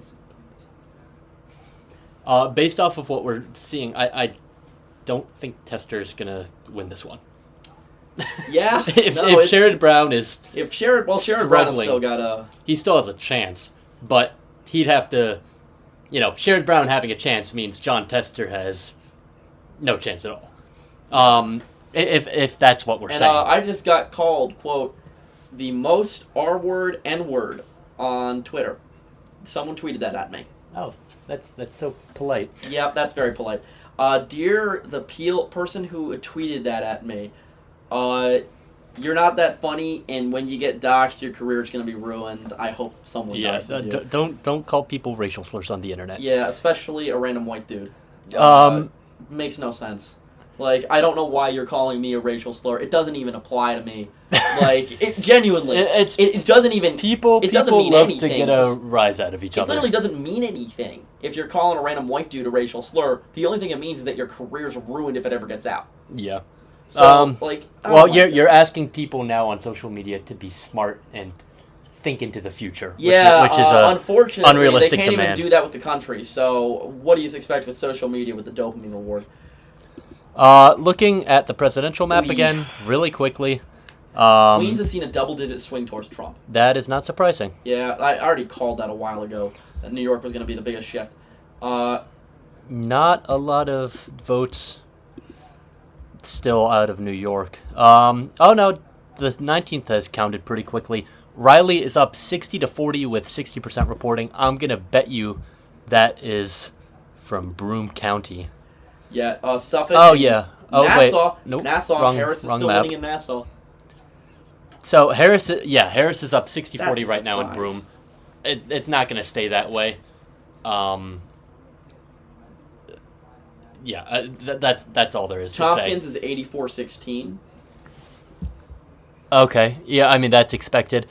And Westchester County, with 6% of the vote is in, is 58-42. Whoa, that's close. Well, it's 6% of the vote. Yeah, that is, but still. I mean Buffalo's looking blue. Monroe County, Rochester is looking blue. Nothing super surprising out of New York yet. North Carolina, still the same. Trump is in a 3-point lead there. He's in a 5-point lead in Georgia. He's up 2 in Virginia. I just want to say, he is still trailing by 8 in Michigan. What's he's looking tied like in Iowa Pennsylvania right now? Iowa's still nothing. No new results out of Iowa. Yeah, the vast majority of the votes that have been counted are from Des Moines. Yeah, that's saying something. And Dubuque. Yeah, which are 2 of the bluer areas in the state. Yeah, that's saying something. I think Ann Seltzer is going to have a very, very bad night. Oh, yeah. I think so, too. He's not already having it. All right, and I think we can call Utah. Well, we have a couple coming up. Yeah, Idaho is going to go for Donald Trump and his 4 electoral votes. Not a surprise. Idaho is one of the, if not the reddest state in the country outside of Wyoming. The next call is Montana. The polls have just closed, but we can already call that one for Donald Trump. I don't think that one should be a surprise either. Another relatively red state, but the tester race is still too close to call. Utah, as we said earlier, that is going to be called for Donald Trump. New York Times called that as soon as the polls closed. Not a surprise in the slightest. Next one is Utah Senate. John Curtis will be replacing Mitt Romney, so we'll be losing one moderate and getting a slightly more conservative Republican. But key race alert, John Tester. Oh, no, Kansas. Oh, Kansas. Oh, wow, I thought we were going to John Tester immediately. Donald Trump has taken the lead in Kansas, and we project that he will win the state. He is up by 5 points. There is no pathway back for Harris, but this was already seen. Kansas is a red state. Missouri, Josh Hawley will win the Senate race against Lucas Kunz. Kunz put up a decent performance for all things considered. He is the best candidate that you could ask for. He is still leading right now for what it's worth. But the red counties haven't reported. Yeah. And so it's you're not looking at a margin here where I'd he's be going to shocked come back. if he pulled anything. Hawley actually just jumped into the lead. Oh, and yeah, so I think now's the perfect time to call it. And next we have the state of Nevada. Also, Kamala Harris was just called in Illinois by the New York Times. Cook County was 65%. Okay, yeah, we called Illinois a while ago. Nevada is still no votes reported on Nevada yet. Nevada will take days. Nevada will take days. Oh God! If the the election is down to Nevada, then if the election is down to we're Nevada, not going to know who won for until Saturday evening. Yeah, that's what happened in 2022. It's going to take forever. And 2022 was a relatively comfortable win in the end in the Senate for Rosen and... It was not Rosen in 22. No, Rosen's this time. Who was it in 22? Cortez Masto. Cortez Masto. It was a relatively comfortable 3-point win. Yeah, and we still didn't know until Saturday night. Catherine Cortez Masto, who was the Democratic senator running for re-election in the 2022 midterm, there was a lot of anxiety about would she pull it off. She did win, but the Democratic governor Steve Sisolak. Sisolak, he did lose. I can't. Sometimes I listen to us speaking, and I kind of cannot believe the amount of political knowledge that we have between the two of us. We sound like such nerds. Guilty as charged. Yeah, we are nerds. So moving on to the Senate race, which we just mentioned. it's Too Jackie early to Rosen call. versus Sam Brown. Sam Brown has actually been considered quite the underdog in this race, and I think it's gotten closer in the past few polls. It has. It has gotten closer. It looked completely uncompetitive to begin with. And it's definitely predictably tightened. It tightened predictably, but I do feel bad for Sam Brown as much of his initial slagging in the polls was likely due to voters' perception of the way he looks, and there was evidence to support. There was a significant amount of evidence. There was polling to suggest that. And it sucks because Sam Brown is a United States veteran, an Army captain who was wounded by an IED and lost most of his face due to burns and injuries that he sustained in the IED blast. Quite frankly, the recovery that he's made has been extraordinary, and while I would never vote for him, I do respect him, and I'm slightly disappointed, to say the least, about what the voters in Nevada originally thought of him. However, I still would vote for Jackie Rosen because I am a Democrat and so is Rosen, and we agree on things. The thing I want to say about Sam Brown is that, yes, obviously it's disappointing that people are deciding not to vote for him based off of his facial disfigurements. So while I am disappointed, I'm not surprised. Yeah. Because when you jump into politics, you open yourself up to those sorts of attacks. All right, so Montana's Senate race is too close to call. Tim Sheehy trying to unseat sitting Senator John Tester, who just squeaked by and won re-election in 2018, a very blue year.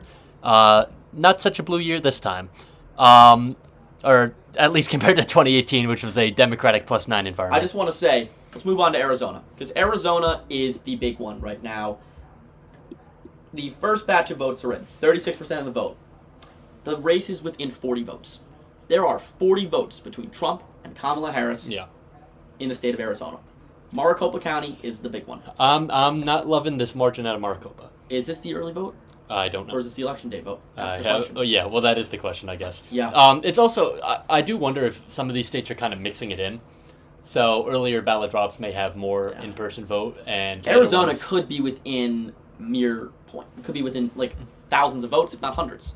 If this result is anything to go by. Yeah. But we still are waiting on Pima County, and we're still waiting on all the very rural, like Cochise, Mojave, Yuma, and La Paz, that usually go for Republicans, Yavapai, Gila. But then there's the Navajo, Apache, and Coconut County that usually go pretty solidly blue, I believe. One of them, it goes red, actually. Navajo County. Navajo County is slightly redder. But Apache County and Coconino County are solid blue counties. Also, Santa Cruz County, it's a smaller one, but that went for Biden 67-32. If Trump is gaining with Hispanics, especially on the border, that's one place he's going to want to look. Yeah, I agree with that. And Yuma County, he won it by 6. He's going to need to improve his margin. I think that's actually one area. I think that's what's going to win Trump the state of Arizona. I still do think he's going to carry it. And in large part, I think it's because he's going to improve in Yuma County. It's been trending Republican for a little while now. I agree. He'll improve, and especially because of the border. Yeah, it's the border. That's another thing. That, the perception of the administration is just so bad. Yeah. It's regardless of what you think about how Biden has handled the border, people are not happy with it. Okay, breaking news. Trump has taken the lead in Pennsylvania. Yep, not surprising. With 40% of the vote is in, it is 79-20 in Philadelphia. The mail-in ballots will still have to be counted. It is 62-37 with 70% of the vote in Allegheny. Trump has taken the lead. However, Elk County, 95% of the vote is in. Clarion County, 95% of the vote is in. There are a lot of rural counties. Greene County, 95. A lot of rural counties have reported significantly more votes. Lycoming County, 95. Bradford, 81. Tioga, Potter, 81 and 90. So, I think this is going to be down to the wire. Pennsylvania is going to be down to the wire. Arizona is going to be down to the wire. It looks like a lot of these states are going to be down to the wire. Yeah, very down to the wire. 84% is in Georgia. It is 52-47. This is basically the same that it was looking last time. Same. Yeah. It's the exact same it was looking last time. Clark County had a big dump. It was 70-29 in favor of Harris. 27,000 votes with 78% reporting. In 2020, we're going back out, and this was 36,000 with 70% to 28%. So Harris is basically matching Biden in Clark County. She needs to get more raw vote total there in order to match the overperformance that have been in the rurals. Another state was just called. What state was just called? Colorado was just called by the New York Times. Yep. We will, next time we do projections, we'll match that. We can call that right Press. now. Yeah. Colorado is going to go for Kamala Harris. Not a surprise there. Interestingly, the New York Times have still not called Kansas. Interesting. That's wild. Yeah, we called it, right? Yeah, no, I stand by that call, absolutely. Yeah, I so don't do see I. what Harris's path is in Kansas. Trump is taking the lead in Iowa. Okay. Yeah. Ann Seltzer was wrong. Ann Seltzer, you were wrong. Very, very, very wrong. So with 94% reporting in Polk County. Georgia. I already reported on this. Okay. Gwinnett has not dropped any more ballots. It looks like just more of the Republican it was counties more of the have Republican reported. counties plus Athens. Okay. That was exactly what happened. So, nothing new in the Atlanta Metro I checked. It's the exact same as it was in 2020. Virginia's gotten closer. I think we can expect Harris to take the lead there by midnight. Yeah, I think she might take it sooner. We'll see. It's really a question of how quickly do they count the votes. Yeah, Mecklenburg County, 19% is in still. There's going to be a lot of votes dropped in Mecklenburg. In North Carolina. That is the city of Charlotte, That's for the those city of unaware. Charlotte. Durham County, though, 94% of the vote is in. Orange County, all the votes are in. Alamance County, Greensboro, Guilford County, a lot of these votes are in. Harris needs a huge performance in Mecklenburg if she wants to pull it off. Yeah. Union County. Okay, I want to look at this. 62-37 for Trump. What was it last time? 62-37. Let's check. 60. Oh. Trump improved by half a point in Union County. Okay. I think I understand why DDHQ made their call. Even still. It's early, but I understand why they did it. Yeah, I mean, they'll probably end up being right, so it won't be an issue for them. But that was a very early call. Premature. And we're saying that as people who like to call races early. Yeah. That was really early. It was very early. New York Times Needle in New Hampshire has moved to likely D. It's 53-46 right now. I'm going to check what towns have still reported. Well, there's still a lot of outstanding votes in more Democratic areas. And because they're just more populated than the Republican areas, I think that will be enough. I don't know what the margin's going to look like. Kelly Ayotte is winning the gubernatorial race by a margin and a half right now. She is winning Manchester. Did we call the New Hampshire governor's race yet? Not officially, but I mean we can just say it now. I want to call it. So okay. The New Hampshire governor's race, I'm going to call that. We're calling the race for Kelly Ayotte. She will beat Joyce Craig, the former mayor of Manchester. And it will be a Republican hold. The incumbent governor, Chris Sununu, is retiring after 8 years as the governor of the state. I think the margin here is going to be surprising. There's been a lot of split ticketing. It appears that at least 10% of the state split their tickets. At least so far. Between 10% of the state voted for Kamala Harris and also voted for Kelly Ayotte.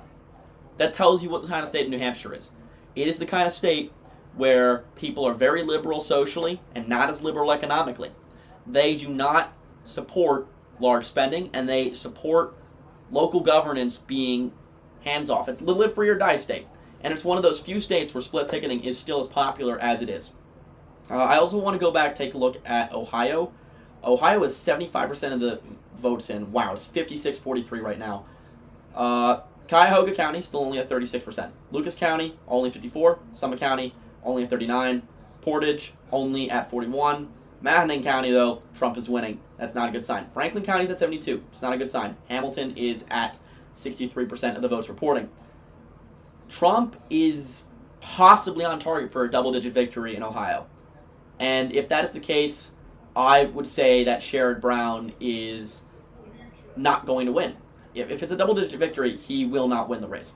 It's plain and simple. Won't do it. He's only outrunning Harris by anywhere from 4 to 7 points, depending on the county. And Trump is on track for a double-digit victory. Sherrod Brown's chances of winning the state are shrinking rapidly. But there is still a pathway, even if it's getting smaller by the minute. Yeah. I just want to look. There's not any House races being called that are necessarily super competitive. Every single race in Florida's already been called. Oh, well, that's... Yeah, but none of them... Matt Gaetz. None of them were really Matt competitive. Gaetz, interesting. Matt Gaetz only won his Florida Panhandle seat by 30 points. Oh, okay. Yeah, I mean... Yeah, I figured he'd win by 40. Any other Republican would win that by 45, but...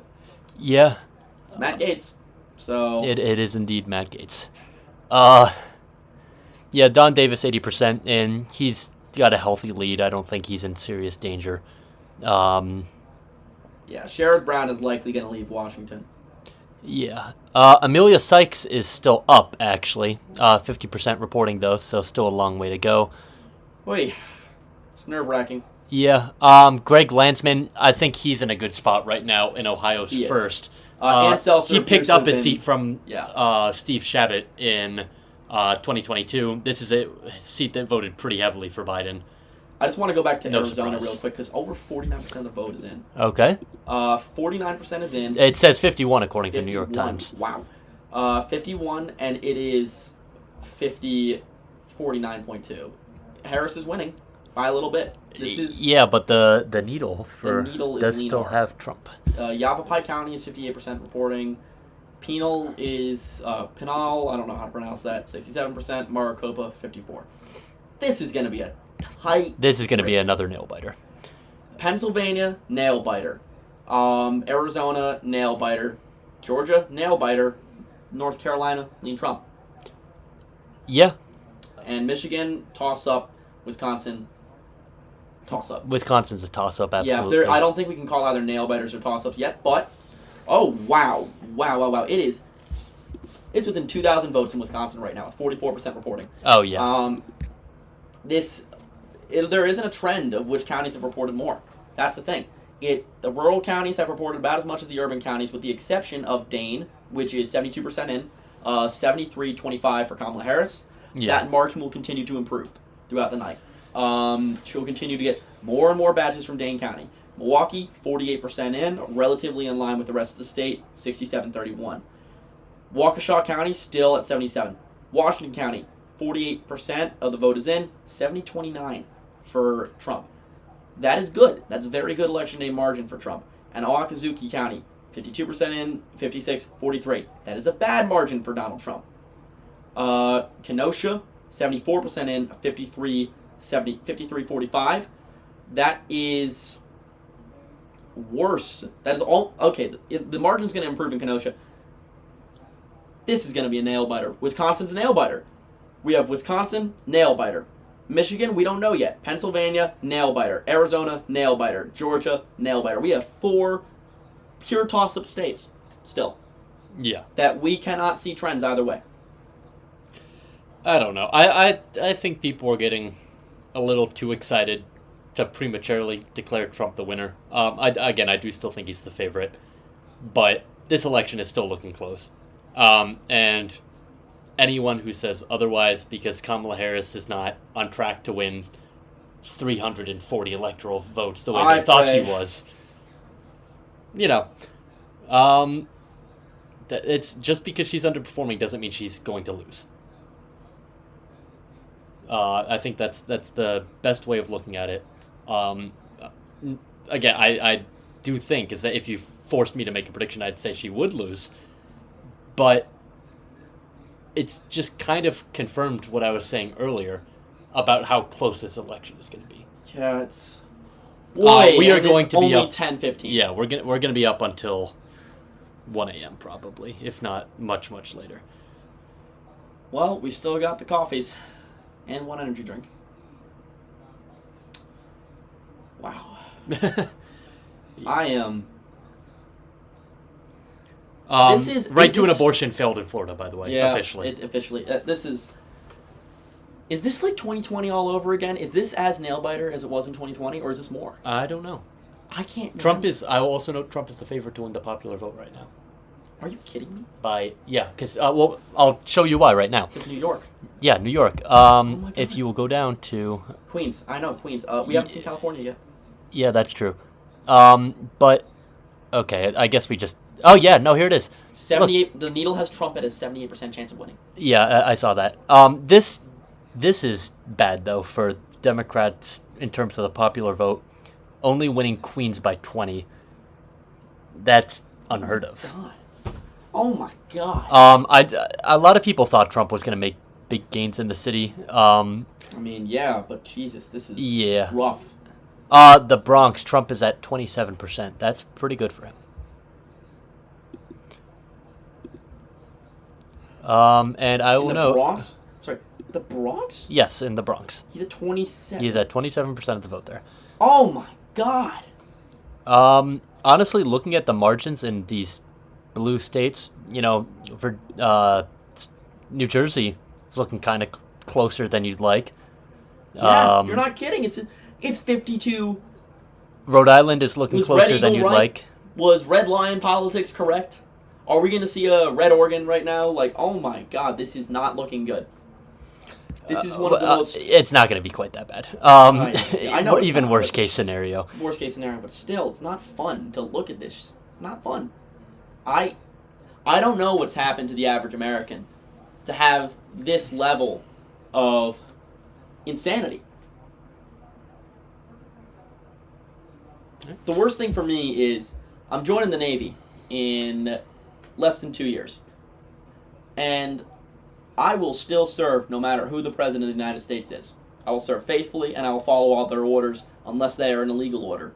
The same way that I will swear on I'll swear an oath on the Bible to do. I'm joining the Navy, and I'm going to follow all the orders. But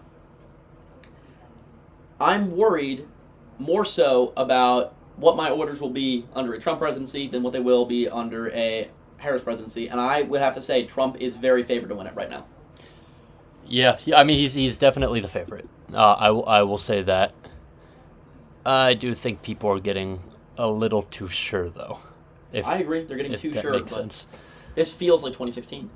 More like 2016 than like 2020. It does, but the reality is we have no idea how Michigan, Wisconsin, and Pennsylvania are going to go yet. I agree. And same thing with Arizona. We have no idea how Arizona's going to go, and Nevada hasn't reported. We're not going to know how Nevada's going to go till Saturday. Yeah, we might be able to guess by then, but... I mean, if Trump can win any of these 3 states, though, the election is, for all intents and purposes, and Harris over is also for Harris. underperforming Clinton in Lackawanna County, in Pennsylvania. Oh, yeah. I mean, that's also not really that surprising. It was kind of bound to happen. I will note that Biden underperformed Biden underperformed Clinton in a lot of these pretty. Now you're seeing they're pretty red. Mahoning County, Trumbull County, Portage County. That's another one. These were traditionally Democratic counties where Trump improved drastically in 2016 and then won in 2020. That did not happen in Lackawanna County because Joe Biden had the basically hometown appeal, being born in Scranton. You've seen that margin has just collapsed, and I think in 2028, regardless of who's winning the election, I think the Republican is going to probably carry this county, whoever that ends up being. Ohio is only getting worse, too, for Democrats. But I guess you do still have a lot of votes outstanding from the cities, but jeez.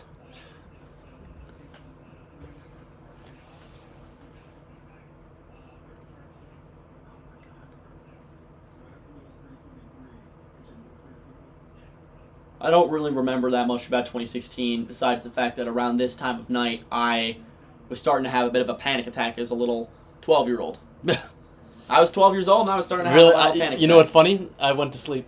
So I found out the next day. I went to sleep around this time as well. I went to sleep around 10 p.m. And I couldn't fall asleep. And then I woke up in the morning, and Dad told me Trump had won, and I remember I threw something. I think I threw my backpack because I was walking out to school and I threw my backpack across the living room. Wow. Yeah. My Luckily, reaction, I didn't have my computer in it because we weren't allowed to do that back then. Yeah, my reaction was a little different. I started playing Roblox on my phone, and then I got into an argument with someone else on Roblox about the election, some other, 12-year-old. It was hilarious. Pennsylvania, Trump has opened a 3-point lead in the state with 55% reporting. Oh my God! Another blow to Harris in Michigan, Oakland County, and Trump is outpacing his results there last time around. It's still only 64% of the vote reporting. Still, it's gonna get further and further left. But oh my, Jesus Christ! Yeah. You don't love to see that if you are the Harris camp. This is gonna be such. And the Needle has Trump at 81% chance of winning. Yeah, it's. I think it does look increasingly like Democrats don't have the votes in Georgia. Well, what ballots dropped? Oh. They have a outstanding from Gwinnett. 91% chance. Gwinnett is outstanding. There's outstanding votes there. I don't see where you're getting the votes. They do have some outstanding left in Savannah, but Savannah. I don't know how they make up a 200,000 vote deficit. I agree. I'd say DeKalb is North. If anything, North Carolina is you're in a better position to get those Muskogee, those missing votes. Going to give him 10,000. Fulton's going to give him 15, 20,000. Gwinnett's going to give him. Yeah. And the Needle is slightly favoring Trump now in all three of those Rust Belt key swing states in Wisconsin, Michigan, and in Pennsylvania.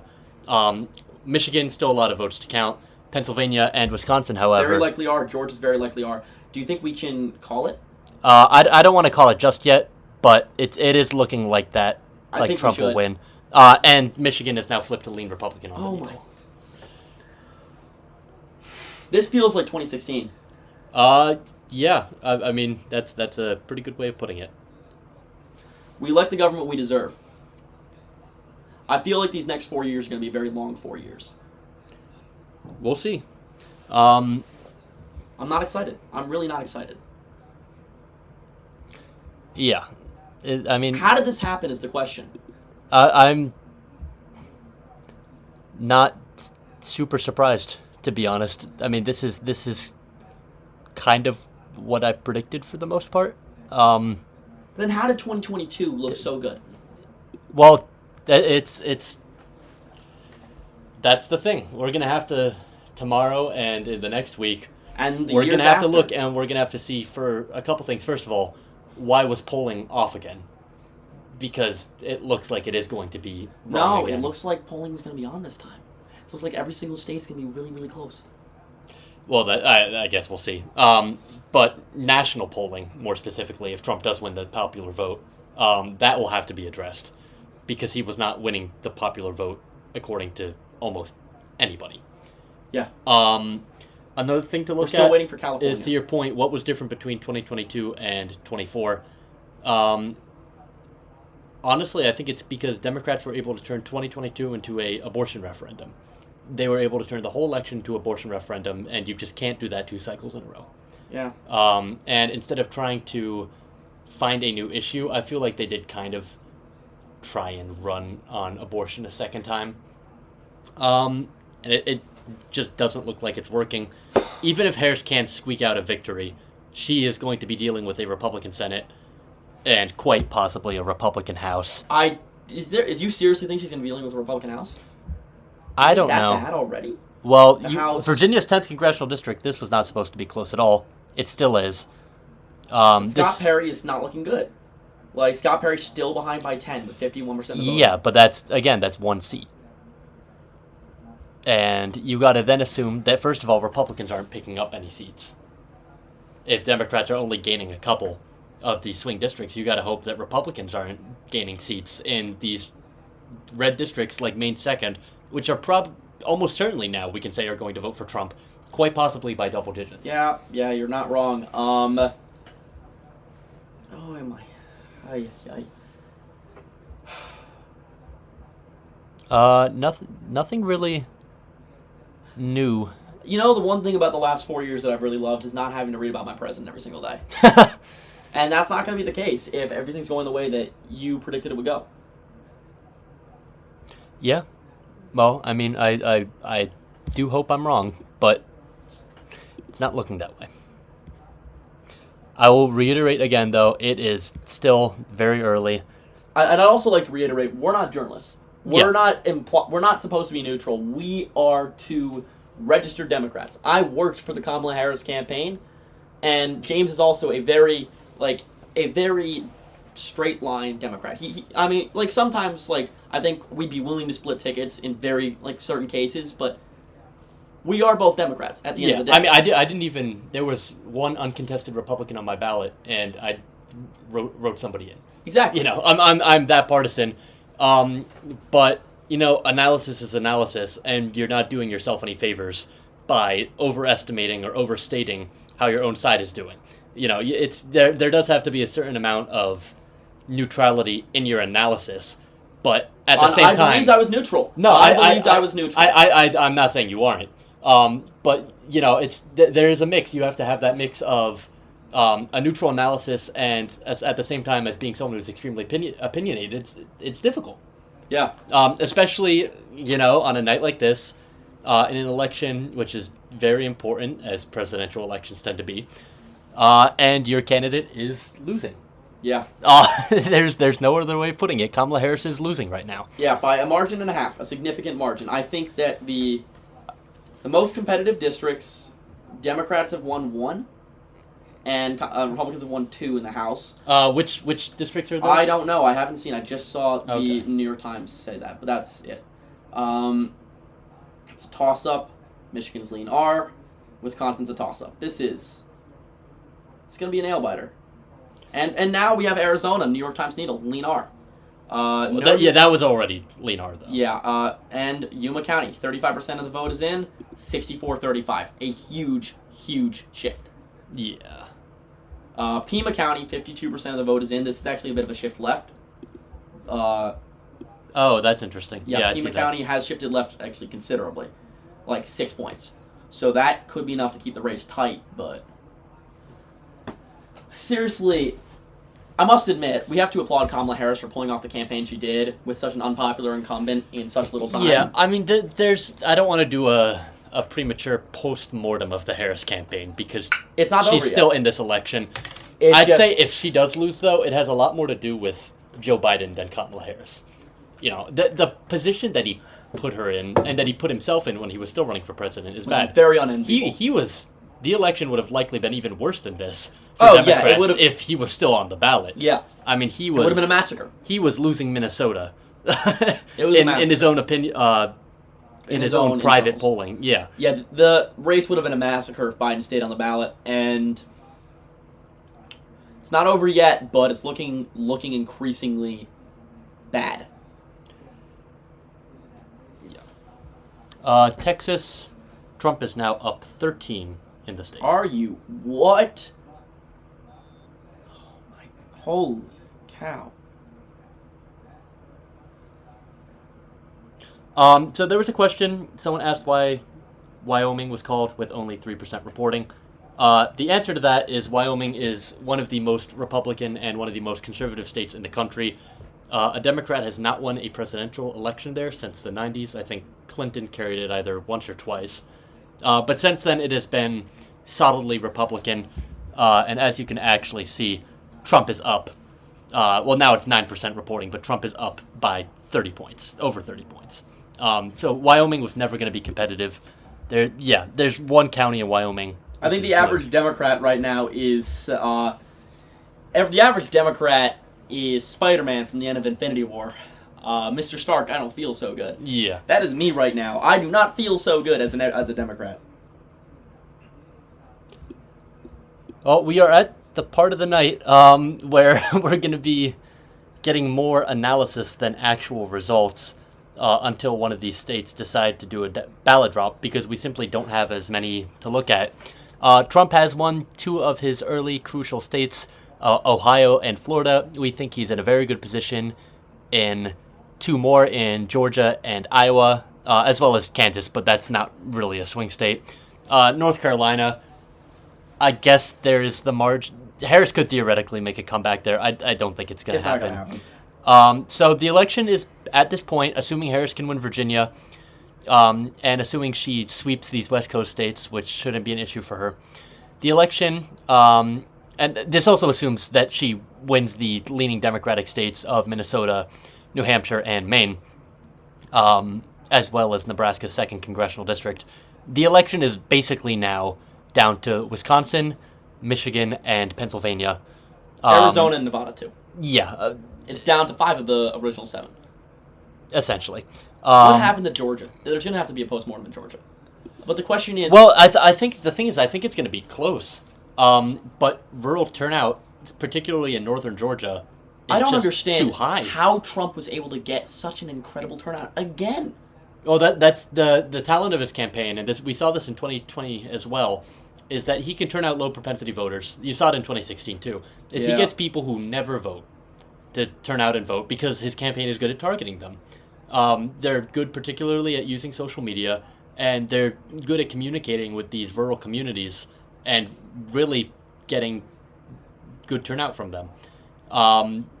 He gets his voters to the polls, and that's a large reason of why people, were predicting a big win for Biden in 2020, and it didn't turn out that way. And then they were saying Clinton would win too. It's because these people rarely vote, so the pre-election polls, they don't pick them up, and then they do end up going out and voting. Trump wins in a surprise, and then 2 years later you have a midterm, they don't show up, Republicans get crushed. It seems like a almost reoccurring cycle at this point. And one of the things I'm starting to wonder now... And Decision Desk is called Georgia. Okay. Yeah, that's not a surprise. One of the things I'm wondering now is in 2026, when it's the midterm elections and Republicans are back on the ballot, but Trump is not bringing out these low propensity voters. It's also going to be 2 years into a Trump presidency where, look at his policies. Look at what he's proposing. The economy's going to be in the gutter. Well, but besides that, because I don't want to pretend I have a crystal ball. I do agree with you because I'm a very partisan Democrat. But we don't know what the state of the country is going to look like. Just in a vacuum. Let's pretend there's no other contributing factors here. It is still going to be rough for him, or I should say rough more for congressional Republicans, but also for not repeating his first term where he was able to get very little of what he wanted to do passed because he lost Congress 2 years in. I think he's going to lose. I think the House is still looking favorable for Democrats, is the thing. Yeah, and if the thing is that Republicans have to win the House now, because if they can't get the House in then they won't win this election, not only that, but they're not winning it in 2026 if Trump wins. God, no. I don't think they win in 2026 if Kamala wins. I mean, because Trump will see. be off the ballot, and that's true. Well, it's to the point earlier. It's these low propensity voters don't turn out in midterms, and Trump thrives off of those sorts of voters. Yeah, that's all there is to it. I think we're still going to be questioning, though, how Gretchen Whitmer won by 15 points in 2022 if Kamala can't win the state. Sorry, could you repeat that? We're going to be questioning how Gretchen Whitmer won by 15 points in 2022, how Josh Shapiro won by nearly 20, if Kamala can't win either of those states. That's the magic of being a governor. You can make those sorts of performances. New Mexico is looking better for Harris now. She's up 10 with 64% reporting. Arizona is, for all intents and purposes, tied. I'm not so sure how I agree with the needle here. Or how much I agree with the needle here. I know I said that in Georgia, and Trump did end up winning the state. Although, I mean... Are we called Georgia yet? Because we said Trump... Not officially. Should we officially but call it? Yeah, let's do the thing. It is 10:37 p.m. We are going to come up with, I think, our second major decision of the night. We're going to call the state of Georgia for the former president of the United States, Donald Trump. We're just getting... Okay, we're having a little bit of technical issue. Okay, there we go. Graphic is... There we go. Key race alert, state of Georgia, Donald Trump. Yeah. And it's 16 electoral votes. That's pretty much the sum of it. There's going to be a post-mortem on this election. What has happened? Well, it was Two things, I think, primarily. I do think that this is the last time that Republicans will win Georgia in a presidential election. Well, last time for the foreseeable future. You could be right about that. Because I'm not going to defend. Even this year, with the amount of turnout he's gotten, who's going to be the next candidate? J.D. Vance. Will J.D. Vance get that turnout? No. He will not get that same turnout. Again, and it'll shift even further to the left. It's so early. We're 4 years away. We are 4 years away. You know, we were doing this 4 years. We were doing this 4 years ago too. If JD Vance might not be as unpopular, you know, in 4 years, he's already improved his favorability numbers. He's improved his favorability numbers by staying in the shadows. Yeah, well, I think the debate did help. I think the debate did help. The debate helped because he basically said everything. I agree with you, Tim. I agree with you, Tim. I agree with you, Tim. Trump won in 2020. That was all he said. Yeah. He said, I agree with you, Tim, except he refused to concede that Trump had lost. That was the only mistake he made. The entire time was just saying, I agree with you, Tim. That was it. Yeah. And so, I think that was the best vice presidential debate performance he could have had. Yeah, and interestingly, Trump is doing very well in Latino communities in New York City. That's driving his strong marches in the Bronx. Puerto Rican communities? Yes, indeed. Oh my God. Which is why you called it an island of garbage, and they're still like, yeah, that's ironic. I will vote for Donald Trump. You don't remember the song? The Miami song? The Latinos for Donald Trump. Yeah. They broke that one out again. It was actually on ads. Oh my God. Yeah, I saw it on an ad in Miami-Dade. I saw someone recorded their TV with the ad going again with that same song in the background. I want to take a look at something really quick. So Don Bacon is losing. I think the average American voter in Nebraska is second.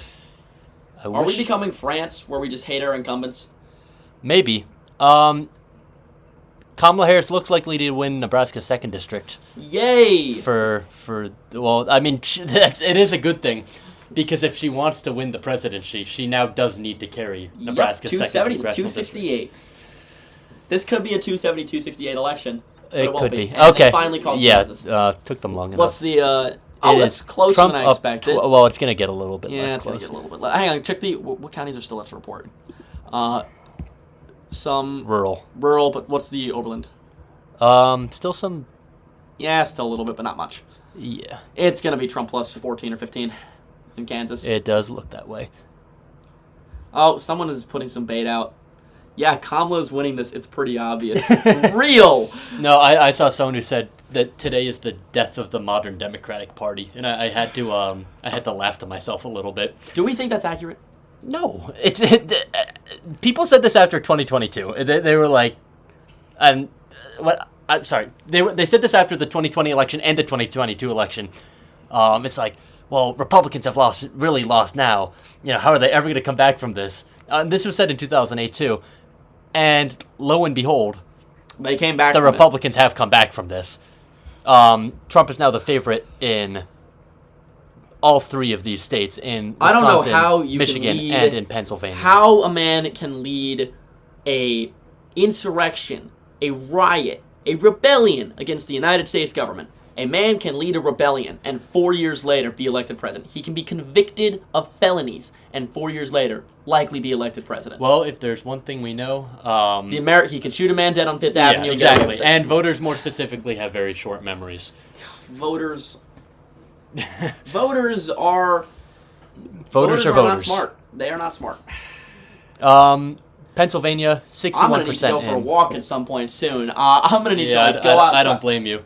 I'm gonna need to go outside. I would splash some water on my face, but I got a tie on and I don't want to ruin it. So. Fair enough. Yeah, me and my. This is gonna be one of those things where I might decide to wake up just at 7 a.m. and get the fuck out, just to oh my bad, swearing, my bad. I think I've reached the point where no profanity, so the video doesn't get taken down by YouTube. Yeah, my bad, YouTube. I might need to wake up at 7 a.m. and GTFO back to Hamilton. So I have a 750-page lit review due Thursday that I have not done enough work on yet. So yeah, I might need to get back to Hamilton, nap for 6 hours, and then work on it to get my mind off of the drudgery and misery that is going on. But Harris still has a chance. It's just looking slimmer and slimmer every single minute. Yeah.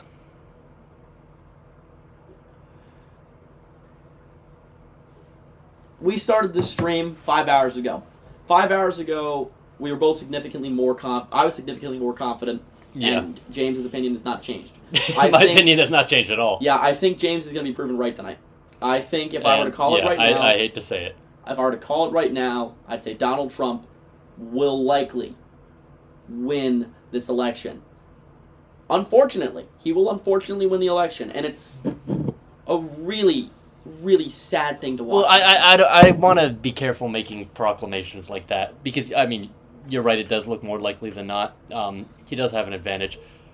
But the thing is about the needle is that, you know, we still do have these 3 states outstanding. Trump is up in these 2. He's up in Michigan and Wisconsin by very small margins.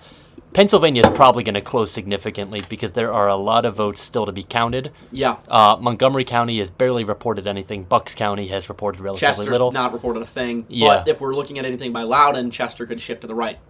That is true. Can we check Loudoun again, see if they fixed that voting error that was reported? I think they did. No, that was never a voting error. It was it was correct. Okay. Can we call Virginia yet? I'd say we're not quite, but we're getting there. What's the margin? It's only 1 point ahead. So there's still a lot of Democratic votes outstanding in Virginia. This is gonna to be honest, though, Virginia is the least of the Democrats' concerns right now. Yeah. Are we approaching post-mortem status on the campaign already? No. I don't want to do any sort of dissection of the Harris campaign beyond what we've already done. Yeah. Until we actually know that yeah, she has either won or lost the election. It's weird. I feel more comfortable at a paintball match than I do at this. I feel more comfortable getting shot at by BBs and paintballs than I do watching this right now. Yeah. I don't feel any sort of nerves at paintball. I don't feel any sort of nerves. I played airsoft once. I didn't feel any sort of nerves there. I am nervous. And this is odd. I never felt this kind of nerves. I felt these. I think the most nervous I was in 2020 was 8:30 p.m. after Florida. And I was petrified. Yeah, well, I'll put it this way. 2020, at this point in 2020, I'm definitely felt a lot better about the election as a Democrat than I do at this point in 2024. Absolutely. I think the average Democrat right now is incredibly nervous.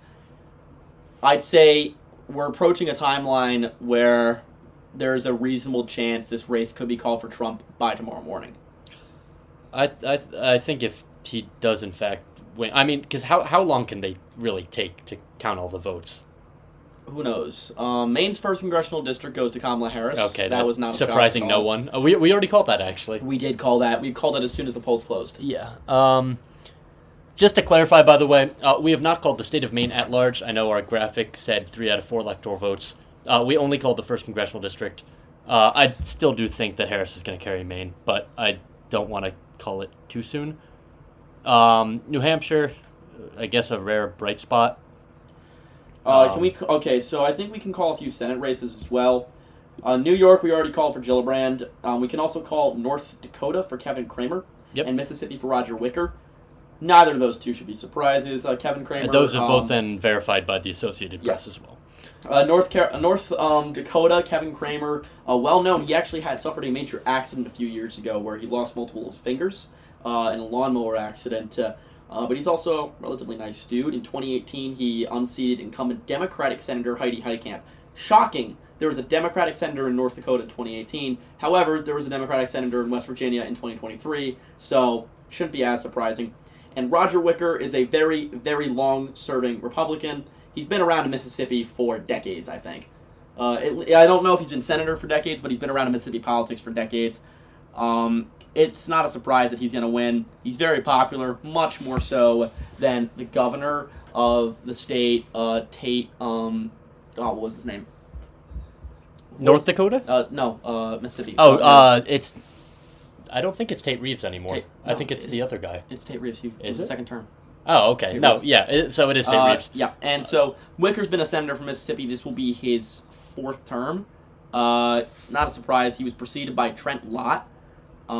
Trent Lott was the former Senate Majority Leader who unceremoniously resigned, sadly. This is concerning for Democrats. They're down in Michigan right now as well in the Senate race. But how, are they down by more than Harris is down? They're kind of even. Casey is also not outperforming Trump by that much. He's outperforming Harris by 2. Oh, that still should be enough. Which, to get yeah, I will line. say, actually, the one Senate race Democrats should be feeling genuinely very good about now, other than, I guess, Maine, which we called, but they haven't called. Yeah, I guess you could throw Virginia in there, too. Yeah. Pennsylvania, Virginia are looking good. I don't think Amy Klobuchar is going to have any real issues. She won't have a single issue. Minnesota she is either. more. She's about as popular. Wow, and Dan Osborne's still ahead. Although that's surprising how long it's lasted. I think he is on the verge of falling. He's on the verge of falling, but I'm surprised how long his lead has lasted. Quite frankly, I figured his lead would last until. Well, maybe this will be one positive lesson for Democrats if he can make that race close. Maybe they do start running more independents in these deep red seats. Yeah, these deep red seats, but the deep red seats have to be trending blue. That's true. I mean, Nebraska is a state. You don't run an independent in North Dakota, but you can run one in Utah and run one in Nebraska. Democrats should be happy about this too. Arizona, Ruben Gallego. Significantly outperforming Kamala Harris. Yeah. So the election here is tied, and Gallego is... At least 3.5% of Arizona have split their tickets between Kamala Harris and Ruben Gallego. That is a shock, considering Gallego is a member of the squad. Ruben Gallego is one of the He's extremely progressive. He's one of the 8 most progressive Democrats in Congress. Yeah, but I mean, despite that, just Carrie Lake... I mean, where to even start with her? Insane? She's been nothing but trouble for Arizona Republicans, basically since she lost her governor's race and destroyed her political career. She destroyed her political career during the campaign. Yeah, I mean, chronologically, she lost a easily winnable race to an opponent who ran a terrible campaign. She squandered any goodwill she had after the fact by acting like a maniac, and basically she tried to do the Trump act about refusing to concede, but she's not popular. She wasn't popular, and more importantly, she's not Trump. Yeah. So it's I not think going to Trump's work. the only person who can replicate this. That's the thing. He's the only person who can replicate this kind of energy. She then decided to run in this Senate race, and basically may have very well blown it for the Republicans. I mean, it's the Republican Party in Arizona. They have to get away from Carrie Lake. Yeah. Okay, so 93% of the vote is in. Harris is still down in Georgia by 140,000. We already called the state. We do not believe she'll close that gap. We believe it'll be within 1.5 points. Yeah, I think that's fair. Pennsylvania, still. Philadelphia, Montgomery County, still lots of votes to report. This is a place where it's going to get tighter throughout the night. Allegheny County, though, 91% of the vote is in. There are going to be more votes. These are going to be Democratic votes. And she is outperforming Joe Biden. This is a good... Really? Yes, she's outperforming Joe Biden in Allegheny County by about 1 point. Or about half a point right now. When all said and done, it'll likely be 2 points. Erie County, another one. Erie County. Kamala Harris is doing well in Erie. These are very early numbers. Only 32% of the vote is in. But that is good. That is good. The Harris camp should see this, and I would be okay with those numbers. Northampton County is close. The results in 2020, did Biden win Northampton? Yes, he did. Biden won Northampton, so this is going to get closer. But I don't believe that Harris will take Northampton. That's a bad sign. That's a bad sign. It's a bad sign. Bucks County, still 38% of the vote is in, but that is going to get more and more blue throughout the night, Bucks County. Yeah, I mean, I'm not particularly worried about that county individually. The thing is that now there are so many states where Democrats have to start making up ground. You're down 2 in Wisconsin. You're down 2 in Michigan. I understand only 27% of the vote has been counted. And you're down 3 in Pennsylvania. That is a significant losing margin. And it's going to be hard to get those votes back. Which is why the needle is favoring Donald Trump at least a little bit in all 3 of those states. North Carolina, Democrats don't really have a pathway back. They're still down over 100,000 votes. I just don't see where they could get them from. Georgia, kind of a similar story. Democrats are down, again, about 140,000 votes. There's just not enough outstanding ballots in urban Georgia, or urban Atlanta, to make up that margin. Maybe you get an extra 10,000 or 15,000 from Henry County. You can get a couple extra thousand from Gwinnett County. And you can get, maybe a couple tens of thousands out of Savannah and Chatham County. But after that, you still have another. You still have, best case scenarios, you have to make up like 90,000 votes.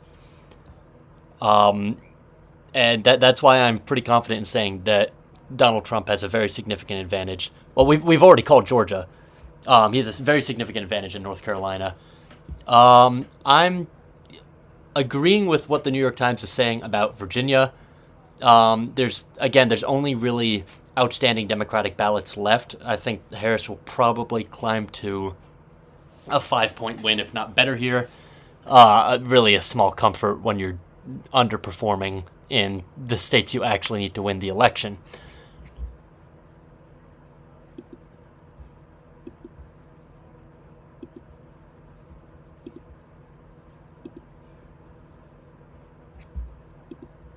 I do want to say, though, and I'm going to first look at the Senate, is that there is a chance that even if Trump does win the state of Wisconsin, Tammy Baldwin is outperforming Harris by about 2 points right now. It could be enough that she's still able to hang on to her seat. At this point, the state of the Senate is looking really poor for Democrats. As you can see, they're technically at 48 seats right now. The Republicans are. They need 50 for a majority if Trump wins, and they need 51 for a majority if Harris were to win. Right now, it's looking like Trump is the favorite, so you need 2 seats. And if you can get back into the lead in Nebraska, which I think Republicans can, and if you can hold on to your lead in Montana, that's it. You have control of the Senate. You're also going to get a seat out of Texas. So, really, there's no path for the Democrats at all in the Senate. And then you're looking at even expanding your majority if you're the Republicans, because there's a vulnerable seat now in Wisconsin. There's an extremely vulnerable seat in Michigan where Alyssa Slotkin is running even with Harris, basically, who is losing the state. And you have a very close election in Pennsylvania where, I do think Bob Casey will be able to win. Of the 3 of them, I feel the best about his election odds, but it's very close to having a pretty substantial Republican majority in the Senate. Virginia's another case of, I think the Senate race will go the same way as the presidential race. I think Kane is probably going to win by a bit more than Harris. Couple points more. Nothing significant. No gigantic ticket splitting. I will say it looks really bad up here right now because, it does seem like Trump has a gigantic electoral lead, which is technically true. But when these 3 states, when the polls close for them in 4 minutes, I can all but guarantee that all 3 of these are going to vote for Harris. Oregon could potentially be interesting, but that's 8 electoral votes. Washington is 12. California is 54. So you're going to see these numbers, the 210 for Trump and the 113 for Kamala Harris. That gap is going to close significantly, even if Harris cannot win the election. The only state that hasn't reported any results, for whatever reason, is Idaho with its 4 electoral votes. We already called it for Trump, so you can basically feel free to add it. Trump's at 214. Those 4 will go to Trump, but Harris stands to benefit a lot more from the upcoming poll closings. All right, but she is still far away from winning the election. Yeah, I'm back. Thank you for keeping the stream running while I was gone. Of course. I apologize, I had to step out for a moment there, but yes. So, has there been any real changes in the past 5 minutes? No. No. Can we check Wisconsin? Because that actually looks a little more. Dane County, 86, 74, 24. 88. There's a lot of votes outstanding. A lot of from votes Milwaukee. outstanding. And where are the votes outstanding? Milwaukee. Yeah, a lot of votes outstanding. Only Milwaukee. 53%. I'd say Harris should feel slightly more confident about Wisconsin right now. I don't think she should feel confident about Not any confident, of these more confident about Wisconsin. It is good news that she won Door County, though. She won it? I just saw that. Yeah. That's good. That That's the bodes bellwether. very well for So That's Door the County is bellwether. the perennial Wisconsin bellwether county. It is voted with the state and I believe with the winner of the presidential election Every single time for like 100 years, basically. Yeah. So that bodes extremely well for Harris's odds in I'd say Wisconsin. yeah. You have some votes also outstanding in Douglas County. Douglas County is That is very, very blue. Yeah, it's a vacation That's going to area. be at least 10,000 net votes minimum for Harris. What was it in 2020? Well, let's take a look. Biden.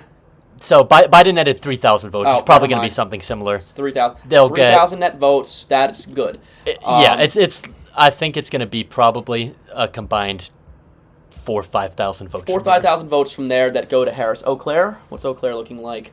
La Crosse is decent. That's a decent number from La Crosse County. However, there are still some rural counties in the driftless areas which, aren't looking great. Yeah. More. I mean, the warning signs were there. And that's another case of 2020 seemed to be kind of a predictor of that area Yeah, but continuing to swing to the Still, right. though, mail-ins are going to come in, and they are going to be better for Harris. Derek Van Orden. Oh, wow, that's going to be a very tight one. Yeah. The mail-in votes. That's not a race I thought would be close. Well, I thought that. Wait, who do you think was going to win? I thought Van Orden was going to run away with it. I didn't. I put that as Okay, Rebecca well, Cook in our call. There we are. I put that as Rebecca Cook Good in thing our you call. made the house map then. I made the house map. So the polls had not been looking good for Van Orden for a while there, and this is basically telling us Cook is going to slowly crawl back more votes throughout the night. There are still some outstanding counties in the rural driftless areas that voted for Trump heavily last time that haven't fully reported yet, but most of the vote, I'd say about 55% of their outstanding vote is likely going to go to Cook. And that's a good sign for her. If she wants to win, she's going to need at least 55% of the outstanding. She's going to need like 53 to 55% of the outstanding vote, bare minimum. And I think she's on track to get that with the counties that are remaining in the mail-ins and the composition of the vote that's been reported so far. There is another result I want to point out. And Zach Nunn, can we call Zach Nunn yet? no, that's close. That's really These close, Iowa House races are still looking competitive. Yeah. What about Don Bacon? Can we take a look at Don Bacon? Sure. Don Bacon in Nebraska second. He is still losing. He's trailing. Harris is up there significantly. So I think if he does end up losing, it's going to be entirely whatever. This is maybe the only race in the country where Harris's coattails make a difference. Yep. No, it might make a difference in a few other races, but yeah, it's one of very few. Let's take a look at New York. Brandon Williams is still losing with about 80% in. Again, 80% in. Mark Molinaro's down 10. can we call that race yet? Josh Riley? We don't technically call house races, but I think we should. as close as you can get to. Okay, so this is a very good news. It looks like the New York Democrats are going to pick up New York's 19th congressional district. Mark Molinaro will lose to Josh Riley. That's going to be a call we're making. Mike Lawler seems to be in control of his race. Can we see what Westchester looks like? How much is left there? And we could call that one as well. California's been called. Did we call California? There's still a lot of missing votes, so, okay, so I don't want to. That's gonna be close.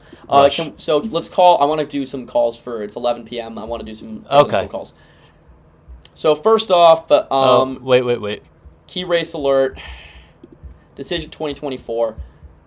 The poll closings, 11 p.m. poll closings are the West Coast: Washington, Oregon, California. No surprise here, but we project that all three, Washington, Oregon, and California, with their combined 70 electoral votes, 73 electoral votes will all go to Kamala Harris. This is just going to help her catch up in the numbers game, but it doesn't say much about the swing states. So, yeah, they have instantly called Washington as well as California. Oregon, unsurprisingly, the Associated Press is leaving it as too early to call.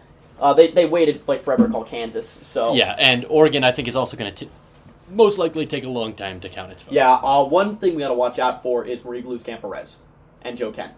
That was a race that shocked us in 2022. I thought Joe Kent was going to win by 5. Really? Yeah, well, 3 or 5. I thought it was going to be 3-5 because it was such a rural district. I thought Gluz-Camp-Perez would make it very close given how extreme Kent was, but I figured there was no way Kent lost, and he lost. For reference, this is Washington's 3rd congressional district. However, I think if the results are anything to look at so far tonight, not looking good. Yeah, I don't think Democrats are going to hold the seat. The question is, we'll what about see. Tola? That's true. So, for reference, Democrats have a House candidate, and by House candidate I mean House representative, who is currently in Congress from Alaska. And Alaska only has 1 district. It's a very small state. She is in a real race tonight, especially with what we're seeing. Trump is going to carry Alaska by double digits. I don't know if she can withstand those coattails. Does she have the crossover appeal? I think Begich is a weak candidate. That's the thing. Begich is not a strong candidate. And so... That's true. Her opponent, Nick Begich, is not regarded as a strong candidate. He's not well liked. And he's already lost to her. He's already lost to her twice. So. He's lost to her twice. So, quite frankly, this is going to be a very close race, and it could decide control of the House. But, judging by how the way things are going in New York, if California is the same, Democrats should be looking up. Because the only reason that Democrats lost the House last time around were New York and California. Gavin Newsom and Kathy Hochul dragging their states down. So, Democrats are slipping in southern Texas once again. It does look like Vicente Gonzalez and Henry Cuellar will narrowly win. Yeah, I mean, they've been leading for pretty much the whole night. So, can we call those 2 races? I don't want to call them yet. There's still a lot of votes outstanding. Is it getting closer in Texas and the mail-ins coming in, or no new votes have been reported? Well, it has gotten closer because it went from Trump plus 13 back to Trump plus 10. Okay. Oh, this is all red. No, that's Cruz and all red. That's different race. Oh my gosh, yeah. Oh, no, it's actually gotten less close. Okay, so 81%. Oh, my God. Yeah, Republicans have turned back the clock in Texas. Lexus enjoyers are going to have to wait. This Cameron County is just a disaster. I think that's Brownsville. That is Brownsville. So that is a city. That is a actual real city that Democrats are losing in a minority majority southern Texas. How much did Hillary Clinton win that by? 40? Yeah, let's actually take a look. This was 2020. Okay, well, Biden still won it by. And then. Yeah, it shifted 19 points to the right in 2020, and Biden still won it. So by 12. 14. Yeah. He still won by 14. This is a disaster. The Democrats in Texas are having a disastrous night. Nothing should prepare them for this. California, I just had one of my friends text me saying, quote, California is making me feel better. I don't think you should be feeling better about this. If California is voting red, you're looking at a Reagan-style landslide where Democrats are winning Massachusetts and D.C. Yeah.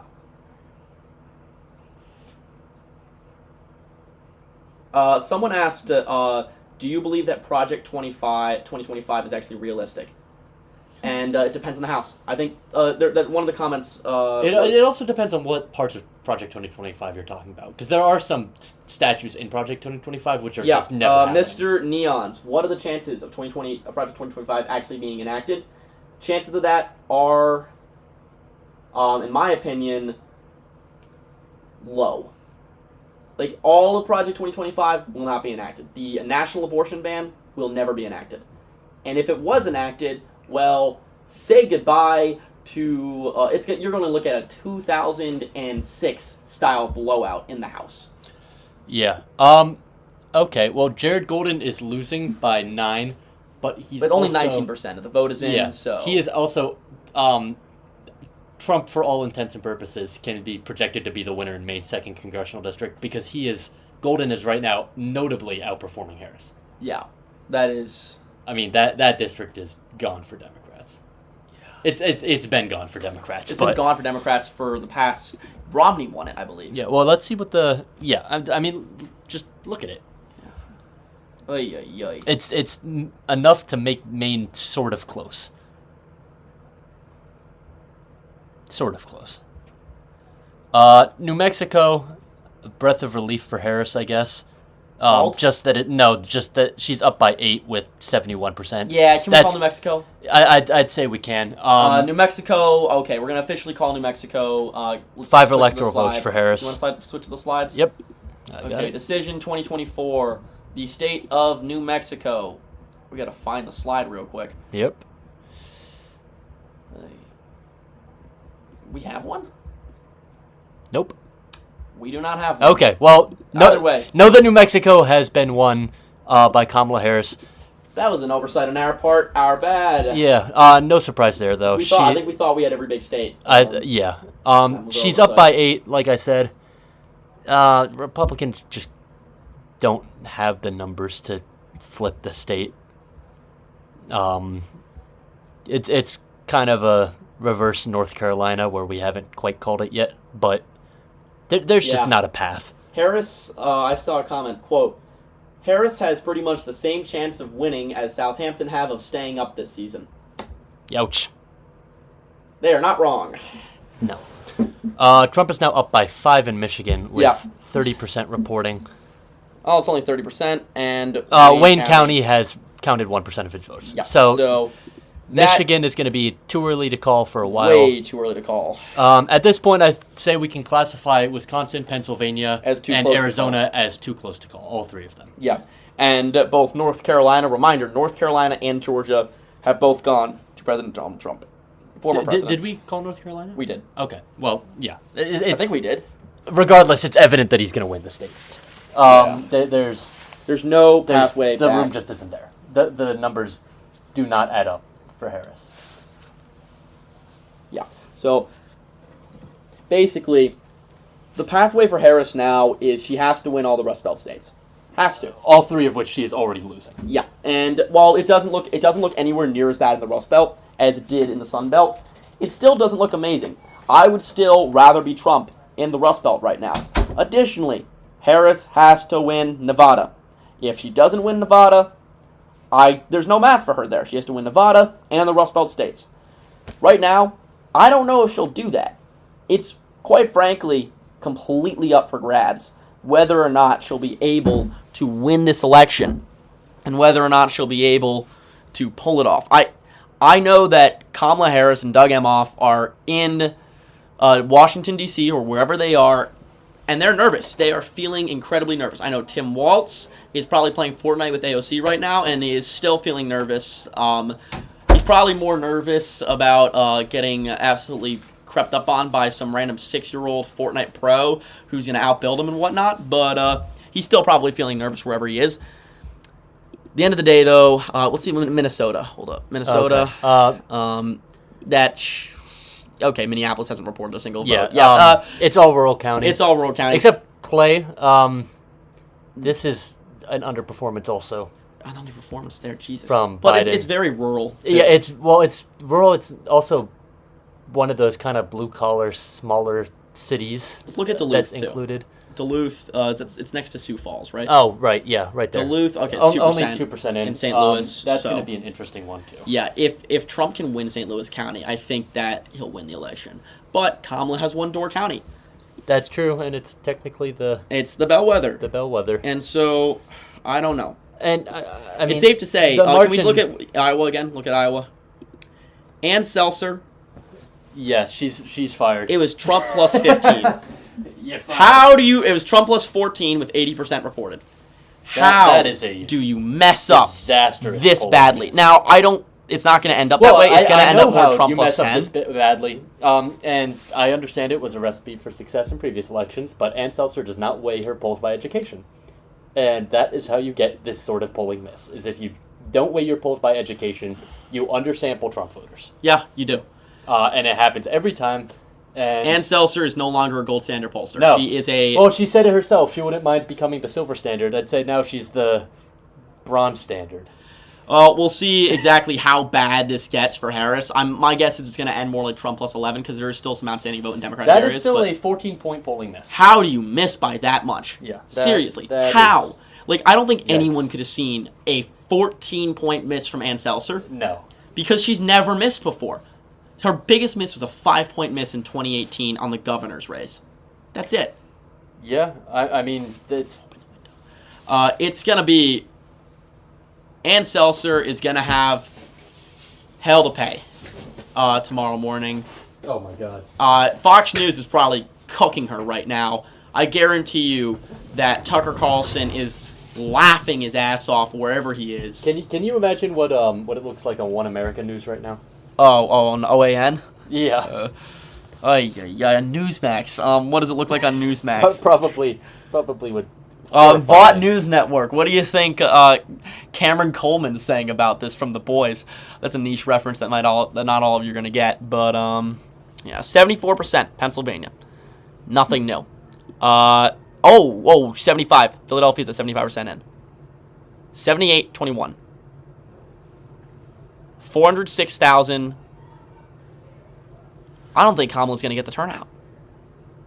She needs way more turnout in Philadelphia. She needs at least an extra 50,000 votes, and she's not on track to get them. An extra how many? 50,000, and she's not on track to get them. It's only 75% reporting. Yeah, but still, what was 2020 presidential? By winner, Pennsylvania. Yeah. This is bad. This is very bad. Trump is about to exceed his margin. His full vote total.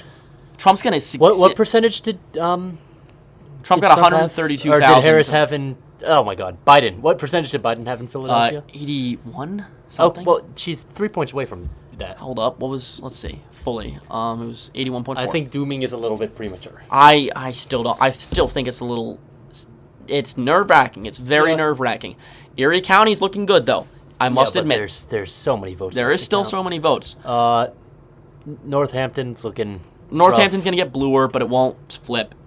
Center County, Democrats should be winning there if they're winning the state. Yeah, it's going to flip, I think. 86% in, mostly mail-ins left. Only need to overturn a 2,500 That is vote, what you're hoping, right? Is that if you're a Democrat, your hope is basically that the outstanding ballots in Pennsylvania are mostly mail-ins, which is possible. Likely. You're hoping that Michigan, that whatever's going on there, Wayne County, Detroit turnout's high enough that it offsets it.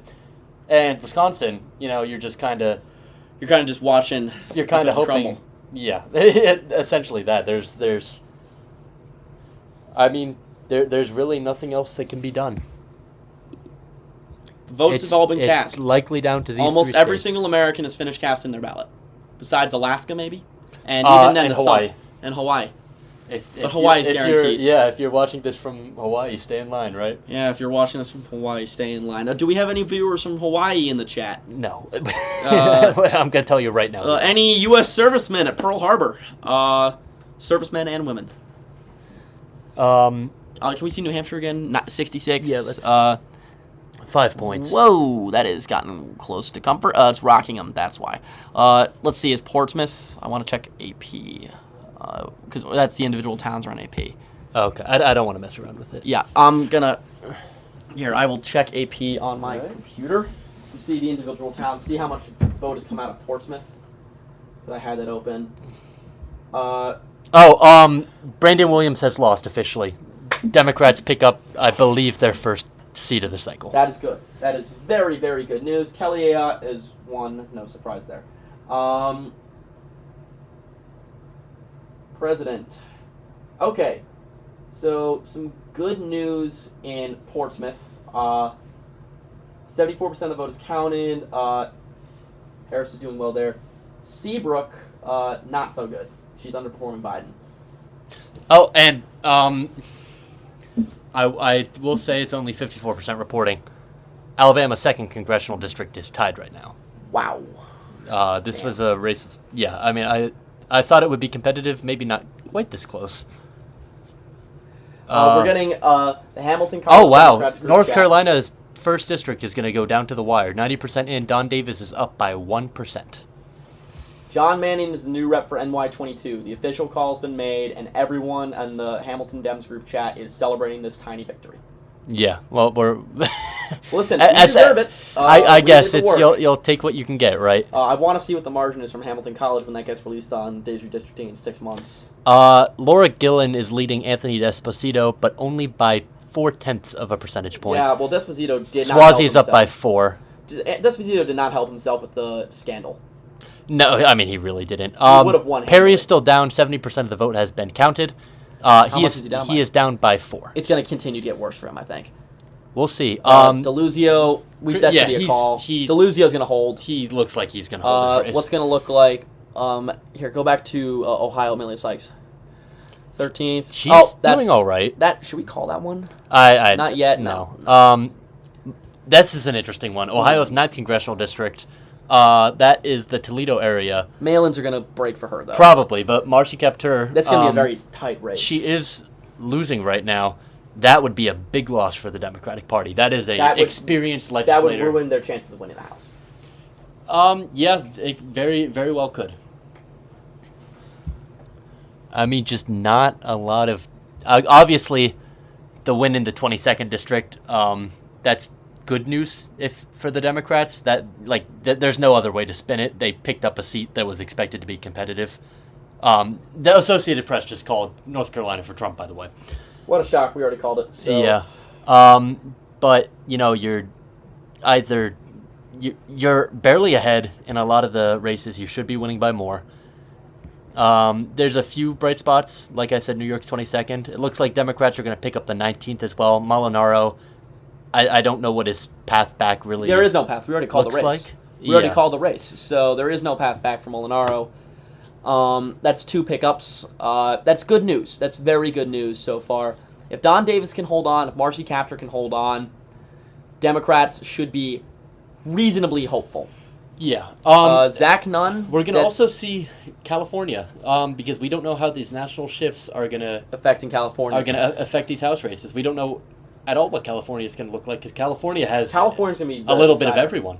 California is going to be the decider for the House. Yeah, it's looking increasingly like that, which means we won't know who controls the House for a while. We won't know who won the House for 3 weeks. Yeah, great. Yay. The only race that's competitive in California, I think, that we have results for, yes, is California's 13th congressional district. Well, I know... Adam Gray is barely ahead of Republican John Duarte, which is a rematch from the 2020 election, which was also very close. We'll be sure to keep an eye on that one. What did I say? 2020. Oh, yeah, no, sorry, 2022. Marionette Miller Meeks could be in position to go down in Iowa's first district. That would be big. That would be very big. She's not popular, so... Don Bacon is still struggling in Nebraska's 2nd. Does he have down a path back? 2. I think he does. He's only down by 6,000 votes. It's just the mail-in ballots are going to be the breaking for... Yeah, most likely. If Mike Flood's race is within, 3... It's only 47% in, though. Oh, okay. So, yeah, that's still going to be a bump up, so... Angie Craig is ahead, barely. Not a lot of votes counted, though. Yeah. I love how we started analyzing the House because no drops are coming in. Yeah. Michigan's 8th district. This is... if Democrats can't hold the seat, that's also very bad for their prospects of picking up the majority. Imagine if it's a 218-217 House. Oh, my God. That would be cancer. Yeah, no, honestly. Imagine it's 218-217. The way the GOP House with a trifecta. That would be cancer. That would be cancer. But the way I see it shaking up, I think that's realistic, is that the House is also very close. I want to see a GOP trifecta just to watch Murkowski flip.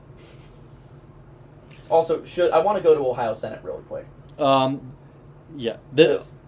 Something you mentioned earlier about Dearborn. From what I've seen, it does look like Trump got a lot of votes out of there. Oh my God. It was Trump 45%. Harris was 3rd, behind Jill Stein. Yeah, not a surprise that Jill Stein did well. Who got 33% of the vote. Oh my God, Jill Stein. And Harris got 15. Horrible human being. I swear if Jill Stein's the reason we lose again. Yeah, well, I mean, she'll become the next Ralph Nader if she isn't already. Oh, she is already, because if she's the reason we lost in 2016. Yeah, that's true. Jeff Jackson has won the Attorney General's race in North Carolina. Let's go. That's a random small consolation.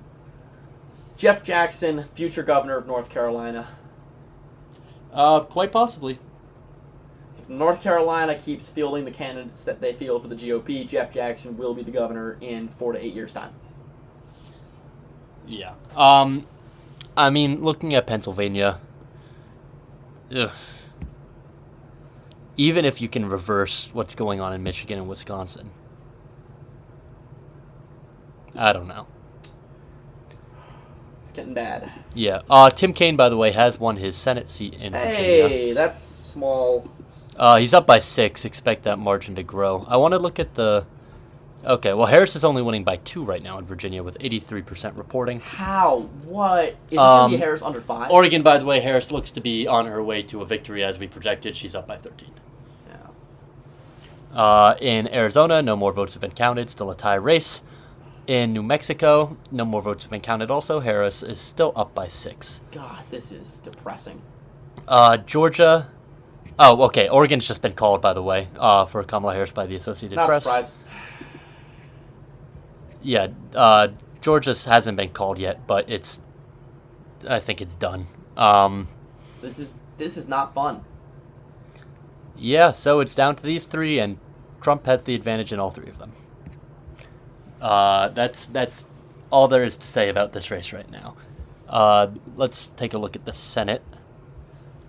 Well, also, all I'm going to say changed. is that if Trump wins and there is a national abortion ban that somehow gets passed, we're going to be looking at the worst backlash. Oh yeah, but that's Republicans. Even if they get this massive Senate majority, even if they do win the House, They're going to win Ohio. They're going to win Montana. but you just still don't have the votes for not only national. You not have the votes for any restrictions on abortion at all, probably. But you especially do not have votes for a national abortion ban. There are too many Republicans who will recognize that if this gets passed, regardless of what they think on the issue, if it gets passed, they will lose. And it came close to sinking and, did impact a lot of Trump's presidential, his legislative priorities in the first half of his term when, he proposed some stuff that was really unpopular. And he had difficulty getting it through Congress because swing seat House Republicans said simply, we're not voting for that. I just want to bring this back to New revolted. Hampshire really quick. It's down to Harris plus 4. And most of the vote remaining is in very rural counties. There's still a lot in Hillsborough, though. 40% outstanding there. Yeah, but still, Hanover's finished counting. Lebanon's finished counting. Oh no, Lebanon's at 69% reported, but I mean, this is going to be like Harris plus 3 or 4, way closer than I think anyone expected. It is also worth noting that Minnesota has been now moved into the toss-up column by the Needle. Harris is still slightly favored. I'm sorry. Minnesota's a toss-up. Tim Walz on the ballot. According to the Needle, yes. And Seltzer. And Seltzer. Why are you doing this to me? I don't know. I don't know about that, though. I don't know about that either, but Ann Seltzer is... Yeah, well, a lot of people are going to be very upset with her tomorrow. Oh, I'm already very upset with her.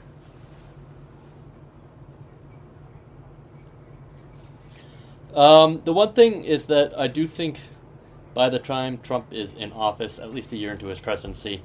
His approval rating will be 32%. Well, maybe. But also you do have to consider is that presidents often reap the pros or cons of the previous president's economy. And it is possible that some of the measures Biden took to try and improve the economy are really able to get into place then, and Trump is able to take credit. I think that's a very real scenario that election analysts have to look at. Because, that could be their saving grace in the midterms. Not that they're going to pick up seats or anything. They're almost certainly going to lose control of the House if they somehow win it tonight. They'll probably lose Senate seats. They'll probably lose governorships. But the difference between a wipeout and is the economy. Averagely bad midterm. But the problem is Trump's policies are designed to sink the economy. Yeah, but you do have to also consider how many of them can he get passed. Because if he can't get the more tariffs are an executive order. That's true. But I'm Tariffs are a day one executive order that will tank the economy. That's true. So,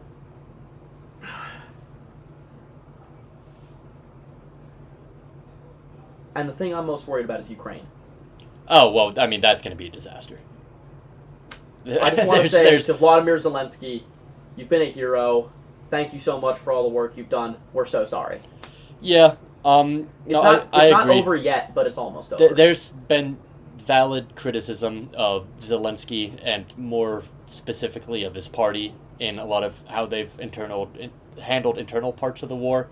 But draft, they should have done a draft. If it comes down to it, though, and the U.S. withdraws aid, Ukraine will lose, and they will, best case scenario, have to take a very unfavorable peace settlement.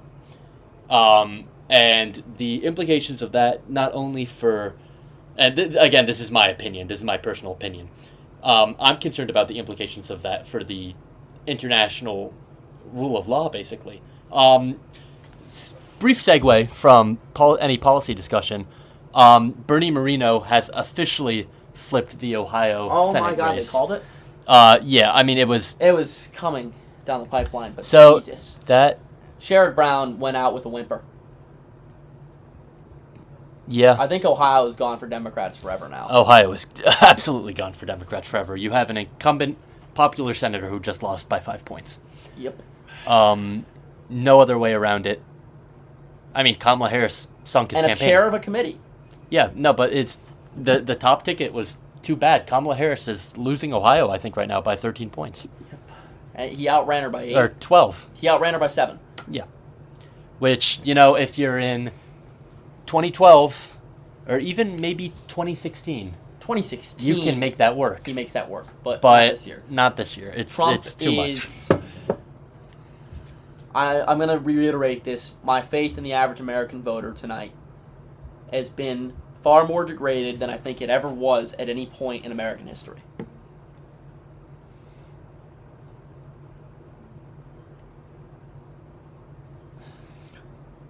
I think the internet has done irreparable harm to the average person.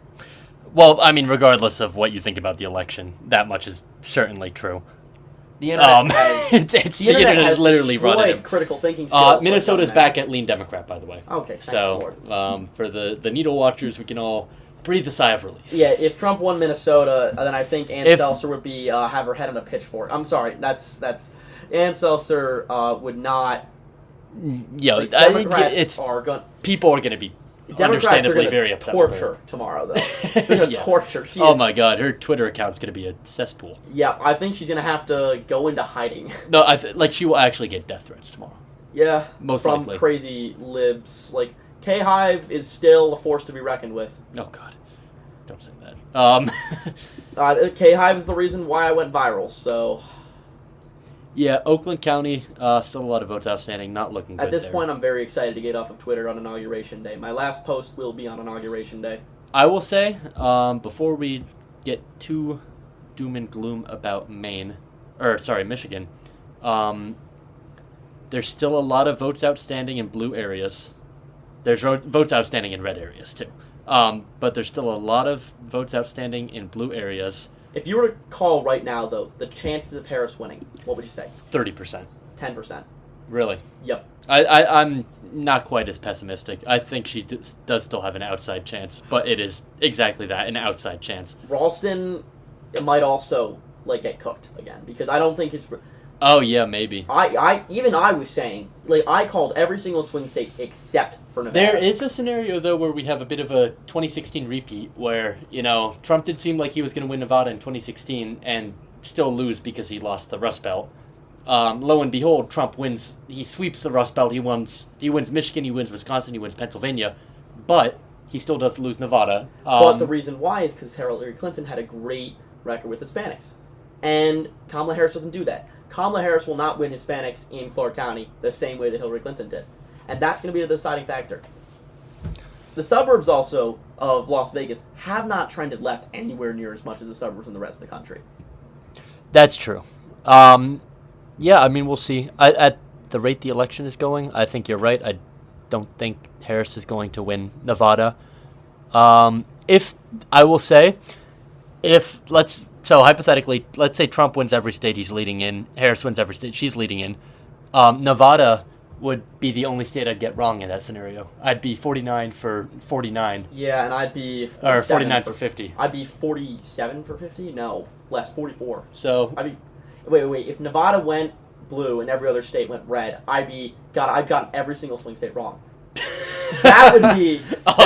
That's a little hilarious. Yeah, no. Here's the thing. I had like 30 people bookmark my tweet and say it was bait with my final election prediction. Oh. 30 people, and listen, You're getting cooked tomorrow, buddy. I'm gonna get cooked. I'm gonna get royally filleted. You know what?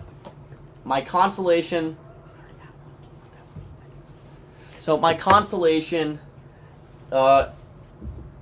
Man, I cannot open this thing. My palms are too. There we go. All right, thank you. There you go. Were your palms too sweaty as well? My palms were too sweaty. Palms are sweaty. Knees weak. Arms are heavy. There's no vomit on my sweater already, nor mom spaghetti, but I am nervous, even though on the surface I look calm and ready. Thank you. So Eminem is not having a good night. No, I'm drinking coffee at almost midnight. So yeah. Are any of us really having a good night if you're drinking coffee at 11:30 p.m.? I'm done with the caffeine. I think 1:30 at the latest we should end this thing. Yeah. We'll see. I think if Pennsylvania gets called for Trump, we end it. Might be time to wrap up. I don't think it will get called yet, but if it does, what about Arizona? Any new numbers? Nothing new in Arizona. Yeah. Can we call New Mexico yet? It's 78%. Yeah. Likely D. Where's the outstanding vote? 82, 83. Yeah, we can call it New Mexico. Yeah. Harris won the state of New Mexico. 5 electoral votes. That brings her total to 192. I remember, did we call it already, like an hour ago? Because we didn't have a New Mexico card. I remember that. Oh, yeah, no, we did. We called it like 30 minutes ago. Oh, God. And there hasn't been any new vote. We're running in circles at this point, trying to find any consolation. Literally running in circles. Also, Daniel has just sent me an Insta thing saying that Miller Meeks is going to go down. I think he's right. Yeah. Well, this is Daniel Houskins, our favorite high school senior from Rock Island, Illinois. Thank you for that call, Danny. Yes. Thank you for helping us. And I agree. Iowa's 1st congressional district is looking good for the Democrats. That's a consolation right there. I'd say the House in general is looking like something of a consolation. Not that Democrats are gonna knock anyone's socks off here. It doesn't look like they're gonna underperform see if there are any results terribly. from Marie Gluz-Camp-Perez? Yeah, sorry. Okay, 71% of the vote is in. 52-48. That is good. That is very good news. President, I want to see what the county results look like. That's really good for Kamala. And the mail-in vote is the mail-in vote going to be counted later, though? How blue is Washington right now? Okay, 62. So it's probably a mix. It's probably a mix. So that's very good for Marie Gluz-Camp-Perez. It's just how much is in from Vancouver County? What's the percent total that's in from Vancouver County? Here, scroll down. 70%. 70. Clark County. Okay, Vancouver. That's in line with the district. That's in line with the state. Marie Gluz-Camp-Perez should be feeling better about herself right now. Yeah, and that's another seat. If Democrats want the House majority, that's one of those seats you just kind of have to win. And what about New York's 4th? Esposito? Any new results from Esposito? I'm going to look at this funny little map. So, yeah, he's... No new results. It's the exact same. Yeah, he's still down narrowly. Lalota? Here, the 1st? Can we take the 1st? Oh, he's way up. Way up. He's up by 12. We can call that one then. Check Connecticut. There's nothing... Nothing. No, it's... Just narrow wins across the board. Wow, that is sad. Pretty much. Connecticut's shifted right by 5 points this election. Has it? It looks like it. Oh, wait, no. I'm looking at 2020. Yeah, no, it's well, also 40% of votes have been counted. So I don't want to... Maybe, but it's... I feel like Connecticut is... Unlike New Jersey and New York, is one of those deep blue states that is not so demographically disastrous. Yeah. It's getting, if anything, just more white and college educated. Yeah, so if anything, it's just going to plateau. Yeah. But, Connecticut will not win you the election. it's good to have, but it's not a swing state. Pennsylvania is at 80%. Trump is still up 3. This election is What about Philadelphia? Okay, Philadelphia, Montgomery County?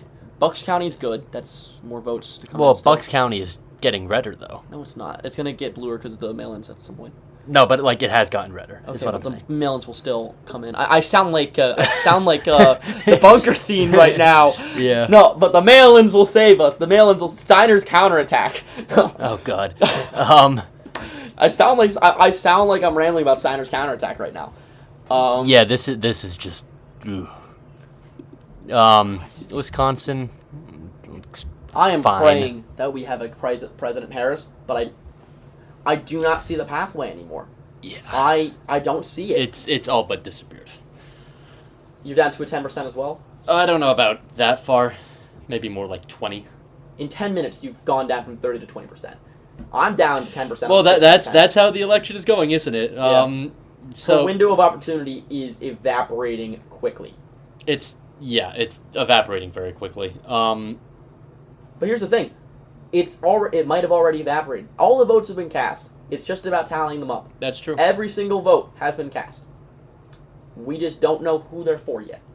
And so it's not that our window of opportunity is evaporating, it's that the election's already been decided. Yeah, and we're just finding out now. Yeah. Yeah, I mean, Pennsylvania, you don't want to see those numbers if you're Kamala Harris. Although with it's very 81% similar to how it reporting. looked for Biden. That's basically the true. same numbers that Biden had this time. That's true, but it's 3 points is rough. Still, it's the same that Biden had. To be honest, the one state I'm not feeling terrible about, Wisconsin. Yeah. I feel like Kamala Harris could still win the state. If she wins Wisconsin and loses every other Easily. swing state, I think that people are going to really start looking into what went wrong. Yeah. Like, Well, if it's just Michigan and Pennsylvania, then there's an argument that, among other things, foreign policy played a large role Yeah. in determining the election. I mean, we've already seen it in Michigan. Harris is she is in third place in Dearborn. Michigan, which is where Well, the I state's can't wait Muslim until the people of population is. Dearborn find out what Trump's going to do to them. Well, I mean, that's I wonder why Muslim leaders just endorse Jill Stein. Don't endorse Donald Trump. well, it's also a thing of you have to remember social conservatism plays a huge role there. But Jill Stein has gone anti-trans. Well, her VP has. She has too. Has she? Yes, she has. Well, too. she's not as socially conservative as Trump is. Yeah, but still, go. And to be fair, other than targeting Palestinians, Trump has turned his rhetoric away from Muslims in general. He's no longer calling for a Muslim ban. He's no longer calling for things like that. And again, voters have short memories. Especially with Trump, if he's not saying it now. But he did it in the past. He did a Muslim ban. But it doesn't matter to people. that's just simply how our politics are now. Especially with the rise of the internet, is our memories are increasingly short, and I feel like it's been this way to a certain extent for a while. But actual policy and actual rhetoric do not matter as much as vibes, and I think that will become increasingly true as we become more online. Yeah. And I thought Harris had good vibes. Yeah, but it's I don't know. I want to see how much Trump appealed to the bro vote. I want to see how much young men... Well, I think our lesson tonight is he appealed very much to the bro vote. Yeah, but I want to see if it's them who turned out or if it was just his previous voter base. Well, yeah. I think there's no way you're seeing these numbers if you're Trump without getting these low propensity voters, because Democrats turned out a lot too. Yeah. You know, to your point, Metro Georgia shifted to the left and turnout exceeded where it was in 2020. Yeah. It's just you're looking Can we at check these, Georgia again? I want to see what the results are. You're getting shellacked in these rural counties, underperforming Biden. Yeah. And that is what the black belt also. It looks. The black belt, though. It looks kind of like how it did in 20... No. The black belt was still shifted. Did it? Yes, it did. It shifted for Trump. A little bit. Yeah, no, I think you're right. Wow. Not really. No, a tiny bit, though. Just enough, might have made a difference. Huh. Yeah, Harris needs another 140,000 votes in Georgia. We already called it a while ago, Yeah, though. it's gone. It's gone. Pennsylvania, can you find another 200,000 votes? I think you can. But it's you unlikely. you gotta start getting those numbers up. And Now. This is... Biden was getting these numbers up already. The first ballot drop for Biden Yeah. that was good was this time. Harris it was has around 11:45. officially won the state of Virginia now, I will add. Okay, she's officially won Virginia. That's not a surprise, but the margin was shocking. The Virginia was called by 8:30 last time. Yeah. Trump is up 5 in Michigan. What? What's Wayne County looking like? I'm gonna say, yeah, not a lot of votes. Only Not a lot of votes. in. Okay, so Harris is not time to doom yet. It's not time to doom yet. Yeah, but it's still a It's poor. ugly picture. It's an ugly picture, to say the least. I am... Still, Oakland County still waiting for a lot of votes. Still waiting for a lot out of Kent County. The reason I don't think Democrats should be too quick to my favorite panic meme about of the night Michigan right now is these. Doha. Taiwan, Ukraine, the Baltics, South Korea, most of Europe, Japan, and Iran at this very moment. Google how to build a nuclear weapon. Yep. Yeah, well, that is one thing that I think could come, especially if Trump does end up following his promise to leave NATO. Yeah, and also Republicans are going to have a 6-3 Supreme Court majority for the next 50 years. Oh, that too. Because we're going to look at Alito, Thomas, and possibly even Roberts all stepping down. I don't think Roberts will step down. I think he likes his position too much. Klobuchar has been reelected, by the way. Oh, what a shock. She is up by 20. Her opponent, Amy Klobuchar, the incumbent Democratic senator, has won re-election. Her opponent, Royce White. Is already conceded? I don't know if he's conceded, but he just did not run a strong campaign at all. Yeah. He really struggled. Baldwin is down 2 right now. Slotkin is down 3. Look at the swing map. Look at this. Yeah. Just look at Metro Georgia. Everywhere else in the country just flew to the right. Metro Georgia shifts left. Asheville shifted left. You can see where Kamala targeted her ads because all those places have shifted left. Everywhere else shot to the right. Yeah. It seems like it's a large part of this is these rural counties. And it's education. Harris just collapsed. Yeah. Harris just I didn't even think there collapsed was in more rural room to America. collapse. That was the thing. That's the thing is that, Joe Biden, he did lose in rural America and he lost pretty badly. But he did make a lot of improvements over Clinton in 2016, and it's an underrated part of how he won the election. Yeah. And Kamala Harris, Grandpa Joe. He was the old white dude. That's not doing that. yeah. I do want to see. New Yorkers have revolted against Democrats, by the way. Yeah. Manhattan, 18% for the GOP. Richmond County, which is Staten Island, 65% GOP. That is a 16-point shift. Brooklyn, 12-point shift. Queens, 21-point shift. Yeah. Wild. This might even be the story of the night. One of the stories of the night. If Trump wins the popular vote, there will be a postmortem on the Harris campaign. Oh my gosh. Well, There I will be mean, a postmortem for Democrats. I think regardless, if Harris loses this election, there does need to be something of a postmortem For the entire party. for the party. I'm not so sure about that actually, because Democrats are. It does seem like they're just kind of getting. They're doing fine otherwise, but they're just getting dragged down by Harris. They're getting dragged down in the rurals. Not dragged down by Harris, just dragged down in the rurals. I don't know. I'm when you see Democrats are outperforming her in pretty much. But she's not disliked is the problem. She has a positive approval rating. Well, here's the thing. I think it's Biden is dragging her down. Maybe.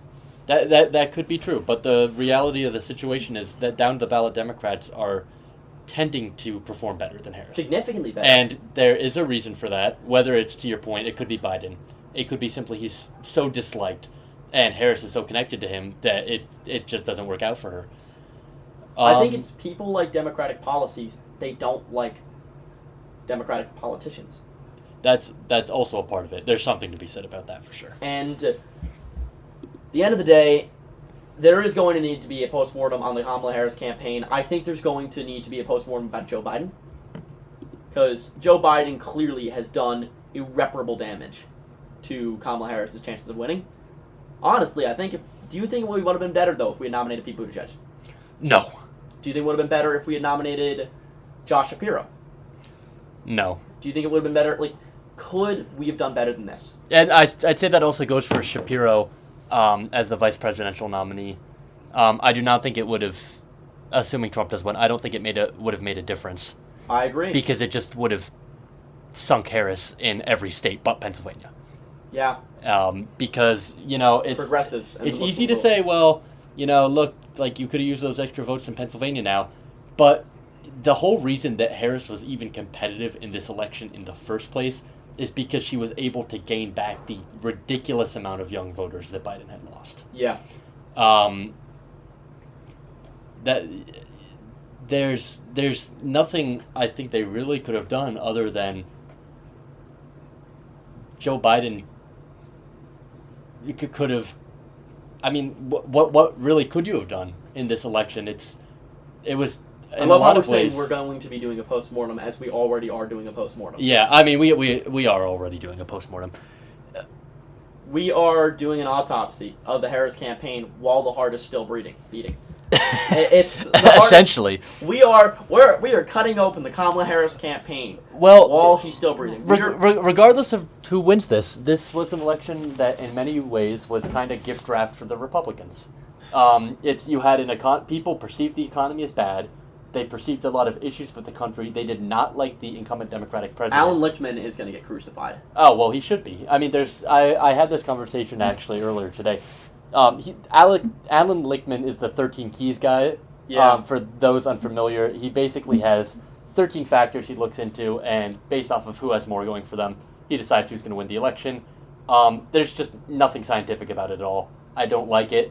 Neither do I. The one good thing, if there is one good thing to come from Trump winning, is that he will never be taken seriously again. No.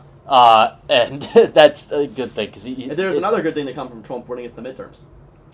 Well, yeah, but that's kind 2 of years that's down accelerate. the line. I don't like to delve in the accelerationist thinking. Yeah, well, it's because I need to cope somehow. I suppose. I remember this was the point when Arizona was called for Biden by Fox News. Oh yeah, 4 years ago. You're right. And I do not see that happening now. No, it will not happen. I think. Has anything even happened? Not a single new vote has been tallied in Arizona in 2 hours. No, New Mexico is counted. We already called that one. It's Lenar, Michigan. Barely any new votes have been counted. Wisconsin, barely anything. Nothing new in Pennsylvania. New Hampshire. Can we call New Hampshire? I'd say we can. Okay. The state of New Hampshire. Get the slide up. Decision 2024. Okay. You get the thing.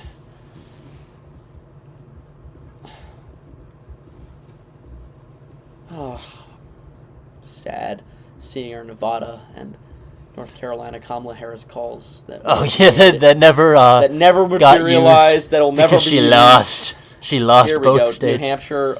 Do we only have one for Trump? Oh well, you know what? We can. I feel like we're not going to be using this one. Oh, actually. There we go. We're not using that one. We're not using the North Carolina sled anymore. Yeah. So it will become New Hampshire. And 4 electoral votes. Yes. Alrighty. Key race alert, y'all. Key race alert. We are ready to call the state of New Hampshire for Kamala Harris. Yeah, all 4 electoral votes. You want to switch to the camera now? Just to get to the... Yeah. There's not much analysis left to do. Right. Let me get your coat on. Yeah. There's not much analysis left to do. Indeed not. I think the night... We do have a pretty good picture, I think, of how the rest of the night is going to go. Yeah.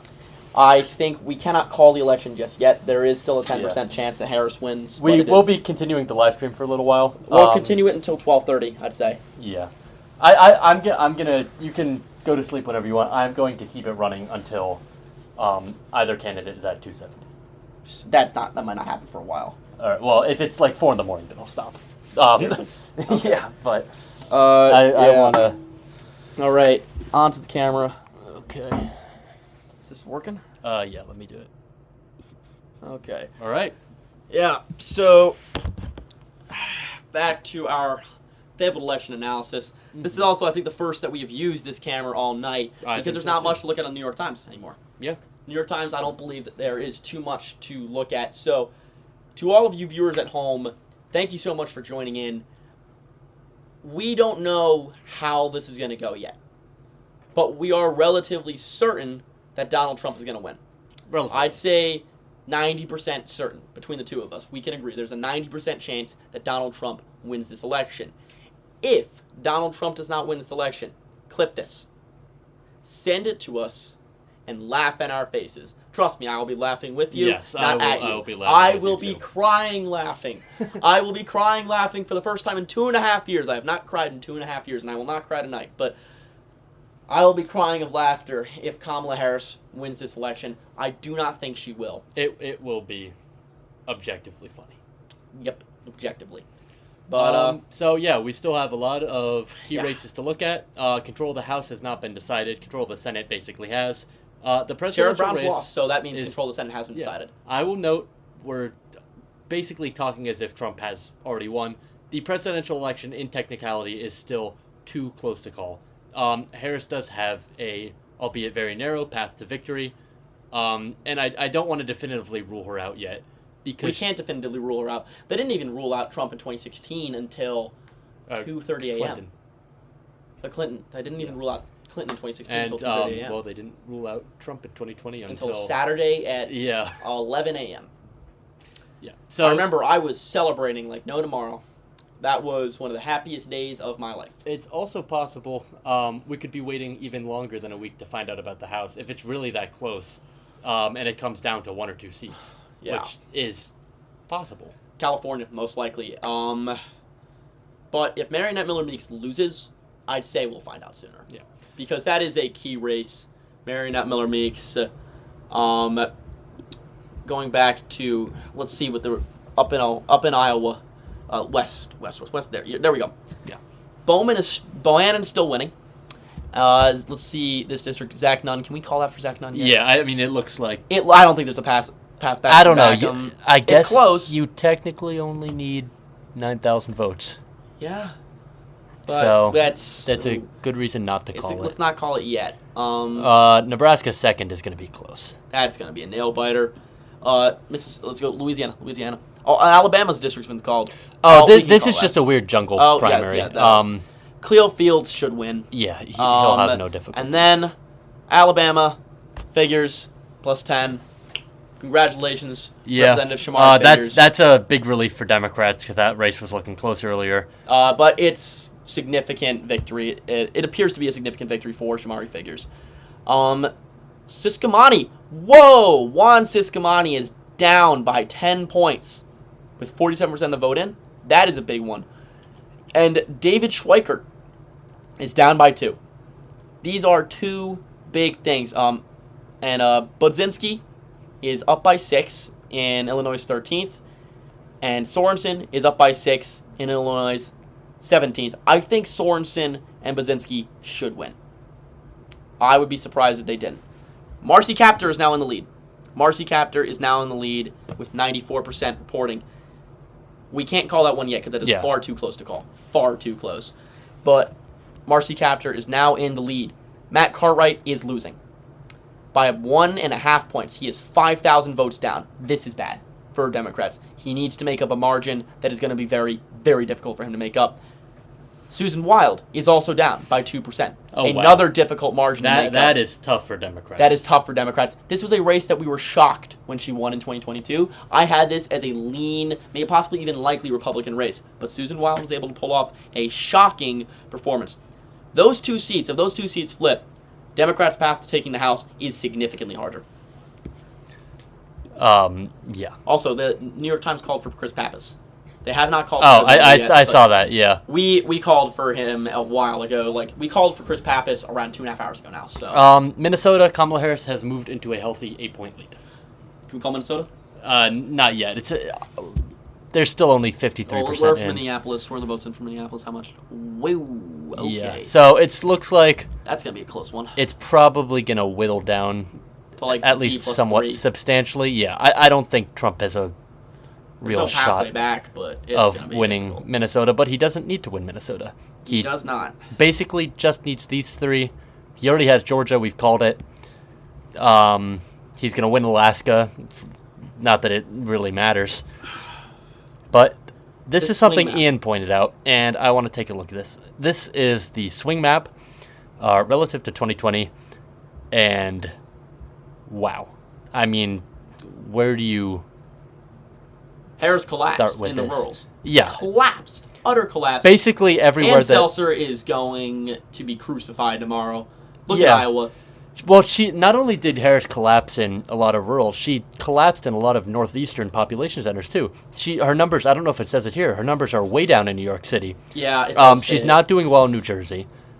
That's because Trump, We'll I guess he significantly improved, more than we expected with minority voters. Yeah, I mean the Rio Grande Valley continued to shift right. You're seeing a lot of shifts along the border in New Mexico as well, 8 or 9 points. Loving County has shifted 7 points to the left, however, and it's 97 voters. Ah, lovely. I think maybe a liberal family moved in from down the street. Yeah. New York, pretty bad news universally. Democrats have only made gains in 2 pretty rural counties. But they've made gains in the House.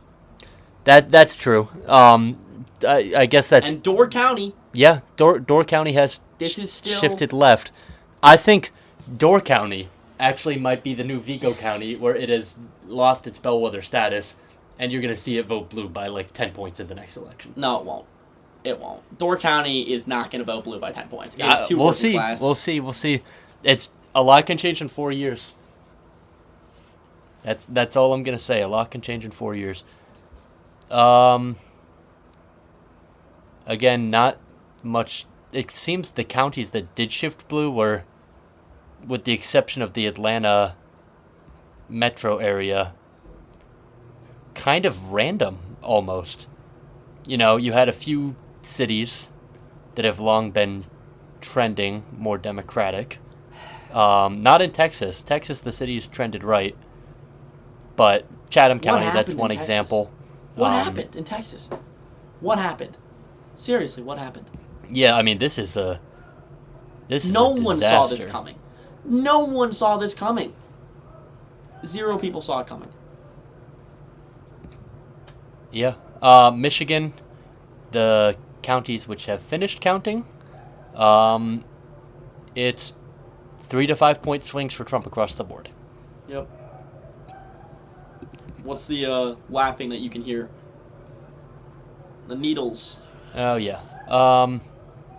So Trump has climbed to a 4-point lead in Wisconsin. I don't know. Check Door County. Let's check the counties. Yeah. It's looking... Check Milwaukee. Still a lot of votes. Yeah, And but... they're all mail-ins. what I'm And concerned about... oh wow, Dane County, 75% versus this is basically matching Biden, not improving, matching. And when you're losing points, In everywhere else, you pretty need to much improve. everywhere else, yeah, you need to improve. But hang on, let's see Waukesha. She's improved in Waukesha a little bit, and there's still mail-ins to come in. She's improved in no, she hasn't. She will improve still though, and she's improved significantly in Ozakizuki. So Wisconsin is still a state where there's a pathway. Yeah. I think it's looking increasingly narrow. Trump has only grown his lead. I didn't think we were going to know the results this quickly, and it's looking like we're going to know the results very quickly. Yeah, well, can't complain about that, I suppose. No, I can't complain. I'd rather, if Trump does win, I'd rather figure out now than... doom for the next, stress yeah, for the next exactly. 6 days. You know? Yeah, no, I suppose that's accurate. Okay, so let's go back to the camera. Yeah, so... One other thing I do want to note, by the way, we have called the state of Hawaii. I'm not going to bring up the slide because it's a pain and it's not relevant. But those 4 electoral votes will go for Kamala Harris, as the New York Times and the Associated Press have What a pointed out. shock. Absolute shocking result. Yeah, true. No one saw this one coming. I will say, I do think Hawaii is going to swing significantly to the right again. Yeah, it will. I mean, Obama... Since 2008, Obama's big win there, it's been... Oh, yeah, it's been like little chips away. That does mean plus 40 to plus 30, but... Yeah, it's going to be plus 40 to plus, like, 32. But the cost of living crisis in Hawaii is especially bad. Yeah, well, I do think also... but also, aside it's backlash from state government. demographic shifts aside, a lot of what's happening in New York and New Jersey is backlash against the Democratic administration. In those states. In New York specifically, it's a product of... Kathy Hochul, but also the state of the party. Yeah, no, Kathy Hochul... The New York Democratic Party, organizationally, in many regards, is a mess. It's a mess, but also Kathy Hochul is one of the least popular governors in the country. Yeah. And she has made numerous bad decisions. And, credit where credit is due, because they did win those House races upstate. I think it's not down to that, though. It's down to the strength of those candidates. Yeah. And the lack of strength in the case of Brandon Williams. Like, John Mannion was not the strongest candidate, in my opinion. Sarah Lee Hood was, I think, a little stronger, but he's still a strong candidate. Did Molinaro carpetbag, or did he actually live in this district? When the lines got redrawn, he lived in the district, but beforehand he didn't. Okay. So I think he lives in the district now, but I'm not entirely... don't quote me on that. Do not quote me on that. Yeah. He might have carpetbagged. Riley lives in the district. Tim Ryan lives in this district. Let's check New York. I want to see... We'll keep it on the camera right now. I just want to quickly check Lawler. Mike Lawler's seat. 75% of the votes are in. Can we call that one yet? I want to see how bad is it in Westchester. New York, Westchester County... 48%. We can't call it yet. Only 48% of the vote is in Westchester. So we cannot call New York 17th yet for Mike Lawler, but I think that's going to be the one where Republicans hold on.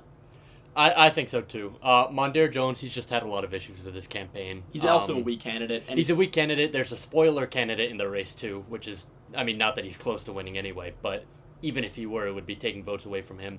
And the fact that candidate was on the ballot on the Working Families line instead of him is... once again, the fault of him, but also of the New York Democratic Party, that they just didn't get their people to vote in this primary. It was the turnout was so low. It's a Working Families Party primary. You need to get maybe 1,000 people to vote for your candidate, and then you've got it. Yeah, at most. So that's a pretty big oversight. Democrats are obviously going to try and stage a comeback in that district, though. That's going to be one they very heavily target in 2026, regardless of who ends up winning the presidential election. Which is likely... I think Lawler's time is numbered. I don't disagree. Again, Mondaire Jones, just a uniquely bad candidate. There are better candidates. You have Tim Ryan, and you can bring Antonio Delgado back. That's true. Delgado could carpetbag. Does he live in the district? I think, honestly, at this point, you want to get somebody local. But with the redraw, does he live in the district?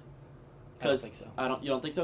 I think he lives in Ryan's district still. I believe you're right. Antonio Delgado was an incredibly strong candidate. Yeah. And now he's the lieutenant governor, for those of you who don't know, after the resignation of Lieutenant Governor Brian... What was his name? Okay, basically the former New York lieutenant governor was horrible, riddled with scandals, and was forced to resign. Absolutely riddled with scandals.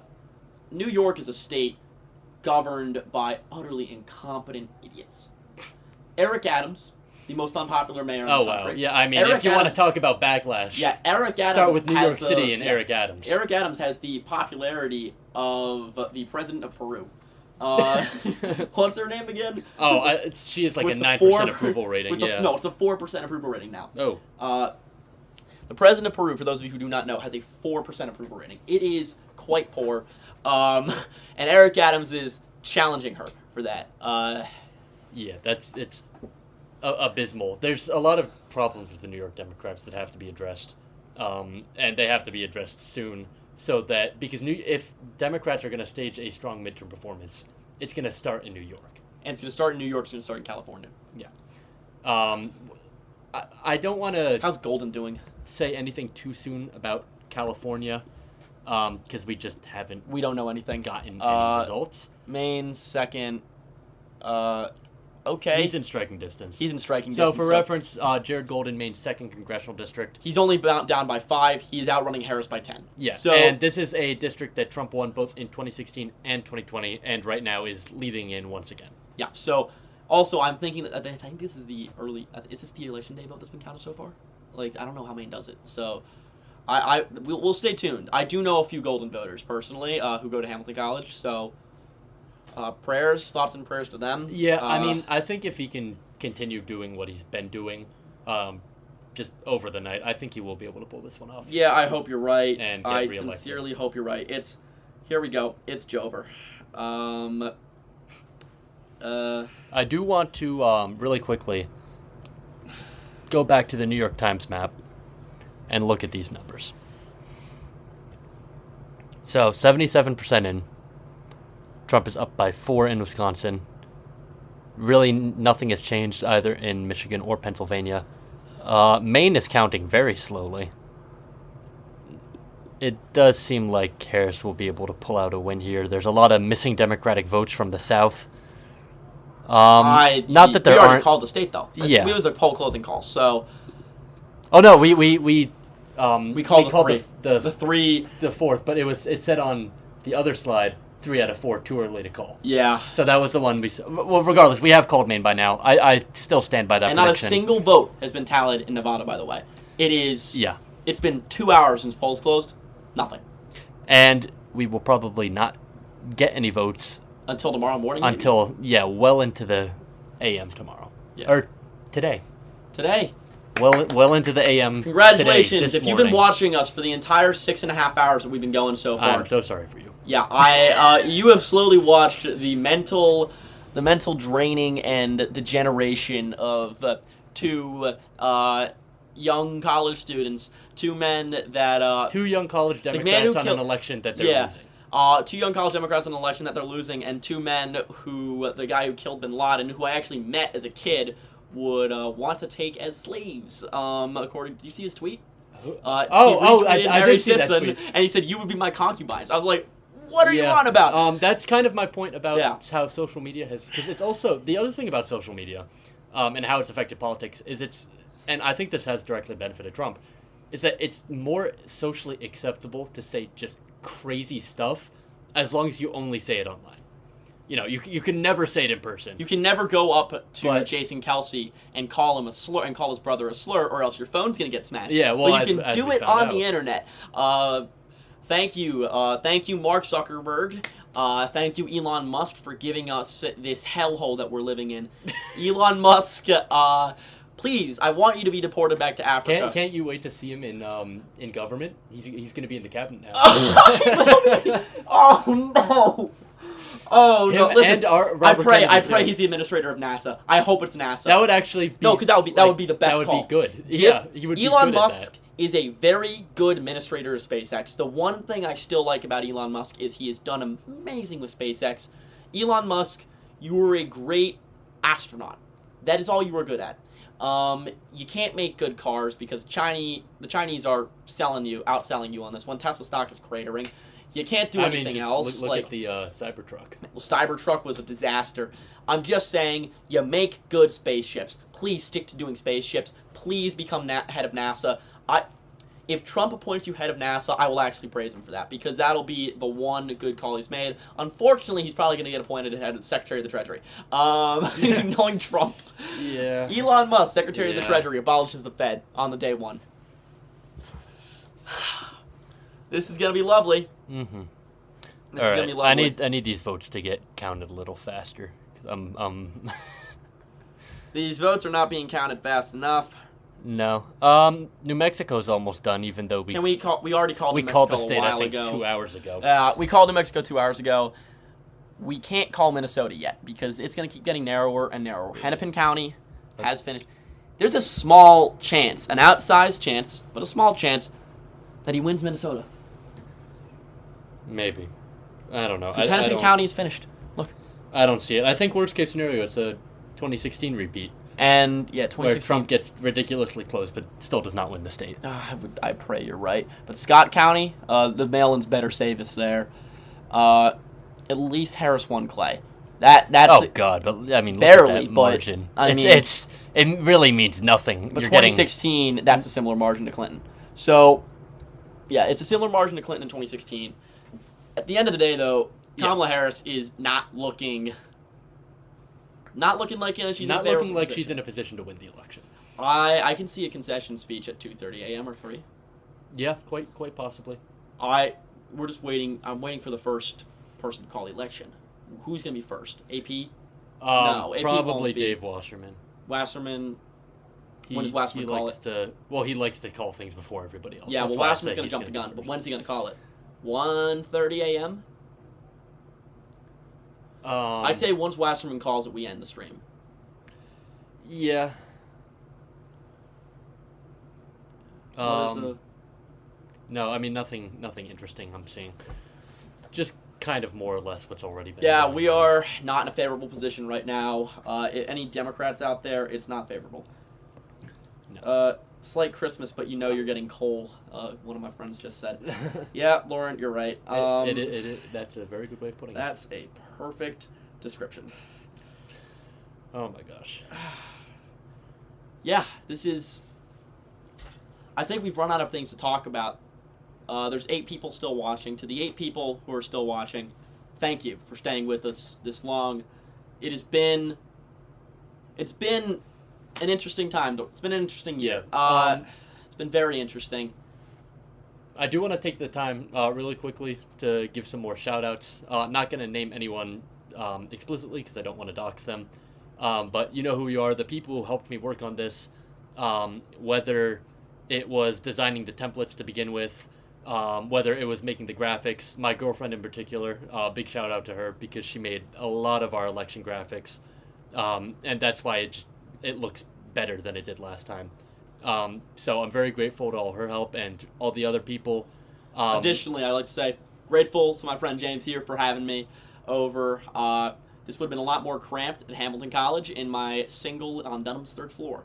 We could have gone to the studio because there is a video studio, but that was already probably occupied. Yeah, no, and again, thank you to my co-host Ian, who came down today. It was a 2-hour drive. It was yeah. fun. Well, it was more like an hour 45. Talk about elections. Talk about me elections. in a room by ourselves for hours. 6 hours straight. Yeah. This is reminding me. Remember back when I still did Clock Tower for a year and a half when I was Prince Eric and you were... I do remember that. And this was when we first became friends. We had first met each other, and the reason why we became friends was we had to rehearse like 4 scenes together, and the scenes were pretty easy. So we got the lines down quick, and then we just talked about politics. Because this was back in the midst of the Trump administration. This was pre-midterms. And the people who know me know how I love to talk about politics. Yeah, and the people who know me know how I love to talk about politics. So, exactly. Yeah, we have a chat. Hold up, let's check the chat. I got it. Check the chat. I don't think anything actually has been said. No, there's a chat rate of 1. Yeah, but I think that's broken. Amazing stream, horrible election. Thank you. Thank you, Ronan. Much Thank you, appreciated. Ronan. Is this Ronan Smith? Is Ronan Smith? Ronan, my neighbor, thank you. Also, our other neighbor, Mr. Juan Soto, just moved. It's a depressing time for a Yankee fan like me.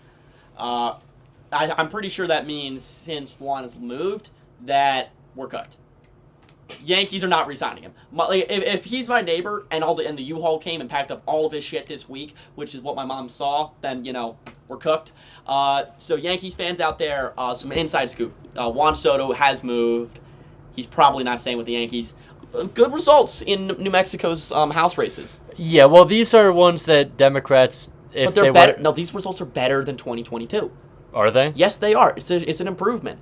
I want to double check that. I believe they're an improvement. No, not really. One of them is. One of them is matching the margin, and the other is a 6-point underperformance. No, it's a 2-point underperformance. Oh, did I read that wrong? Yeah, it's a 2-point. Okay, yeah. Okay, back to the camera. Anything, Schweiker? There are a few more house races I want to just take a look at really quickly. Siscomani's still losing. That's big. Siscomani's losing by a lot. New Mexico second, that's a big one. It is literally tied. The difference is just over 50 votes, 53 votes. Exactly. I do wonder if this is one of these races That's you gonna don't see be it called until a couple days from now. maybe not even a couple days from now. It could be a month. If this could be a 2022 Iowa's, it's gonna be a 2022 Iowa race. California's counting a little bit faster than you'd expect But normally. no, they're not. That's The fact that they're at 50% of the vote by 12:30 or almost 12:30 that's better. is That's better. in certain districts is impressive. Yeah. The issue is that Oh, and the New York Times is officially finally called. oh yeah, Took them long enough. Yeah. New Mexico. really, I'm looking for Young Kim is up with 50% of the vote. In this sort of environment, in California's 40th. That's kind of what you'd expect. We can't call Iowa's first yet, according to Dan. Uh, oh, that's close. California's 27th. I mean, this seat has always been close. It's gonna be Mike Garcia has never had an easy election. Yeah. Okay, so Iowa's first. We can't call it yet. Bohannon, Miller Meeks, way too close. Zach Nunn, Backham. It can we looks call like it? it looks like he secured victory. We're gonna in call Iowa's Iowa's third congressional district. That's a race that we've missed. Another race that we've missed. We've missed now 2 or 3, I think. So the margin's getting slimmer for Democrats. Yeah. The margin is narrowing. Now Cuellar and Gonzalez look like they'll pull it off, but and that is a but Christmas miracle. That's a Christmas if you've miracle. ever seen one. Sorensen and Budzinski look like they're gonna win. I don't see the margin changing. I think Derek Van Orden will be fine. Derek Van Orden, yeah, he'll probably be fine. That's another one that we're missing then. That is now 3 races that we have missed. Out of 435, that's not that bad. So far, that's not that bad, but that's also Cartwright is on the verge of being called. Oh, yeah, that's bad. That's bad. Cartwright, that's going to be 4. That's pretty ugly. 17-point miss in Iowa, by the way. It was a 17-point miss. The confirmed result, 17-point miss. John James, we mentioned this as a potential sleeper flip. It does not look like that will be the case. This is correct me if I'm wrong, traditionally very blue-collar district, even if it is suburban to a degree. Yeah, this is. But yeah, I think, and Marie Gluskamp-Perez still leading. 71% of the votes are in. Yeah. That's Gluskamp-Perez. I think she's in a good spot right now. Democrats are looking up. They'll look at her race, and that's going to be a good sign for Patola, I think. Yeah. So it's a really good sign for Marie Patola. State of the election so far, Trump is a pretty clear advantage in the presidential race. Democrats have a minor advantage in the House. And Republicans have won the Senate. Yeah. Like the Senate. The Senate has been called. The Senate has been called for a while. We were at 51 seats for Republicans like hours ago. Well, Tester hasn't officially been called yet. That's true. Tester, but let's see. Oh, never mind. It's been called. It's been called. Republicans have won the Senate. Yeah. Well, can we call it for Tester? Can we call it for Sheehy yet? I don't think that's super smart when you're missing Given the results, though, in other states. No, but it's still, when you make a projection like this, again, you want to have that 95% confidence. I do have the 95% confidence. I don't. Okay. I think we wait until 1 a.m., most likely. Okay. Yeah, I'm comfortable with that. I want to get... Gallego? Check Gallego. He looks like Ruben Gallego is in a good position to win. He's in a very good position. So he's outrunning Harris by 6 points right now. Yeah. That is incredibly good news for Democrats. Yeah, I mean, they really, really need that seat. They need that seat. This is gonna be very difficult. It's gonna be very tight, very difficult for Democrats. I think if they win the House, it's gonna be 220, maybe 222 at most. It depends on how well they do in California, and I don't think they're gonna do that well in California, judging by like other states. Overall, though, just a very disappointing election for the Democratic Party. Yeah. There's no way around it.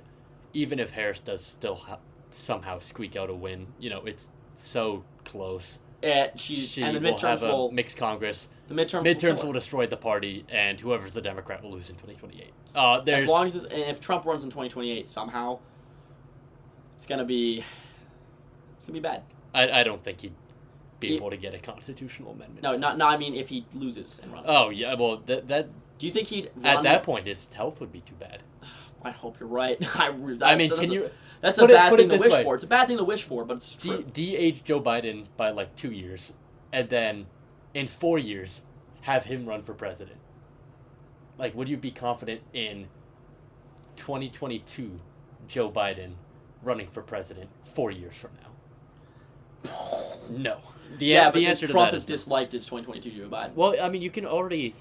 This is one of my more controversial takes, maybe, but you can kind of already see that Trump has aged, and Easily. he's lost a lot of Trump has lost what he most. had in 2016. Trump's lost a lot of his mental faculties. Not only that, but it's evident that he's just older, and that is something that hurt Biden before he even sounded and looked like he was going crazy. Oral service to the microphone was one example. Yeah. I mean, there's countless examples. I also do wonder, how he's going to be doing by the end of his term, because that was he could be in a Reagan position. There, Reagan was diagnosed with Alzheimer's by the end of his term secretly. He had secretly been diagnosed, and it wasn't revealed for a few years. But Reagan had Alzheimer's for the last year of his term, and more likely, I think it's very feasible that Biden had Parkinson's for. Parkinson's? You really think so? Yeah, I mean, did you see his hands were like shaking. I never saw that. Yeah, no, it's So this is my personal conspiracy theory that I embrace, and it was shared with me by my stepdad. I looked into it. I was like, oh, there's merit to this. I remember. I do think that Biden could have Parkinson's. You know, the Adolf Hitler had Parkinson's, right? I did know. Yeah, Adolf Hitler had Parkinson's. That's a depressing comparison to make. Yeah, I mean I think the average Republican likes Hitler more than they like Biden. Maybe. I love the fact that we can say maybe to that. I hate the fact that we can say maybe to this. The average Republican might like Hitler more than Joe Biden. Well, it depends on who you consider the average Republican, too. Like, the majority of Republicans I know, I'd say that's absolutely not the case. Imagine if there's a Lib Jan 6 now. Yeah. Well, the thing is also, it's... I can't wait to be in the UK. I'll be in the UK starting January 2nd. I won't be here when Trump gets sworn in. Let me ask you a conceptually political question. How do you really determine who the average Republican or Democrat is? In two parties where you have coalitions that are so diverse, especially the Democrats. The Democrats, there is no such thing as the average The average Democrat. Republican is my view, but a woman. The average Democrat has my views, but is a woman. The average Republican, is a 43-year-old man. White man. 43-year-old white man from some exurban area. Fair enough. What are his views? Probably pretty conservative. Pretty conservative. But he's pro-choice. No. Have you seen the...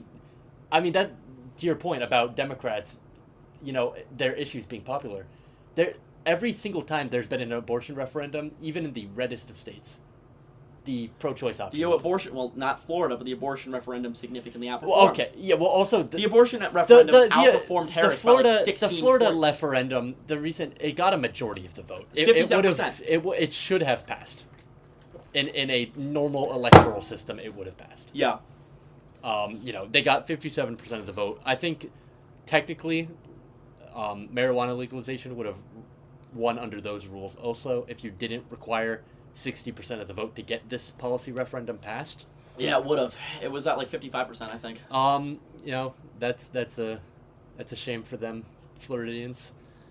But if you're from Florida and you're left wing, you have a lot of things to worry about. Not only with these two referendums failing. It's gonna be 52 or 53 Republican Senate seats, you believe? Yeah. It's gonna be? Well, wait. Let's take a look Wisconsin, at this. Michigan, PA. What are they saying? Hold up. Wisconsin, Michigan, and Pennsylvania are 50-50 right now in the Senate. Oh, wow. Go Senate. Yeah. So. Oh my God. So I mean, Michigan might flip. All three of these God. I could see flipping. Oh my God. The exception being Pennsylvania. I still think Bob Casey holds on there. What's happening to Tammy Baldwin? She's not outrunning Harris by enough.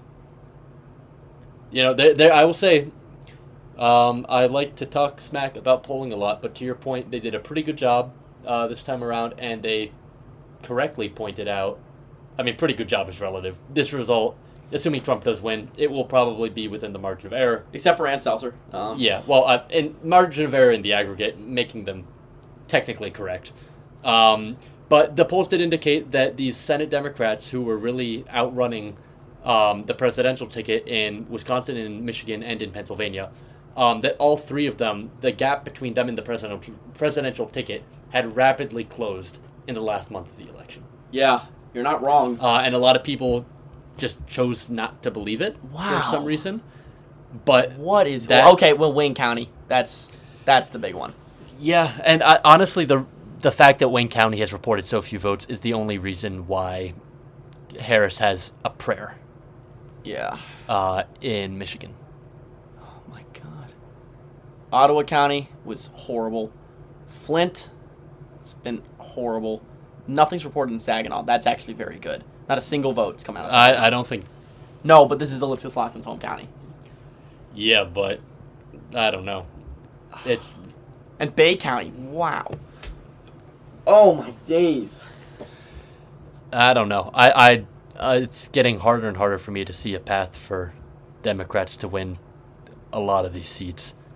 Like I said, Gallego probably will win. Yeah, but Gallego, it could be 55. It could be 55. If it's 55, that's Murkowski's going to switch parties if it's 55. Or she'll become an independent. Murkowski will not stay as a Republican with Rick Scott as leader. Well, I don't know. I feel like if it's 55, if anything, Am I coping? She a little bit. I'm coping. I feel like Wow. if anything, she'd want to stay within the majority. I think she'd want to stay within the majority, but she'd doing a Joe Manchin and be an independent. Well, maybe offices. if Democrats make gains in the Senate, I mean, it would be now the 2020 Senate map being up again. Are there any really? I guess Wisconsin, Democrats would target No, Wisconsin. in Wisconsin, there's no election. It's 2022. Ron Johnson. Oh no, you're right. Okay, so yeah, no, literally, there's like no seats Democrats could target in Maine. the Senate, with the exception of Maine. That's still only one, and that is probably not enough for the majority. So Democrats are going to have a rough time winning back the Senate for the foreseeable future. If anything, I know I criticized. You the saw my people. face like drop. Like I saw those 3 Senate results coming in, and my face just dropped. I think Casey will pull out, so it might be 54. I do but wonder though, are we headed towards a permanent Republican majority in the Senate? Or, Permanent, not permanent, for but the next 15 years, yeah, long-standing. long-standing, similar to the Democrats in the House for the. I Christ, think don't so. know. I don't see how, because Democrats kind of, if they want to have a House majority, now that they've lost their seats in these red states, they've lost their seat in Montana, they've lost their seat in Ohio, West Virginia. and they've lost their seat in West Virginia, exactly. They basically have to get 2 seats in Texas. like every swing state, or sneak in a few more Democrats in these reddish states. Mm-hmm. And either the fact that you just have to do one of those, and you can't just win a couple of swing states and then just give you the majority the way the Republicans have it. Yeah, and Osborne's lost. It's gonna Yeah. get worse for him. But Republicans are in a good position in the Senate for a long time. And it's as simple as that. Is they don't have a good path in the 2026 elections. They won't have a good path in 28, and they certainly won't in 2030, unless Texas is shifting to the left. Which it won't be, judging by this election. I think long term, but will it be by 2030? I No. don't know about that. No, it won't. Because, Democrats, they made so much progress in Texas in 2020, they shifted it from Trump plus 9 to Trump plus 5. And now it has really just It's cratered. swung right back. And a lot of that was, The economy.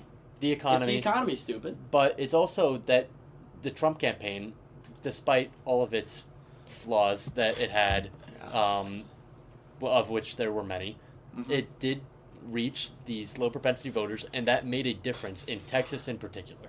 Yeah. Because on the Texas border, there are a lot of low propensity voters. There's a lot of socially conservative Latino voters who are not happy with how things are at the border, who are, in many cases, border hawks. And, they I'm gonna Harris walk did around not campus make a- tomorrow. I'm gonna be walking around campus tomorrow, literally Convincing like case this, like this, like a mask on my face because of the calls I was making. I was pretty bullish on Harris the last week. I'm gonna be walking around with a bag on my face that says dunce on. I'm gonna be walking around with a dunce cap on. Yeah. Well, I guess no one can say I'm bad at predicting elections now. Hey, well, but I would have really preferred. At least I can still to have say been wrong. I worked for the Senate Majority Leader, the last Democratic Senate Majority Leader. Yeah. I can say that. No, I will say I much would have preferred to have missed this election, though. You know, I was actually really hoping I'd be wrong. I was hoping I'd be right. I was hoping you'd be right, too. We're back to 11 viewers. Yeah, well, it is still technically too early to say. It's too early but to say, it is just looking... we've been doing a post-mortem on the Harris campaign for the past hour and a half at this point. And it's really only It's getting worse and worse by the minute. The margins are not shrinking in any of these states, although they haven't counted any votes in a little while. No, they counted more in Pennsylvania. It's at 88%. Oh, yeah, no, you're right. And margin hasn't shrunk. We can't call it yet, but we can call it soon. Oh, yeah, this is... Bucks County, Trump just took the lead. Bucks County will probably swing back to Harris, but barely. Yeah, there's not that many votes left in Philadelphia. What was the turnout in Philly? What was the turnout total? Oh my god, turnout cratered. Oh my god, it's going to be below 2020 in Philly. Well, what was Philadelphia? 600,000. Total or for... 600,000 for... Biden. Ew. Trump has already exceeded his margin in Philly. Yeah, that's bad. So there's another question that is worth asking, worth discussing. And also, one thing, Ross Ulbricht's going to get released from prison. Ross Ulbricht, by the way, the man who tried to hire people to murder people who had, quote, stolen money from him. The man who managed Silk Road, the dark money drug trafficking website on Tor, is going to get pardoned by Trump on day one. Ross fucking Ulbricht. He's going to pardon a convicted attempted murderer and a convicted drug trafficker. Well, I love it how we have a DA running against a felon who's going to pardon felons, and we are painted the pro-crime party. Well, what's his name? Here's the thing: what's this dude's name? Dash Dabrowski. I'm like Dash Dabrowski right now. I'm going insane. The unfortunate thing about American politics is that when you support criminal justice reform, you will always be the pro-crime party. That's just how public opinion works, unfortunately. Yeah, great. I pray 4 years from now the Republicans have created their reputation somehow, some way. But I know that if that's going to be the case, it would mean America would be so much worse off, which I don't want. I don't want America to be worse off. I want what's best for the nation, more than I want what's best for the Democratic Party. I think what's best for the nation is what the Democratic Party is saying. I think that's what's best for the nation. And I think that the Republican Party and their policies are what's worse for the United States. That is why I worked and voted for Kamala Harris in the state of New Hampshire. I voted for her in the state of New York, and I worked for her in the state of New Hampshire. Because I think that she is the path forward. But at the end of the day, I hope that under a Trump presidency, we are far stronger 4 years from now than we are right now. I don't think we will be, but I hope. Because I like this nation more than I like this party. And I hope that somehow, some way, we can work with them, even though I don't think there's a prayer. All right. Yeah. I will say we probably will wrap up the stream very soon. Crowds are already beginning to leave the Harris victory party. Victory. I mean, I don't... That's just what I'm calling it. Whatever the official name for it is. Harris supporters are leaving already in large numbers. She's not expected to speak tonight. Yeah. Do you say we wrap it up in 5 minutes? I would say we wrap it up in 5 minutes. So right. We will be ending the stream a little less than 5 minutes now at 12:40 a.m. Eastern Standard Time. As of right now, I'm going to say... We can't call it. I'm not going to call it yet, but it does look very, very strongly like Donald Trump will be the next president of the United States. Again. That he will be elected to a second non-consecutive term. For the first time since Grover Cleveland. True. Wow. Yeah, that was that. You know, election. 21 and 22 and 2023, I called it. And then I changed. Really? From all of those years, from Afghanistan until Harris entered the race, I was calling a Trump win. Well, I want to bring us back to Afghanistan because there was a time when Joe Biden was a popular president, and then Afghanistan happened, and he never recovered. You know, everything just It was a went bad litany from there. of. It was just disaster after disaster. And we're going to look back on him in 50 years' time as a great president. Because look at what he's gotten done. He's gotten done infrastructure. He stepped aside when he knew he couldn't win. He got done gun legislation. He got done gun control. How? No president had ever done that since Clinton. No president. And he got gun control passed. He got through the IRA, the Inflation Reduction Act. He got the American Rescue Plan. He got the CHIPS Act. He got the PACT Act. Yeah, I mean, I do agree with that. I think Joe Biden will be seen retrospectively as a pretty good president. What really just sunk his approval is that he was too old. He was too old. And that is the one thing that will tarnish his reputation, I think, to some degree for a while, is that he kept going even though he did not have the faculties to be president. He was too old, and the economy got too damn bad. Inflation was too damn high. Yeah, and I mean, quite frankly, he waited too long to let the Democratic Party and the world essentially it was very much on purpose. They covered up his condition, and Democrats ended up getting stuck with a candidate who was, I mean, Kamala Harris, I didn't have any personal issues with her getting nominated, but when you nominate a candidate and they have only a few months to campaign, they haven't been able to go through the primary process, they haven't been able to do what Trump has been doing, and you are now running as the second option to a guy who's basically seen as, one, a terrible president by a majority of Americans, and two, as literally senile by a majority of Americans. It's rough. Particularly among one of your key demographics, young people.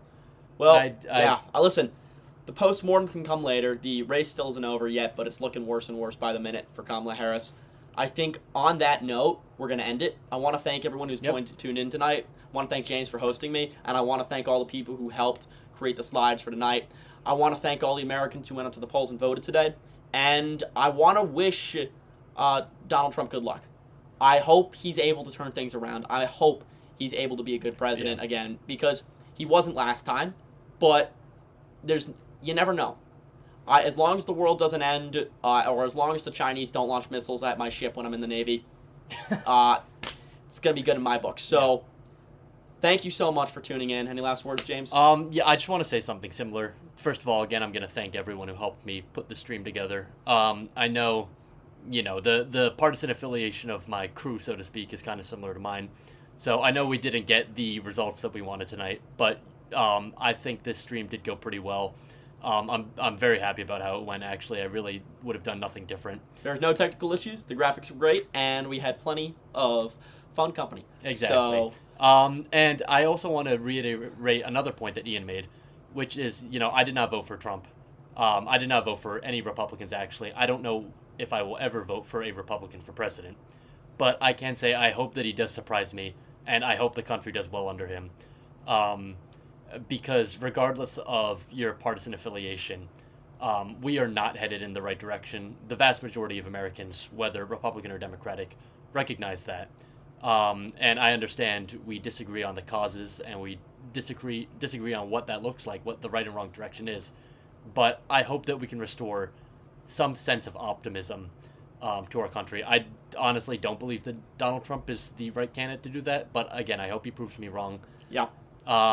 And thank you. One last thank you to all the viewers, all the people who tuned into the live stream, especially the 8 people who have been watching this. The entire time. To the 8 people who are still watching this, thank you. Especially to you. It's much appreciated. Plus the 247 other people who tuned in. So, thank you to all of you. And thank you for everything. And there are still some races left to call. We're still looking at the House. There's still a few Senate seats that are up in the air. So, and we will see you in 2026. I will be doing another live stream. I might not be joining because I will be wherever I am. Yeah. Well, we'll figure that out when we come to it. This might be my last one. So, I will probably be somewhere somewhere in the naval base somewhere, and yeah. All right. Yeah. Well, good night, everyone. Thanks for tuning in. Thank you.